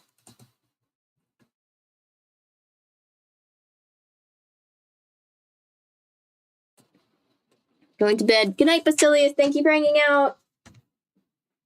Why are Aqua and Angie leaning so heavily on the chorus? You can't even hear the rest of us. I wonder if they're doing it on purpose. Sure, they're better singers, but they don't have to sing like they're at the Thunderdome. Aqua, Angie, maybe you should sing the chorus a little softer so we can hear the harmony more, I suggest.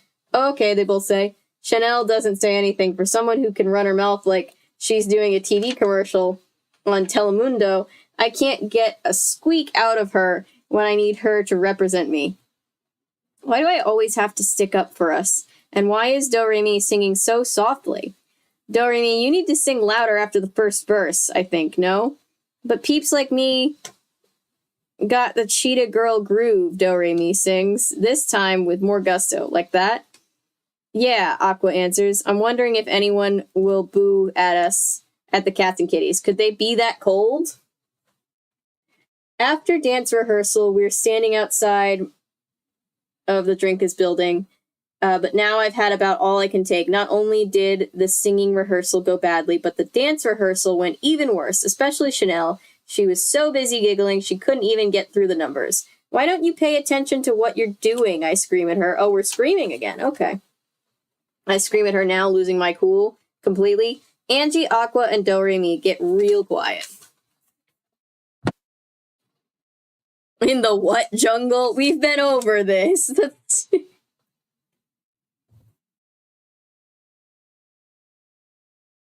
It's a whole thing with them. Mila's right, yeah.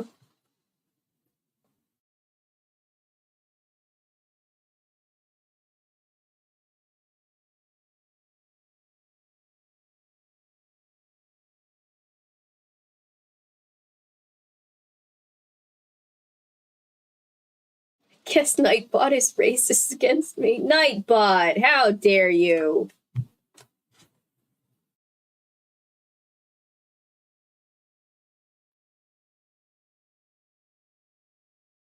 No worries, Rex. Don't feel like I always tell all mods, don't feel like you have to be here just because you're mods. It's just kind of like if you happen to be here, it's nice to have people just kind of making sure that we don't get botted. Like we have what 3 or 4 times tonight, so that's helpful. Singing in novels is awkward. We sang it, then sang it again, but this person didn't sing, so we sang it again. Yeah. It's also awkward because, like, I have no idea what these songs are supposed to sound like, so I just am just, like, chanting the lyrics.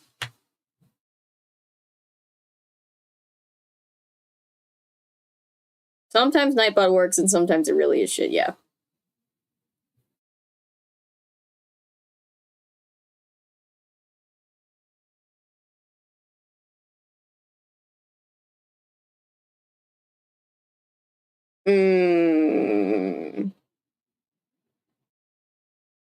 Where was I?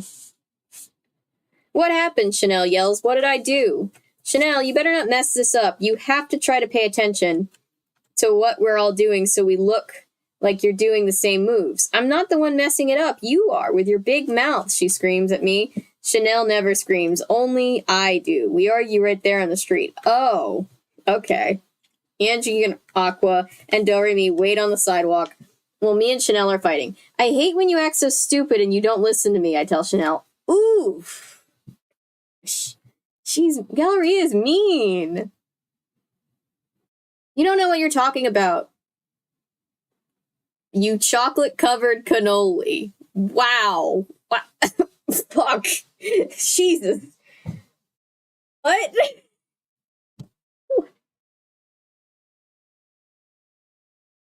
Okay.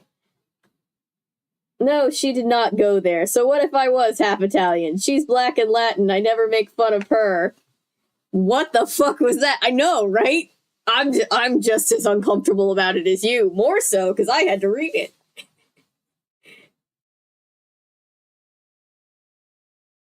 Read it in response to the character repeating it. Damn, I know. Fuck, man. Jesus Christ. The hell, Cheetah Girls? I don't know. You version of the N-word. It does, right? I'm so uncomfortable right now. Cheetah Girls.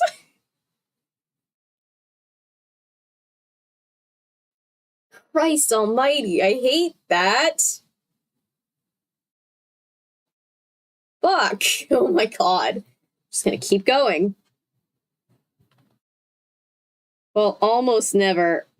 I run all the way to the corner and put my arm up to get a taxi back home. It's my last $10 till Monday, but I don't care. I just want to run far away. Doremi runs after me. Y'all need to stop. Hold up, Galleria. No, I'm going home. I need to chill for now. I'm sorry, Dore, okay? I'll see you tomorrow. Once I am inside my safe cheetah palace, I grab a box of my mom's Godiva chocolates. She keeps it hidden in the back of the kitchen cabinet. I don't care if she gets mad at me. So what? Everyone else is. I take the Godiva box and get as far as I can under my blanket. I cry myself to sleep, slobbering on my leopard velvet pillow while I'm chomping on the candy. How could Chanel call me that? I don't know. I feel like dragging her by her fake braids. Oh my god, right now down the street. I didn't know she knew what a cannoli was. I miss Toto. He's out at the dog groomers finally. Oh well, he's probably just as glad I'm not suffocating him to death right now. Here I am, just 14 years old, and my life is finished, I think, as I doze off into a deep sleep. Jesus Christ. Fuck.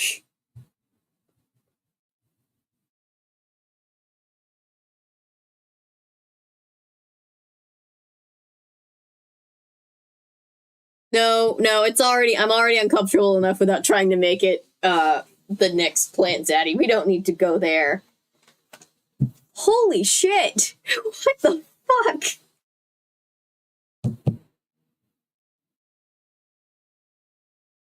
Yes, I would like to restate I am reading from a children's book. I just want to restate I'm reading from a book. This is not my idea.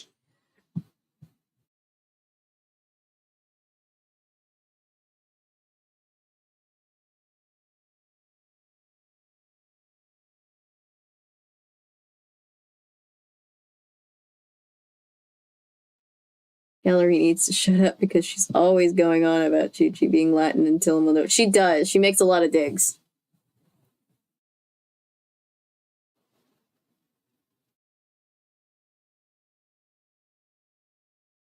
More or less exactly why Chanel said that, yeah. Mm-hmm.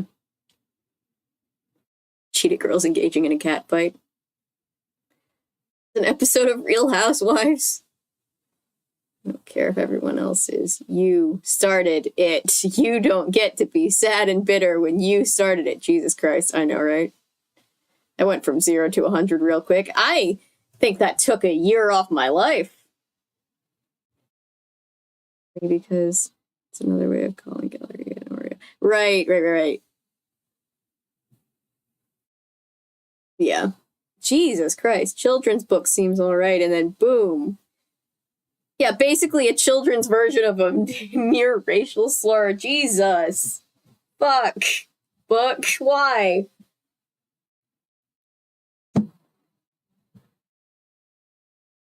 Again, I'm reading from a children's book, if you're just tuning in. I certainly didn't want to say that. Oh my god. Fuck. Jesus Christ.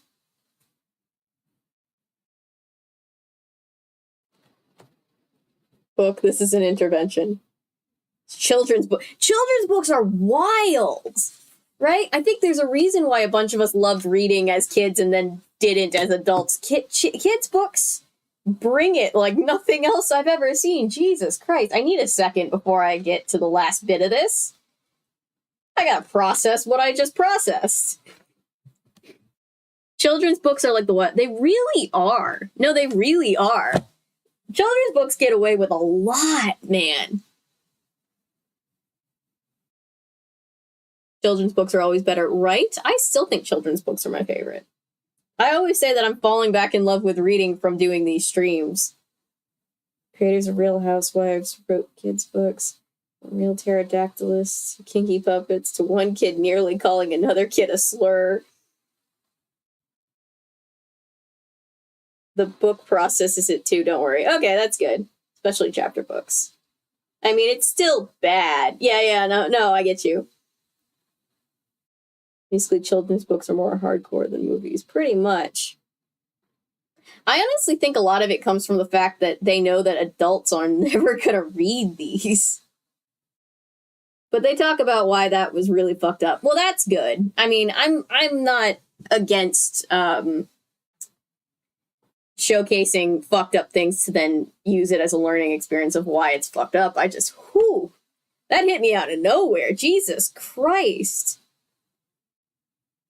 You are not ready for Animorphs, the California Diaries of this has you. No, not whatever. I'm just like, oh god. I don't want to read it. Oh gosh. Wait. Thank you, Paulo. Judy Mations got. What the fuck? It didn't get stop watching the stream, find love, but it took out Tootie Mations.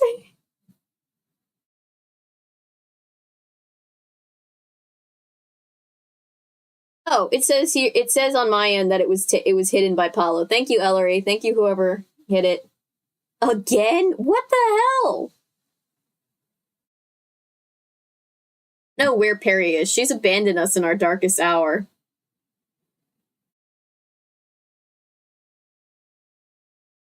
We each got half. Teamwork!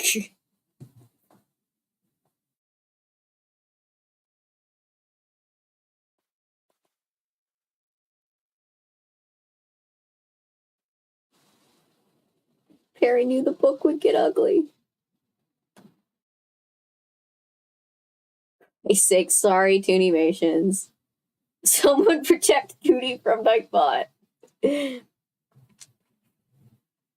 was more fucked up than anything I remembered from Mortal Kombat. It's scared of me to do that. Animorphs. You expect to have things like body horror and murder, torture, but you don't expect this kind of thing. Yeah, you don't expect a near slur from the Cheetah Girls book. I'm just like, Jesus Christ, that's fucked up. Alright, now that we've taken a minute to let that sink in, how fucked up that was.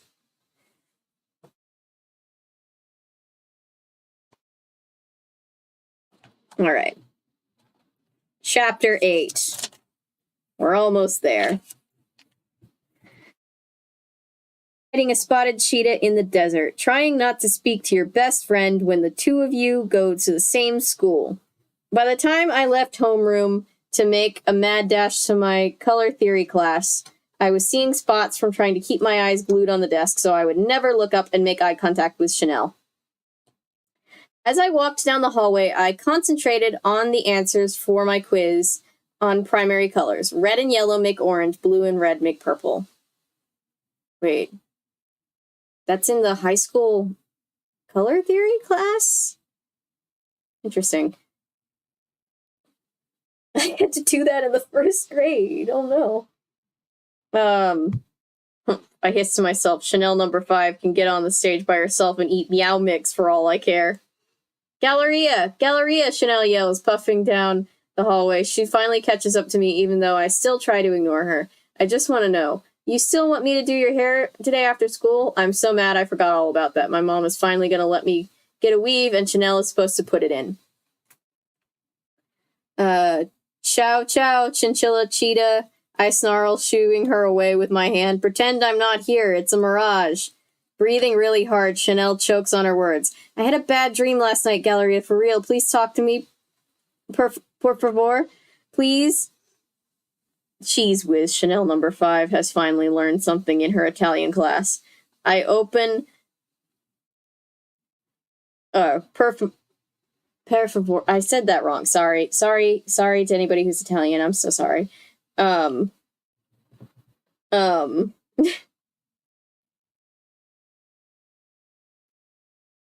begin... I opened my mouth to begin reading her the riot act when all of a sudden I hear the word okay slip out of my mouth. I dreamed we were on the stage and you were screaming at me to dance faster, and I was so scared that I was going to fall because the heels were so high on my shoes, Chanel says without breathing. I tried to dance, but I fell so hard, and somehow this is the weird part. I fell right into the people off the stage. So I started screaming, right? And you, Do, Re, Mi, Aqua, and Angie kept on singing. You acted like you didn't hear me scream. Then I tried to run because people started chasing me, and I just wanted to get away. By now, Chanel is giving Tears for Fears real drama, so we hug. This was supposed to be fun for us, and it's turning into a nightmare on Broom Street. My mom gave me $50 for my weave. You think I could get 2 strands of hair for that? I ask. Chanel blinks at me. She can't believe I'm letting her off the hook this easy. I have to admit, it's not like me, but I can't be mad at her. She's been my best friend forever, and I was acting kind of bossy and mean.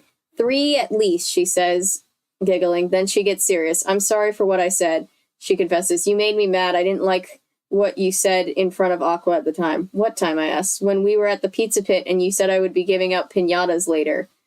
Oh, I'm sorry, I tell her. I was just playing. I was just showing off in front of Aqua and Angie. Now I see that Chanel did the same thing in front of them. Yeah, that was kind of fucked up.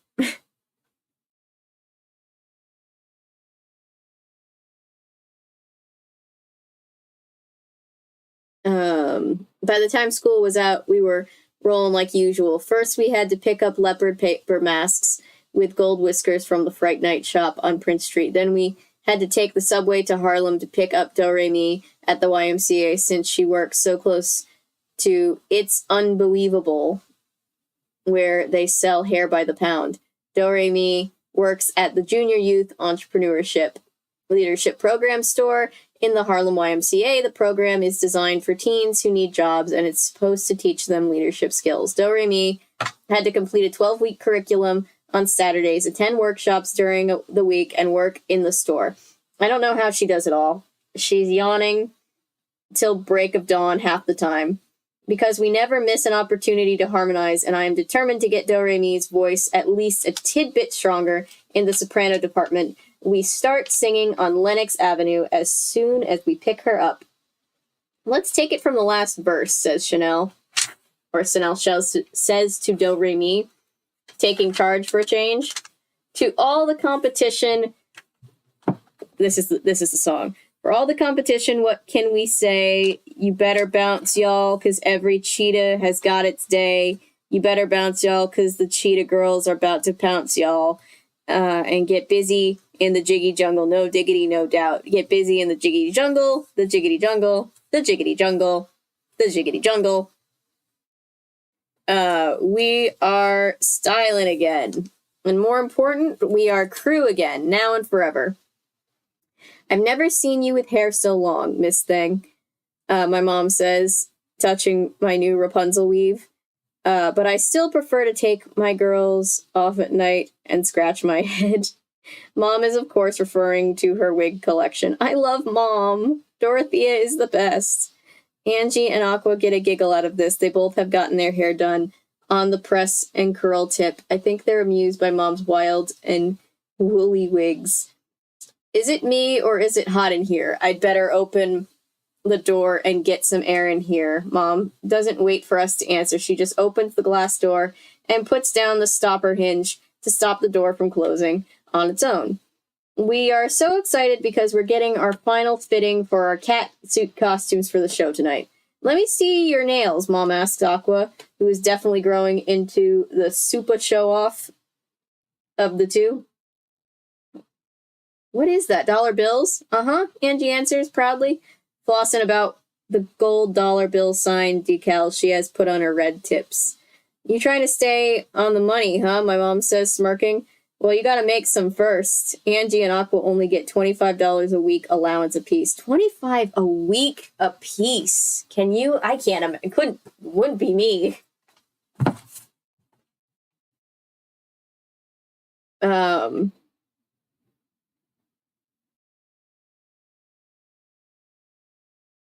their dad, but he also pays for them to get their nails done twice a month. I wonder if Angie spends as much time on her homework as she does on her nails. Fabby poo. I mean, whatever. Okay. Fabby poo, Chanel exclaims as she slips into her catsuit. This is so fat. Choo-chee, you are gonna be over the leopard limit tonight, girlita, my mom giggles. The cat suits are all that. Each one has a mock turtleneck collar and zip-ups in the back. Do-Re-Mi has a tail, too, because we thought that would be cute. Do-Re-Mi puts on her catsuit, then flosses. I'm imagining, I know it's not, but I keep imagining the characters flossing, like, you know, like the Fortnite dance. Anyway. You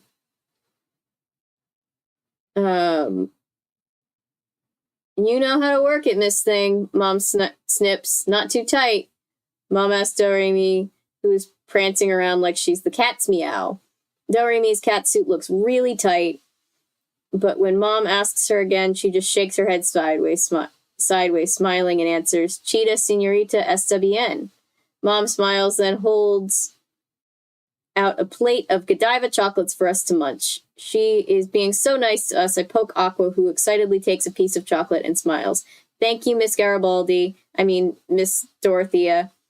Mom has told them more than once, call me Miss Dorothea, but just don't call me Heavy D. Aqua and Angie are so used to being formal around grown-ups. Sometimes you can tell they don't know how to act normal. That's another Southern thing, I think. You're a kid and you get asked to call an adult by their first name. It, like, takes time off your life. I thought again about Chanel calling me a chocolate-covered cannoli. Jesus Christ, I hate even saying it again. I wouldn't tell Mom or she would make Chanel eat a whole box of them. Godiva chocolates, these some fancy. Very fancy. Never been that fancy. Patrick's back! Yay! Still at it, almost done though. We've got like 10 more pages. My voice is giving out.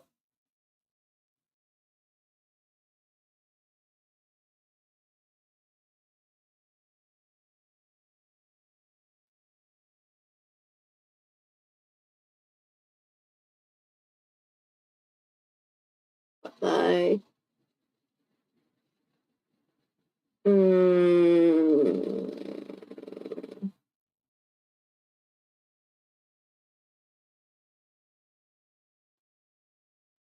Horror and murder, you say?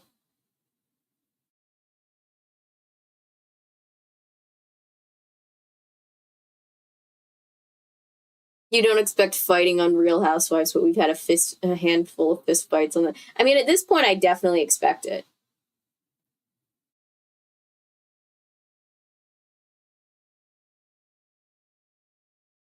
Do we need to temporarily give Nightbot some unpaid leave?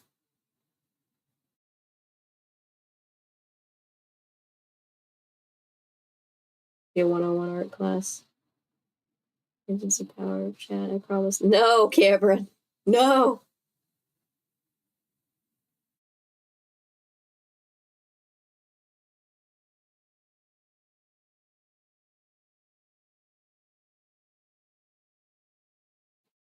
Main idea of the series is that the kids go through gruesomely detailed transformations where they turn into animals bit by bit, the Fly style, and it's a metaphor for how in war you lose your humanity. Yeesh.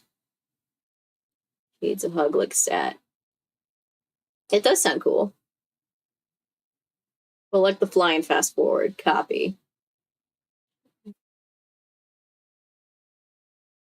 Won't you shake? I love The Princess and the Frog has such a cool soundtrack, and Friends on the Other Side is my favorite. I just love it so much.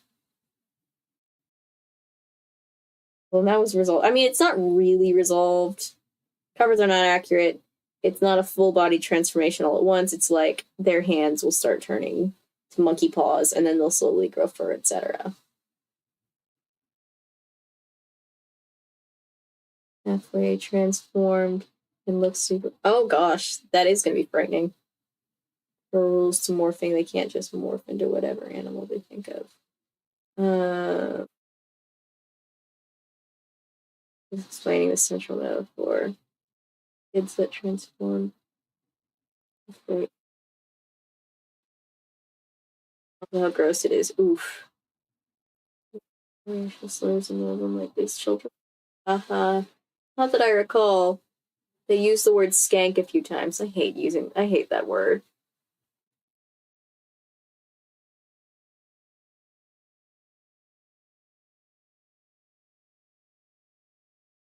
Yes, it will attack a whole bunch of exclamation points. Because it thinks it's one of the ways that it is supposed to be able to detect spam bots, but apparently it's very hit or miss.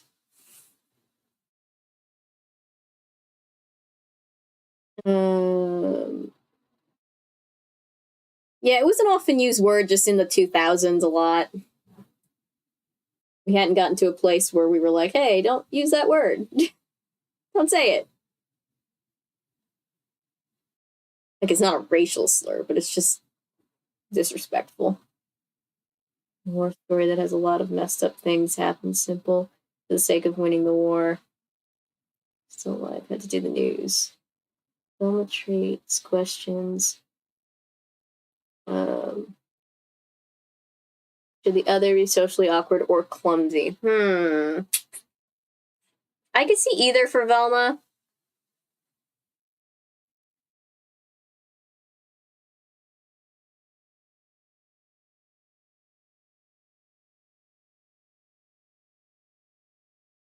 The Chronicle books give great insight on most of the species and provide better context to things the book makes mention of. Interesting.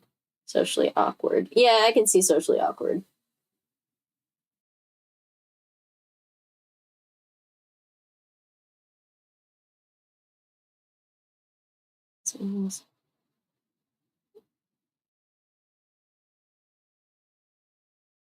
Sleepy Avery is best Avery. Yeah. The question is, once I get off stream, am I going to actually sleep or am I going to work? Because I have videos that need to come out. But the book is problematic with some of the ableist views. very pissed about how they did the auxiliaries. Interesting. We'll have to dive into that.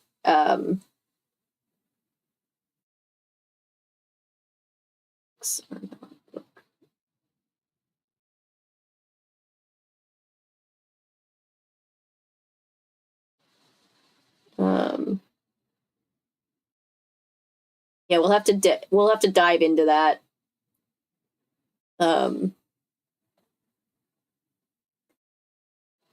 The auxiliaries. I don't know what the auxiliaries are, but I'm sure as soon as I find out, I'm gonna be like, oh.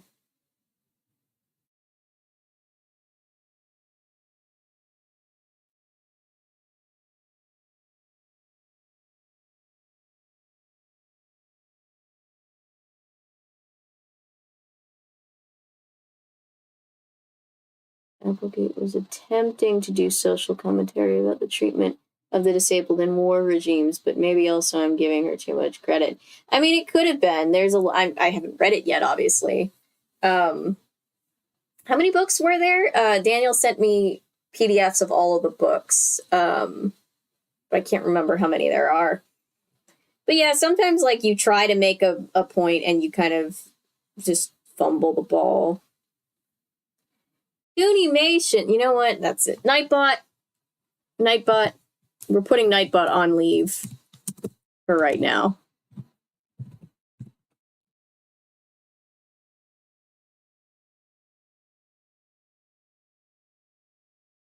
Nightbot have against Toonies.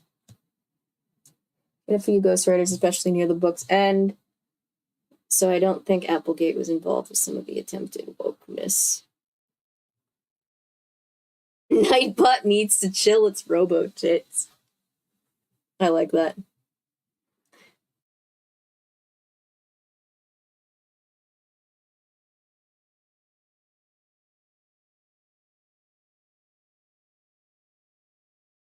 Work when you wake up. Thank you. Thank you, Rex.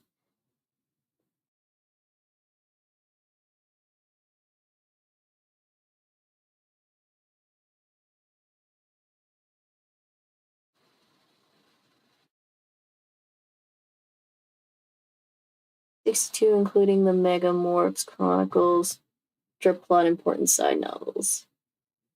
Cool.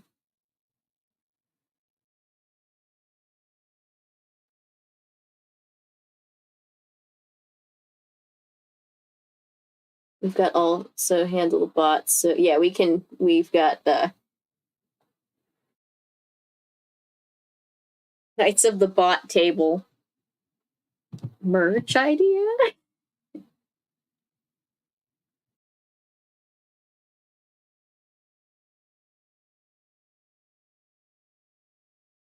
My computer rebooted or something.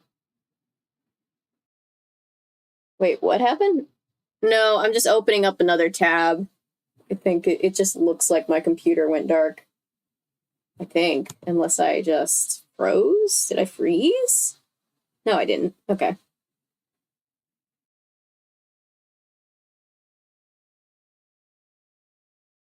Can't run over here enjoying my misery.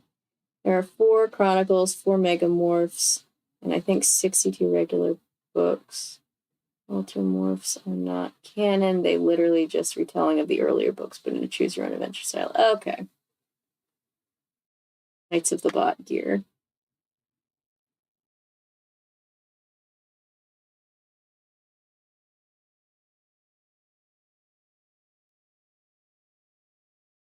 We'll get to the bottom of how many there are.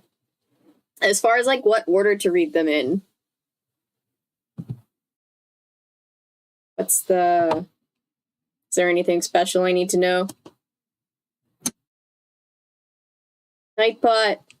I'm trying to turn off Nightbot for now, and my internet is suspiciously good at getting difficult. And I'm just like, Nightbot, don't you dare.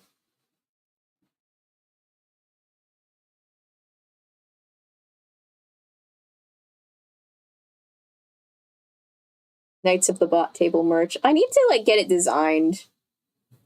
Holders should have all the books in chronological order. Book timeline. Oh, you're the best. Thank you.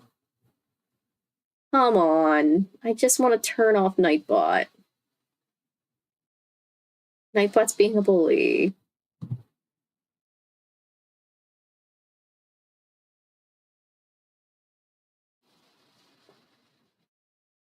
Nightbot is doing this on purpose, I swear.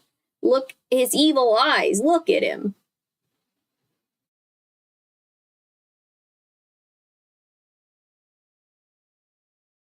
I'll sit here in full armor. It's like I pictured both, like all of you guys with a lightsaber for some reason.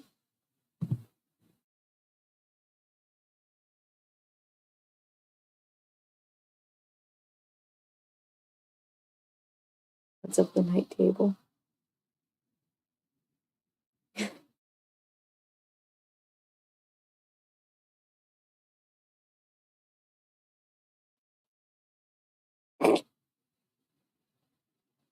Nightbot has gained sentience. The robot uprising is upon us. Well, if the robot uprising does start to happen, I'm gonna be taken out first because we all know technology hates me. Double check the PDF folder has them in story timeline order.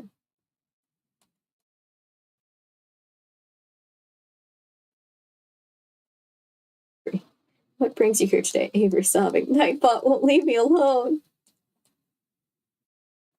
With real book reading action. Oh my god. I feel like I'd be a very boring action figure. I don't do that much. Please order more or less copy. Okay.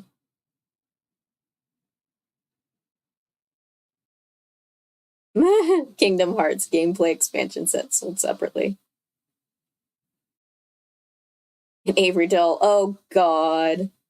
The tech ghost has been trying to protect us from the uprising the whole time. We didn't listen. Google Drive, email me. Down with the Nightbot. It just literally will not let me sign in. It's just like, no. It knows. It knows what it did. Oh, you know what? I'm going to finish the book. I'm going to finish the book. And we're going to figure it out.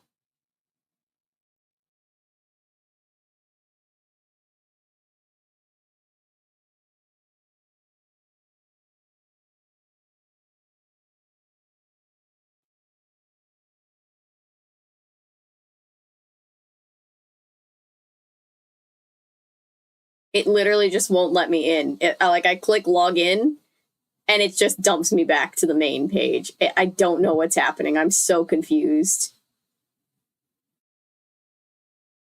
Uh-huh.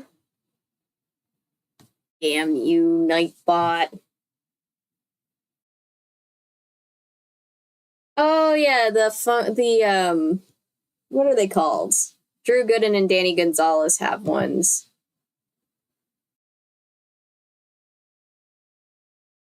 Challenge you to a fight. Incognito tab? Possibly. I don't think that's... I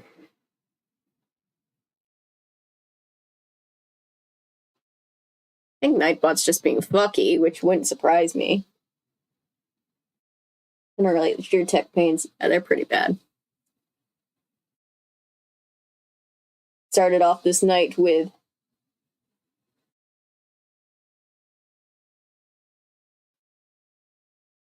I can try an incognito. Let's see.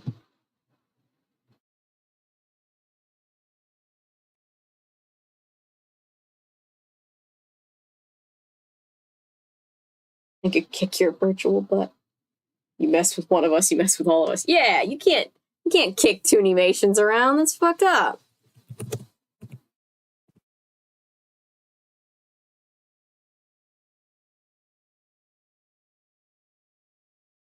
Oh, my internet is so slow right now. I said fucky, but funky also works. My mom always says fucky when stuff's messing up.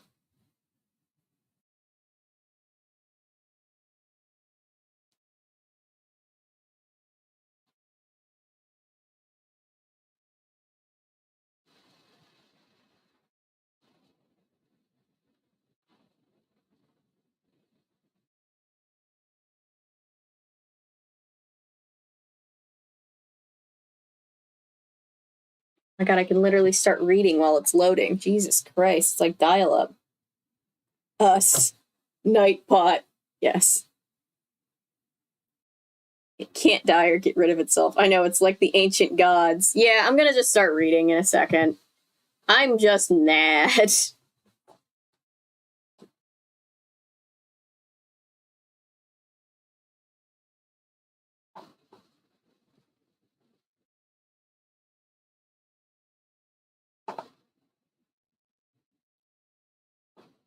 Someone might need to give #mad. Someone might need to give Daniel temporary access to. Maybe I can do it. Links. I don't know how to do that. Sometimes it has. Sometimes it doesn't like links, but we'll see. All right, I'm gonna have to deal with it later. Everybody, keep an eye on Toonie.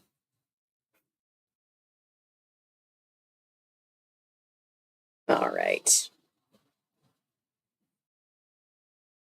Streams are growing in popularity, by the way. Thank you, guys.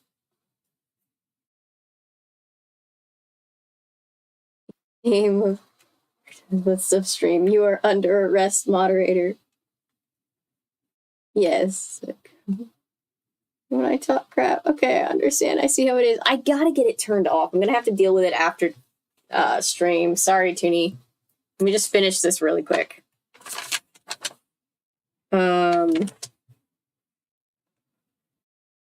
All right. Chapter 9. I haven't been announcing chapters, but here we go. The beauty mark Doremi paints right above her upper lip looks less fake than mine. I decided to try painting one smack dab in the middle of my cheek. She's a fake, Doremi hums. I rub off the cheesy dot of brown liquid liner and try it her way. Padow! That's the dopiest dope one, Doremi says after I'm finished. She has dimples for days. I didn't think there was anyone cuter than Chuchi. I didn't think it was possible, but Do is running a close second. We have each painted on a beauty mark and put Glitterella sparkles around our eyes. Theme is everything, I keep repeating to myself. We're starting to be very meow looking, even Aqua and Angie. It's amazing what a little makeup can do. Harmony check, yells Aqua. Welcome to the Glitter Dome. It's any place you call home. Give me props, I'll give you cash, then show you where my sparkle's stashed. Glitter, glitter, don't be bitter. Glitter, glitter, don't be bitter. Glitter, glitter, don't be bitter. Nightbot right now. Fuck Nightbot.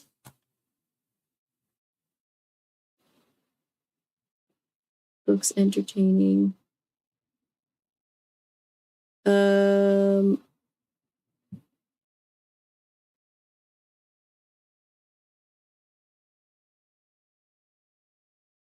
Doremi sounds like soulmate behavior.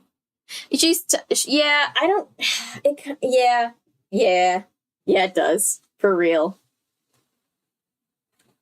I was hoping for her and Chanel, and then the whole incident happened. Glitter, glitter, don't be bitter.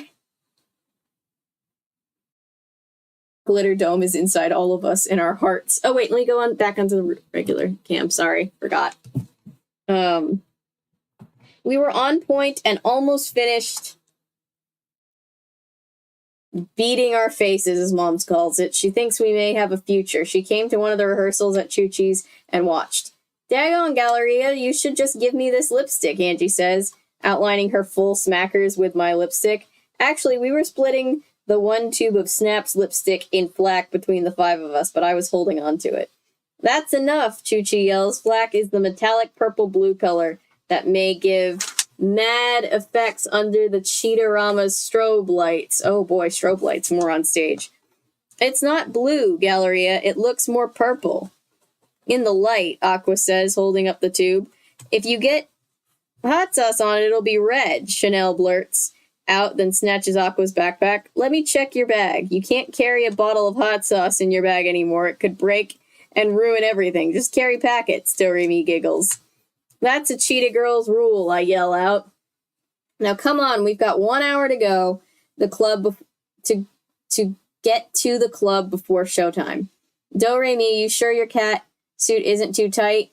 Chanel asks, poking Doremi's butt and pulling her tail. No, I'm fine, Doremi growls. You think we'll be able to see on stage with the masks on?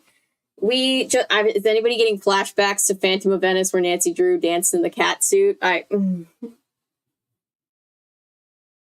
hell's a glitter dome?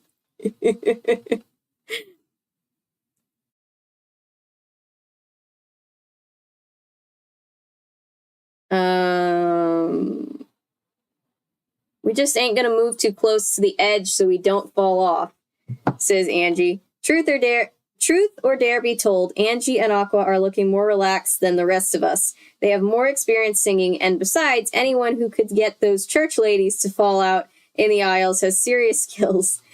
They only experience... We had in talent shows or vocal lessons. Maybe we should just let Angie and Aqua sing for real, and we lip sync into the mics. I turn and say to Doremi and Chanel, because I'm getting cold feet fast. Like the Pussycat Dolls. Everybody but Nicole Scherzinger didn't sing. Last dance, no chance, Doremi says, wiggling her matchstick butt. Interesting way of putting that. Okay, moving on. We are gonna sing 4 songs. 2 of mine and 2 of Kalua's. Don't locks me out the box, and the toys is mine. In the end, we decided to use tracks from all house music tapes for Form 2 and sing the lyrics over them. So they did decide on the tracks at the last second. I'm confused.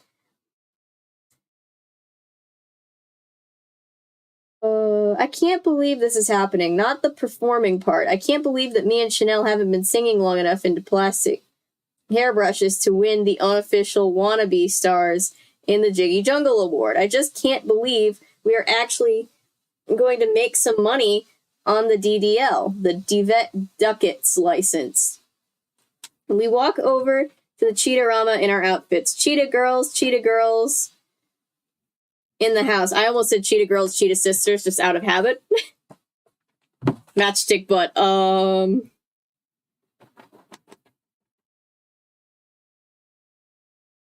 I was trying super hard not to think about it, but you sure just ended that plant. Sorry. I didn't... sorry.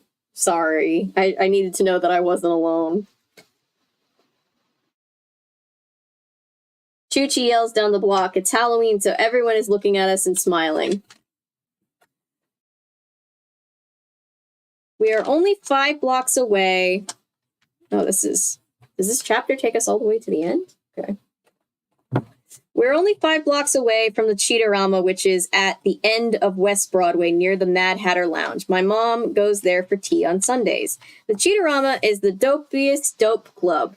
They have cheetah couches and curtains, and my mom has been here a few times to dance because they play house music on special occasions. She drags Dad along, or sometimes Juanita, but sometimes she'll come by herself because she has a lot of old school friends who are still single, who still like to hang out. This isn't the first time I've been in a nightclub, because last year we had the Cats and Kitties Club Christmas Eggnogger at the Hound Club in Harlem. But this is the first time I've hung out at a club that my mom, the diva, has danced at. I feel like it's the joint ski, and I'm glad that no grown-ups are allowed here tonight, except for the Cats and Kitties Club staff and Treasury Committee. Me and Chuchi have only been to the Cheetah-rama in the daytime. It's kind of dark inside now, and I step on Aqua's foot because I don't see the decline of the ramp inside the entrance. I stumble for a few steps, and Chanel grabs my arm. Oh, Snapples, Chuchi. Remember that dream you had? Well, it's not a dream. I don't care if I fall on my face. We've agreed to make our entrance wearing our masks, but my eyes haven't adjusted to the darkness. You can tell it's Halloween, all right. The Cheetah-rama is definitely haunted with hundreds of cats and kitties. Oh, sorry. With hundreds of cats and kitties wearing some pretty scary costumes. Hi, Miss Boogie. Doremi yells out. Her costume is hilarious. She's wearing a green afro baseball uniform, and sneakers. Who's she supposed to be? I ask, poking Aqua, who's staring at her. Menace Robbins, she snips back. Oh, that guy from the Houston Oilers basketball team, I ask. It's the Oilers, Aqua snips. Okay, so I never watched basketball games. Apparently sports are a very big thing down south, according to the twins. That is true. This is definitely a live party. It is wall-to-wall thumping. The music, the crowd, the lights, the excitement in the air is thumping too. People turn to look at us. The Cheetah Girls have definitely made an entrance. It was worth almost falling on my face. Cheetah Girls, come out at night, baby, I scream, throwing my hands in the air like I just don't care. Every eye in the house is on us, including some I can't see. Bubbles, don't look now, Chanel whispers. She's in back of me, pulling the tail on Do-Re-Mi's catsuit, causing Do to squeal. I turn and Chanel whispers, don't look, don't look. I look away. There's something grinning in a Batman mask. Holy cannoli. I giggle at Chanel. Batman has big feet. Batman starts walking towards me, but his cape isn't flapping in the wind. Hey, Cheetah Girl. I know that voice. Oh no, it can't be. The Red Snapper turned into a caped crusader? Gotham City is in deep herring. Derek? That's me. C'est moi. Since when did you become a member? Since you are, ma chérie. Oh, it's like that, I say, smirking. His family has the ducats. Why am I surprised that he joined? Copycat. Are you taking French in school? Chanel asks him, poking fun at him. Oui, oui, mademoiselle. Derek starts grabbing Chanel's hand to kiss it. We're glad to see you, Mr. Wee Wee, Chanel says, choking, taking her hand back and wiping it on her catsuit. Derek seems so different without his Johnny-be-down hookups. Where's Robin? I asked, referring to his friend Mackerel, who also goes to Fashion Industries High with us. He's not a Cats and Kitties member. He thinks it's mad corny. Too bad, you could have been the dynamic duo. I got a Batmobile outside. Want to ride later? I don't know. Well, if you decide to, just give me the bat signal. Derek laughs, pointing a flashlight in my face. Au revoir, Batman, Chanel says, wiggling her fingers. Ciao, Cheetah, he says to me. Remember, you could be my Catwoman. It's just not letting it go. They go to a fashion high school. I know. Yeah, we just kind of breezed past that, didn't we? All right, page 110. We're right at the end. That rhymed by accident.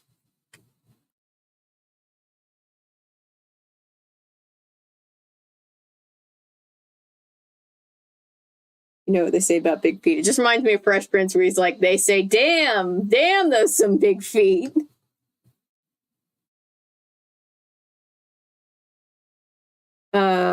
He does have good comeback lines, even if he was super nervy right out of the box. Sorry. Chanel is right. Maybe I do think he's kind of cute, even if that gold tooth of his makes me laugh. Not. Mrs. Buggy is signaling us to go backstage. It's showtime. We run backstage and pick up the cordless mics on the floor waiting for us. Then we line up 5 in a row behind the curtain, just like we rehearsed. Me and Chuchi are in the center. Do-Re-Mi is standing to my left, and Aqua and Angie are together, next to Chanel. May the Force be with you, I tell Chuchi. This is something mystical from a Star Wars movie, I think, but my mom always says it. She hasn't seen Star Wars, damn. I say it over and over again to myself. Chuchi squeezes my hand. Your hands are freezing, Bubbles, she whispers. I almost wish Mom was here because I'm so scared. I'm definitely on my own now with the crew, not in Mom's shadow.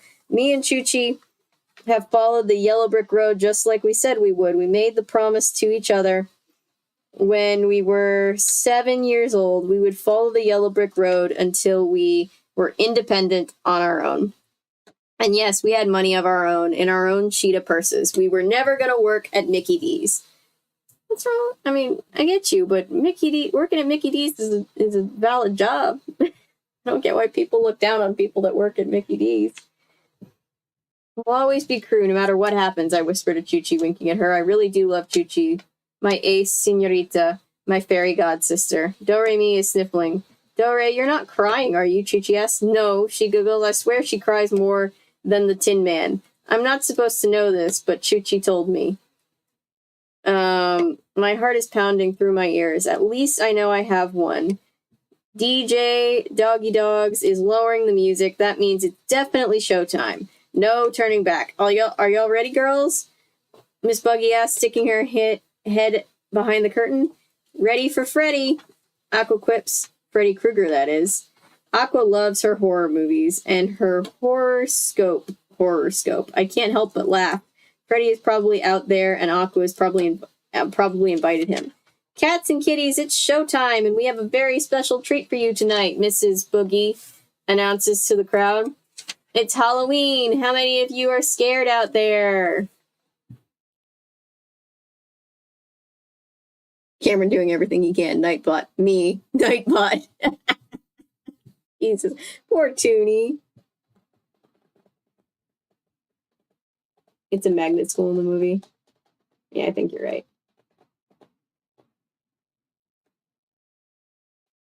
The only slang we still use is Mickey D's.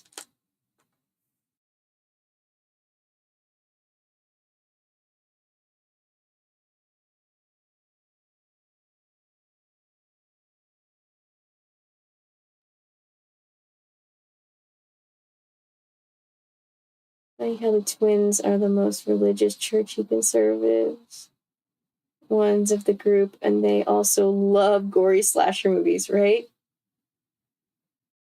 Well, I have this theory because I grew up in church, and we weren't, there's a big thing on, like, you're not allowed to watch, like, stuff with magic in it. So my theory is that church kids are always into horror movies because there's not really that much that people can object to.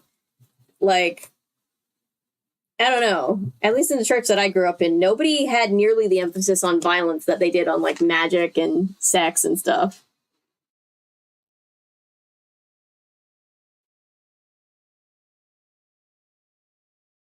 There's only a fraction of my power. The crowd boos. She's so corny. Well, I'll tell you the truth. I'm scared of the girls that I'm about to introduce you to. You may know them as Galleria Garibaldi, Chanel Simmons, Dorinda Rogers, and those singing twins from Houston, Aquanette and Anginette. Anginette. I think I've been saying Anginette's name wrong the entire time. Sorry, Anginette Walker. But tonight they are the Cheetah Girls, so give them a hand. I want to remember this night forever. Absolutely forever. That is all I keep repeating to myself as the curtain goes up. The strobe lights blind me in the face if I look too far back into the crowd. Now it is all about the beat.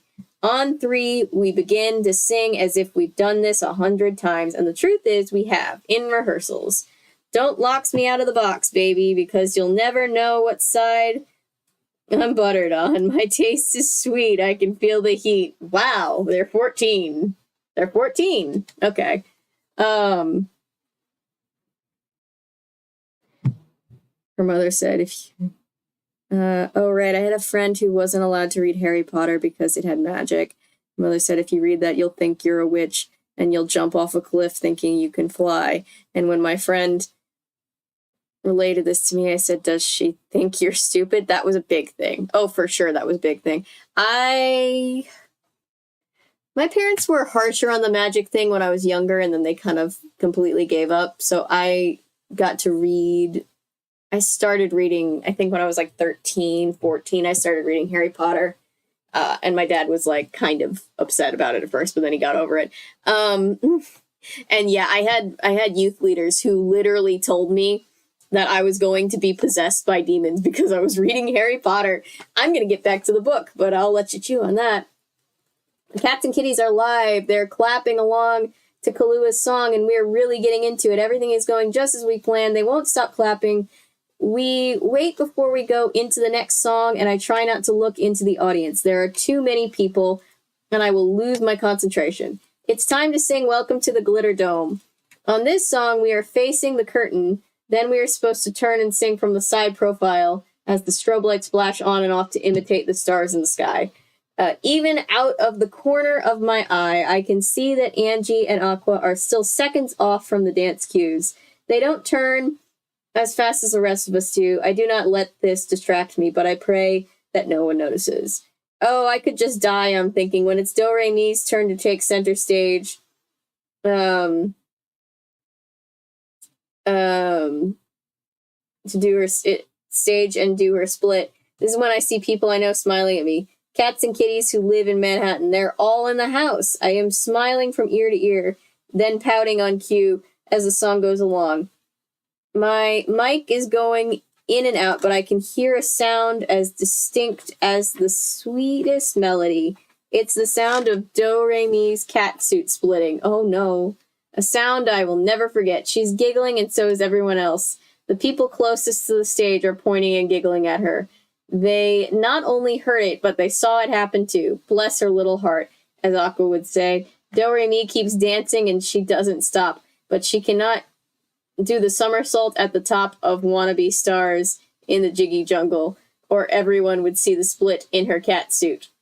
And her leopard underpanties. Oh no, go Cheetah Girls, the crowd is chanting. By this point, me and Chuchi are laughing, but the show must go on. Everyone is clapping at us, and it doesn't matter that Do-Re-Mi's cat suit is split, or that Aqua and Angie don't turn on the right cue. We did it. The clapping doesn't stop. Wannabe Stars in the Jiggy Jungle is the song the audience loves best. We can tell by how hard they clap at the end.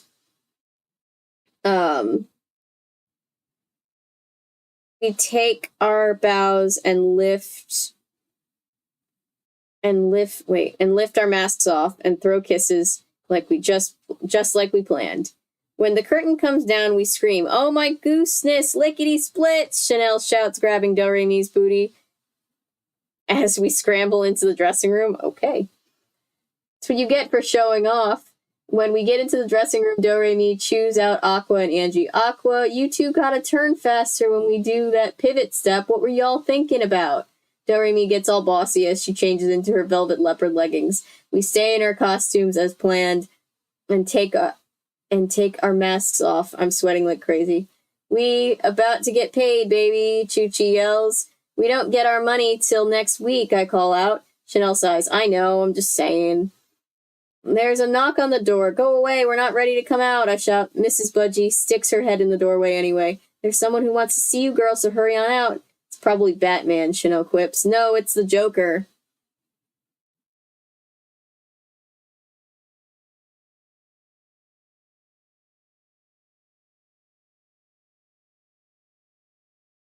I'm getting distracted by chat. Sorry, I'll get back to chat in a second. Do-Re-Mi clowns and spreads her lips. It's the penguin, I snap, and he wants to dance with me. We all squeal and laugh. Seriously, though, I finally say, we're gonna need more practice. Yeah, says Do-Re-Mi, and I'm gonna need a bigger costume. Oh, snap, Chanel giggles. You should have told my mom, I say, trying to be nice to Do-Re-Mi because I know she must feel bad. She would have made you a bigger one. I didn't want to say anything, Do-Re-Mi said softly. Why not, I ask. You don't understand, she says, blinking back tears. You'll never know what it's like to have to take everything that people give you just because you're a foster child. Nobody ever made me anything before. I don't think I deserved it, and I didn't want to screw it up. I'm sorry, she whispers. That's so sad. That's okay. Maybe next time you open up that little mouth of yours and speak up, Angie says. There will be a next time, that's for sure. We still could have served seconds. They were loving us, Aqua says, lapping up the victory. Now everybody knows the Cheetah Girls are ready to pounce. You are, that's for sure, Chanel says, smirking. What? Did Toonie get yeeted again? What the fuck?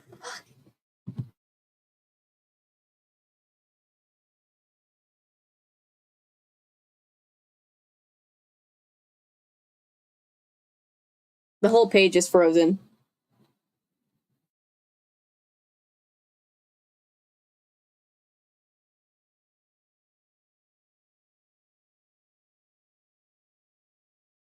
Oh, no, you're thinking of the Chronicles of Narnia. That's the Jesus fanfiction one.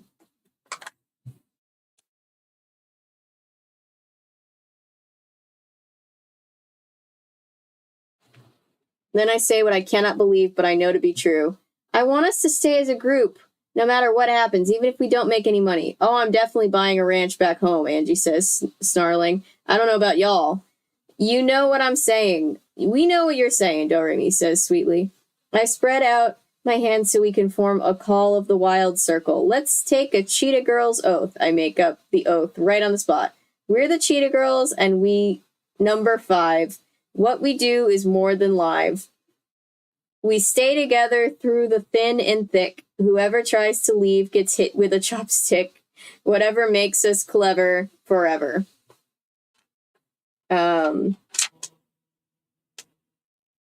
Then we do the Cheetah Girls hand signal, stretching out our hands. We touch each other's fingertips, wiggling them against each other. None of us ain't ever gonna drop out of the group like Rosemary from the Spice Rack Girls, right? Aqua jokes? Rosemary from the Spice Rack Girls, I can't. Baby's first religious deconstruction. I've never actually read The Golden Compass or seen the movie.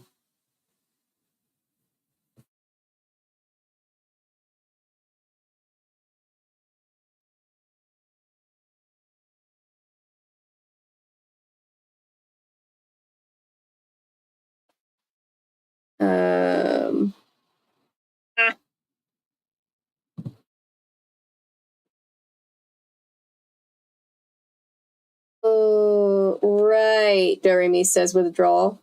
And none of us are gonna burn down our boyfriends' houses if we get famous, right? Chuchi yells, what a specific thing. Right, we all chime as we head to our Matchbox dressing room to get our groove on. The music... Head out of our Matchbox dressing room to get our groove on. The music and screams are loud, really loud. Mrs. Buggy is standing in the hallway with a tall man wearing a yellow tie and a red suit. I don't think it's a costume, but you never know. Girl, someone wants to meet you. He's a manager and a business associate of Mr. Hare, the owner of the club. Mr. Johnson, I want you to meet the Cheetah Girls. How you doing? I'm Aquanette, and this is my sister Anginette. Did you see us perform? I clear my throat so I can talk.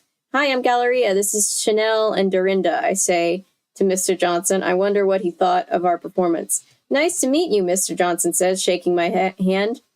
Well, you girls are cute. I came down to pick up a check from Mr. Hare, and I thought I would stick around and check out your act. Our act? That sounds pretty cool. I heard the name of the group, the Cheetah Girls, and it sounded cute. I was wrong, though, Mr. Johnson continues. What do you mean? I ask him, feeling my cheeks turn red. You were splendiferous, fantastic, marvelistic. You know what I mean, Mr. Johnson says. He sure has a way with words. We all laugh and get excited. A manager. I wonder what that is. Oh, boy. What do you do? I ask him. Oh, I'm sorry. My name is Jackal Johnson, and I have a company called Jackal Management Group. I think you girls need a good manager like me to get you a record deal. You understand? We understand, Doremi chimes in. Here's my card. I'll expect to hear from you soon. I think with the right management and direction, the Cheetah Girls can really go places, and I'd like to take you there. We can set up a meeting for next week. We'll call you, Chanel says, holding my arm. Next week, I add, when we head down to the party, it's like a dream. We just the way I've imagined it 1,000 times. Now it's really happening. I have one thing to say, says Doremi, sashaying to the dance floor. The Spice Rack Girls had better bounce, baby, because the Cheetah Girls are about to pounce. No diggity, no doubt. All right, what did I miss in chat? What's happening? My tea is gone. That's a shame.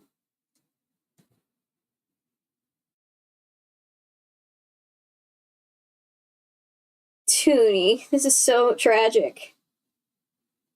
Where did I leave off?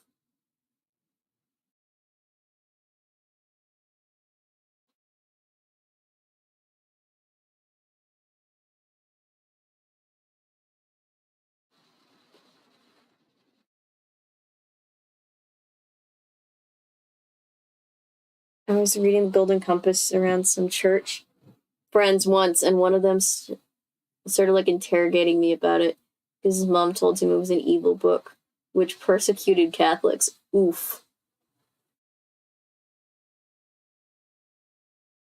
I have family members that refuse to have the Da Vinci Code in their house, which is kind of funny. It was said when the Lord of the Rings books came out and people found out how Catholic Tolkien was. Strobe lights can cause seizures or really bad migraines. My mom can't do strobe lights because of really horrible migraines.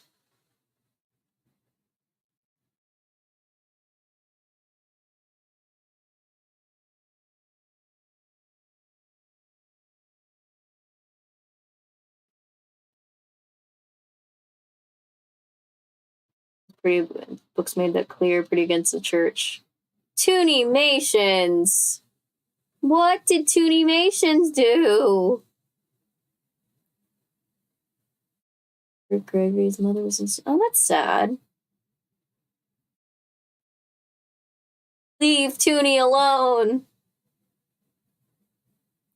Golden Compass is pro-atheist, yeah. Intervention Institute of Technology. Kill God in the third book? Jeez.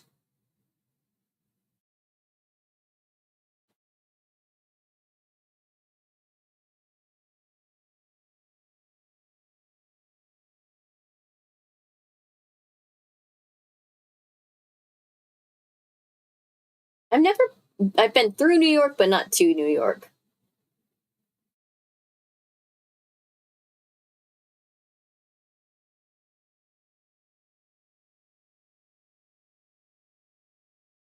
Baby's first. You know, you can make your adventure to Goodreads librarian into a full video. I honestly thought about it, but we'll see. We'll see what happens.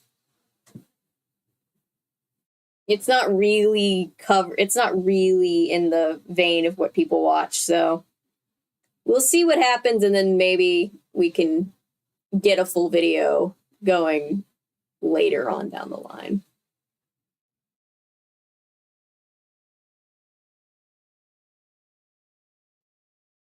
Why me?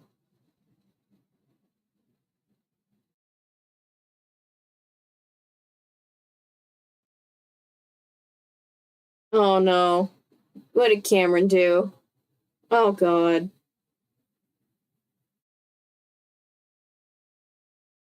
Compass series is that one girl is prophesized to destroy the world as it is known, and she's also the hero of the story. Gotcha.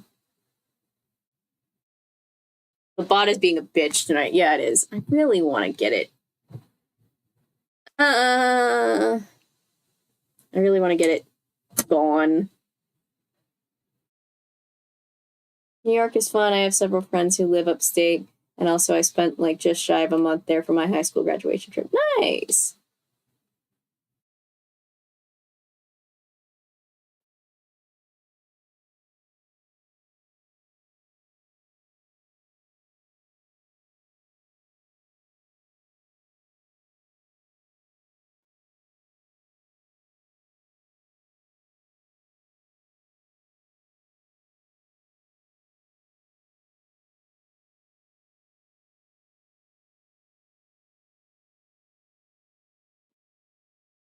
Let's try one more time.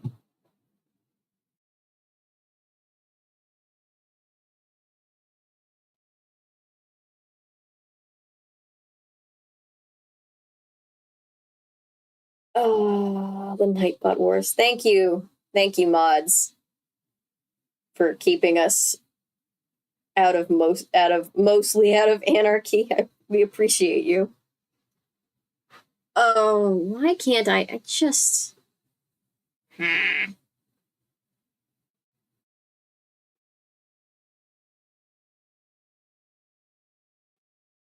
Stream. We're gonna end the stream in just a second. Oh, it's almost 2 o'clock where I am. Okay.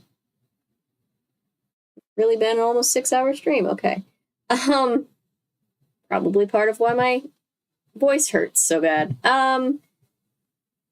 Let's write a quick review really quick on Goodreads.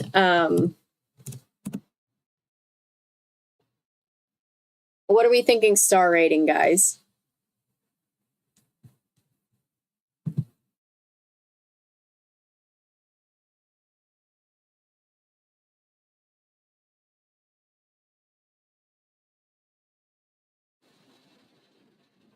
Honestly, I took some... Oh.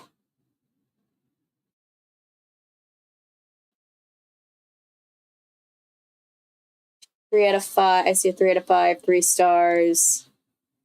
3 seems pretty fair. So it's enjoying it. Modding? Thank you, guys. I'm glad. 3 is right. Okay, we've agreed on 3. I want to strangle Firefox once I kick Nightbot's ass.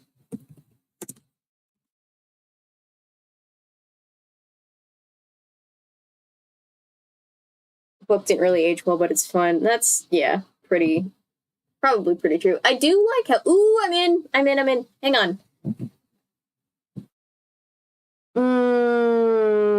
Derp Rex is top chatter of the night. How do I turn off Nightbot for now? Nightbot is now leaving the channel.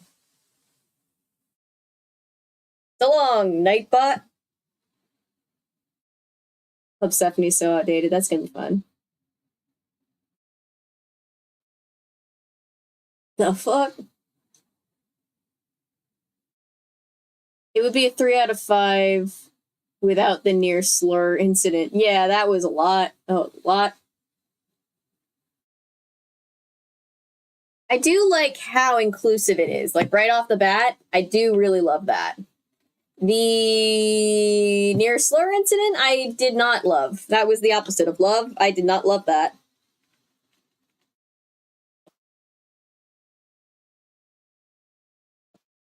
Three. Okay, I don't think we've ever been in more agreement, so good for us. All right. Let us see. Ooh, nope. No, I didn't want to voice activate YouTube. That's not what I wanted. You did get the last laugh, Toonie. I'm so sorry it took so long.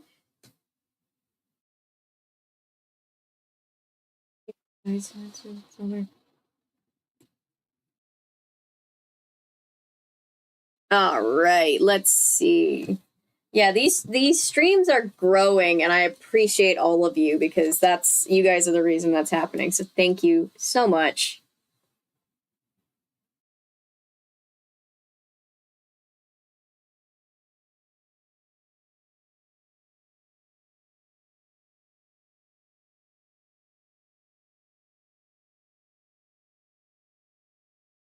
In the age of heroin chic, just having a plus-size woman who loves herself was progressive, but the remarks about eating too much are fatphobic. Yes, that's true. That's a good point.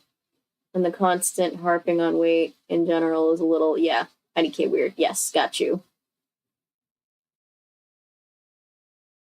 Good for... The streams are a lot of fun. Thank you. I have fun, too. We're the reason Nightbot is obsolete. Yes, you guys are the real heroes. We appreciate you. Toonimations! I'm so happy for Toonimations. Yeah, fat shaming. Yeah, fuck that. Fat shaming, the near slur incident. All right. You guys want to put in quotes for... You guys want to put in quotes for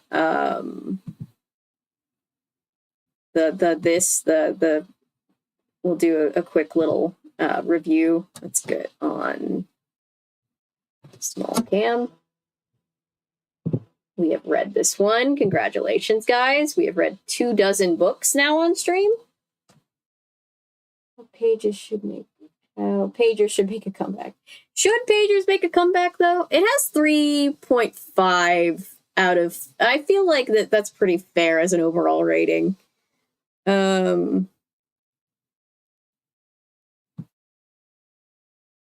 Basically, Squidward celebrates SpongeBob leaving.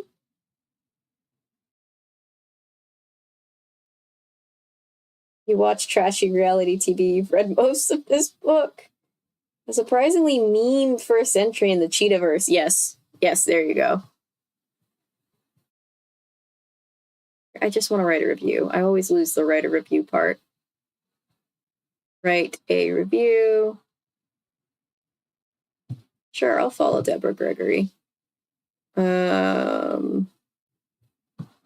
Let's see. Write a review. There we go. Strange to read a book about a friend group where it feels like all the friends can barely stand each other. That's a good one.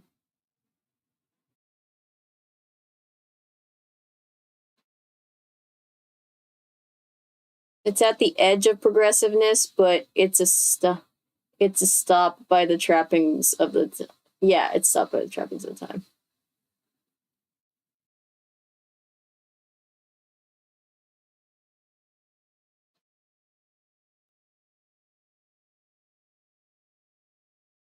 Cameron, stop bullying Tunimations or we'll have to put you on timeout. Tunimations has been through enough. Alright, the filming or the reading of this book was filmed in front of a live studio audience. Alright, I'm going to go on to full cam for a second. So that I can copy and paste without putting us in the void. Never read The Click. I never read The Click. Books were genuinely rancid and mean-spirited, and the girls were horrible to each other. I always got that vibe from the way people talk about it.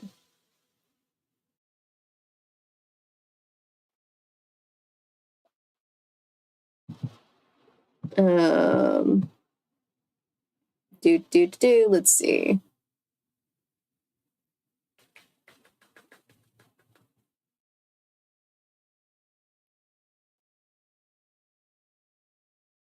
No.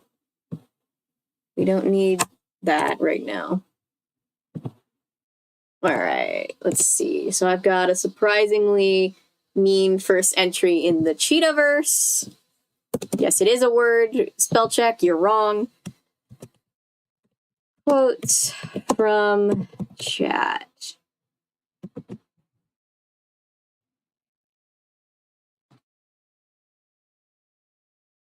Chat. There we go.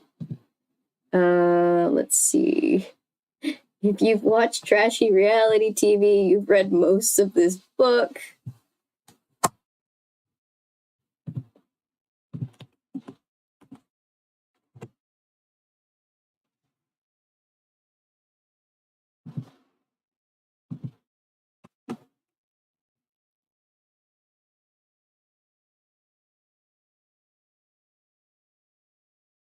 Do I look like I'm about to pass out? Sorry. Part of it is my face. I just have, like, resting sad face. I actually don't. Yeah. The Cheetahverse.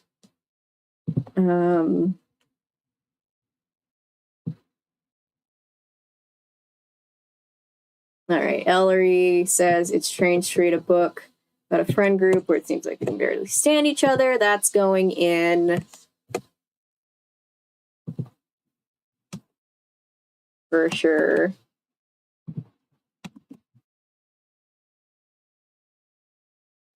Dinotopia book for $1. That's so great, Patrick. In fact, I feel weird calling it a friend group because they constantly insult each other except for when Galleria talks about Dorinda, in which she alternates between flirtation and babying her. Yes, I'm going to add that too. That one's good. That's good too. Should see mine now. Sorry, Paulo. Feel free to go to bed. I mean, I know we're going to get off in a second, but don't feel like you have to stay on the entire night.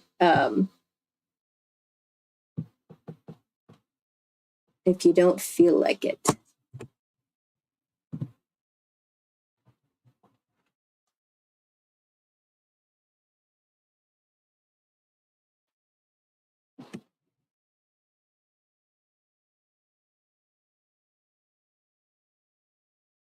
I grabbed the wrong one. Hang on.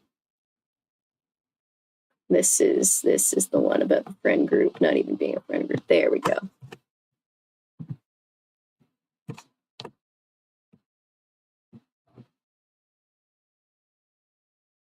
All right. Dietopia was so popular at one point. We're almost done here. Did mention how unlikable some of the characters are. Yeah, it's pretty unlikable. Here, I'm gonna put this in when I put in notes, I'm just making sure I got all of the direct copy quotes. Did I get everything?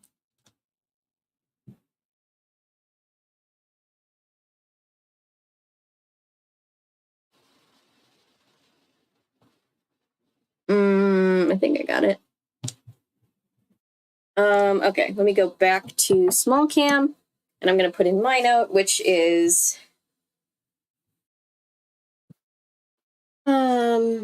this book started out wrong. I liked the message of diversity. Oops. And I wish we could have seen a version of the films that stayed true to the all-black group. Rescue Dinotopia, and she'll send it to you, the home of Misfit Books. Thank you. Yeah, Disney shouldn't have whitewashed the cast. I'm gonna copy that right in. Oh, sorry. We go into Void World. Sorry about that. Let's see.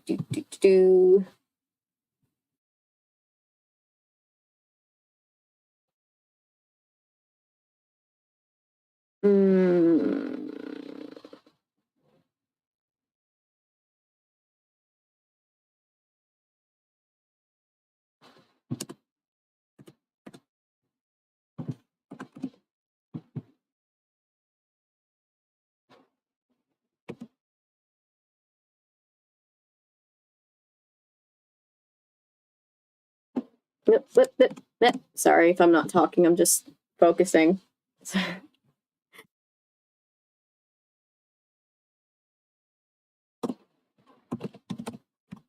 Quotes from chat. Okay, let's go back to this. Small cam. Just noticed your shorts about Goodreads. I swear you look like an angry Portuguese mom in the second one. I know, right? I know, I thought the same thing. It's like, I don't know why that was the shot that they decided to take for the thumbnail, but thank you, shorts. The slang is hilariously 90s, and let's be honest, I'm a nerdy white girl who can't really pull it off. What else do I want to say? Dark songs, everyone. What is her name? That she gives me very Cheetah Girls vibes in her music. It's very like 2000s throwback pop, and I like it quite a lot. Rima Soyama? I think I'm saying that incorrectly.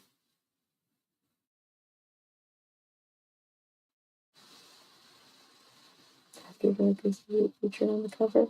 Not Paolo's vibe. No, I'll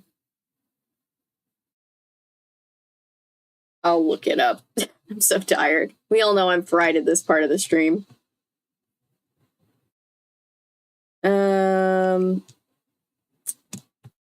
The near racial slur was less than good, and there was quite a bit of fat shaming, as is on par with the era, unfortunately. Did I forget anything? Oh, yeah.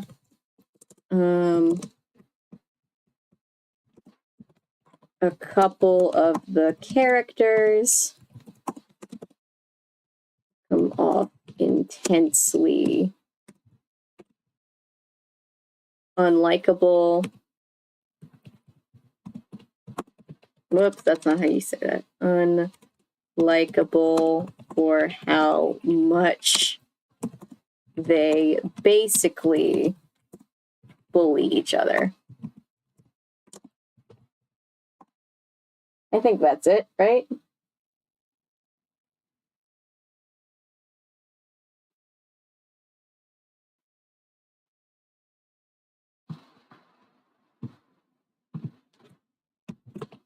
Cheetah-liciously yours. This could be true. True. 2022. Yay, we wrote another review. Let's see. It's technically it's tomorrow now. How it started, how it's going. No, we don't need to hide it for that. I don't think that matters to anybody but me. But we did it, guys. We read the first Cheetah Girls book. Thank you again, Patrick, for sending this to me. I know a lot of you have really wanted me to read this one.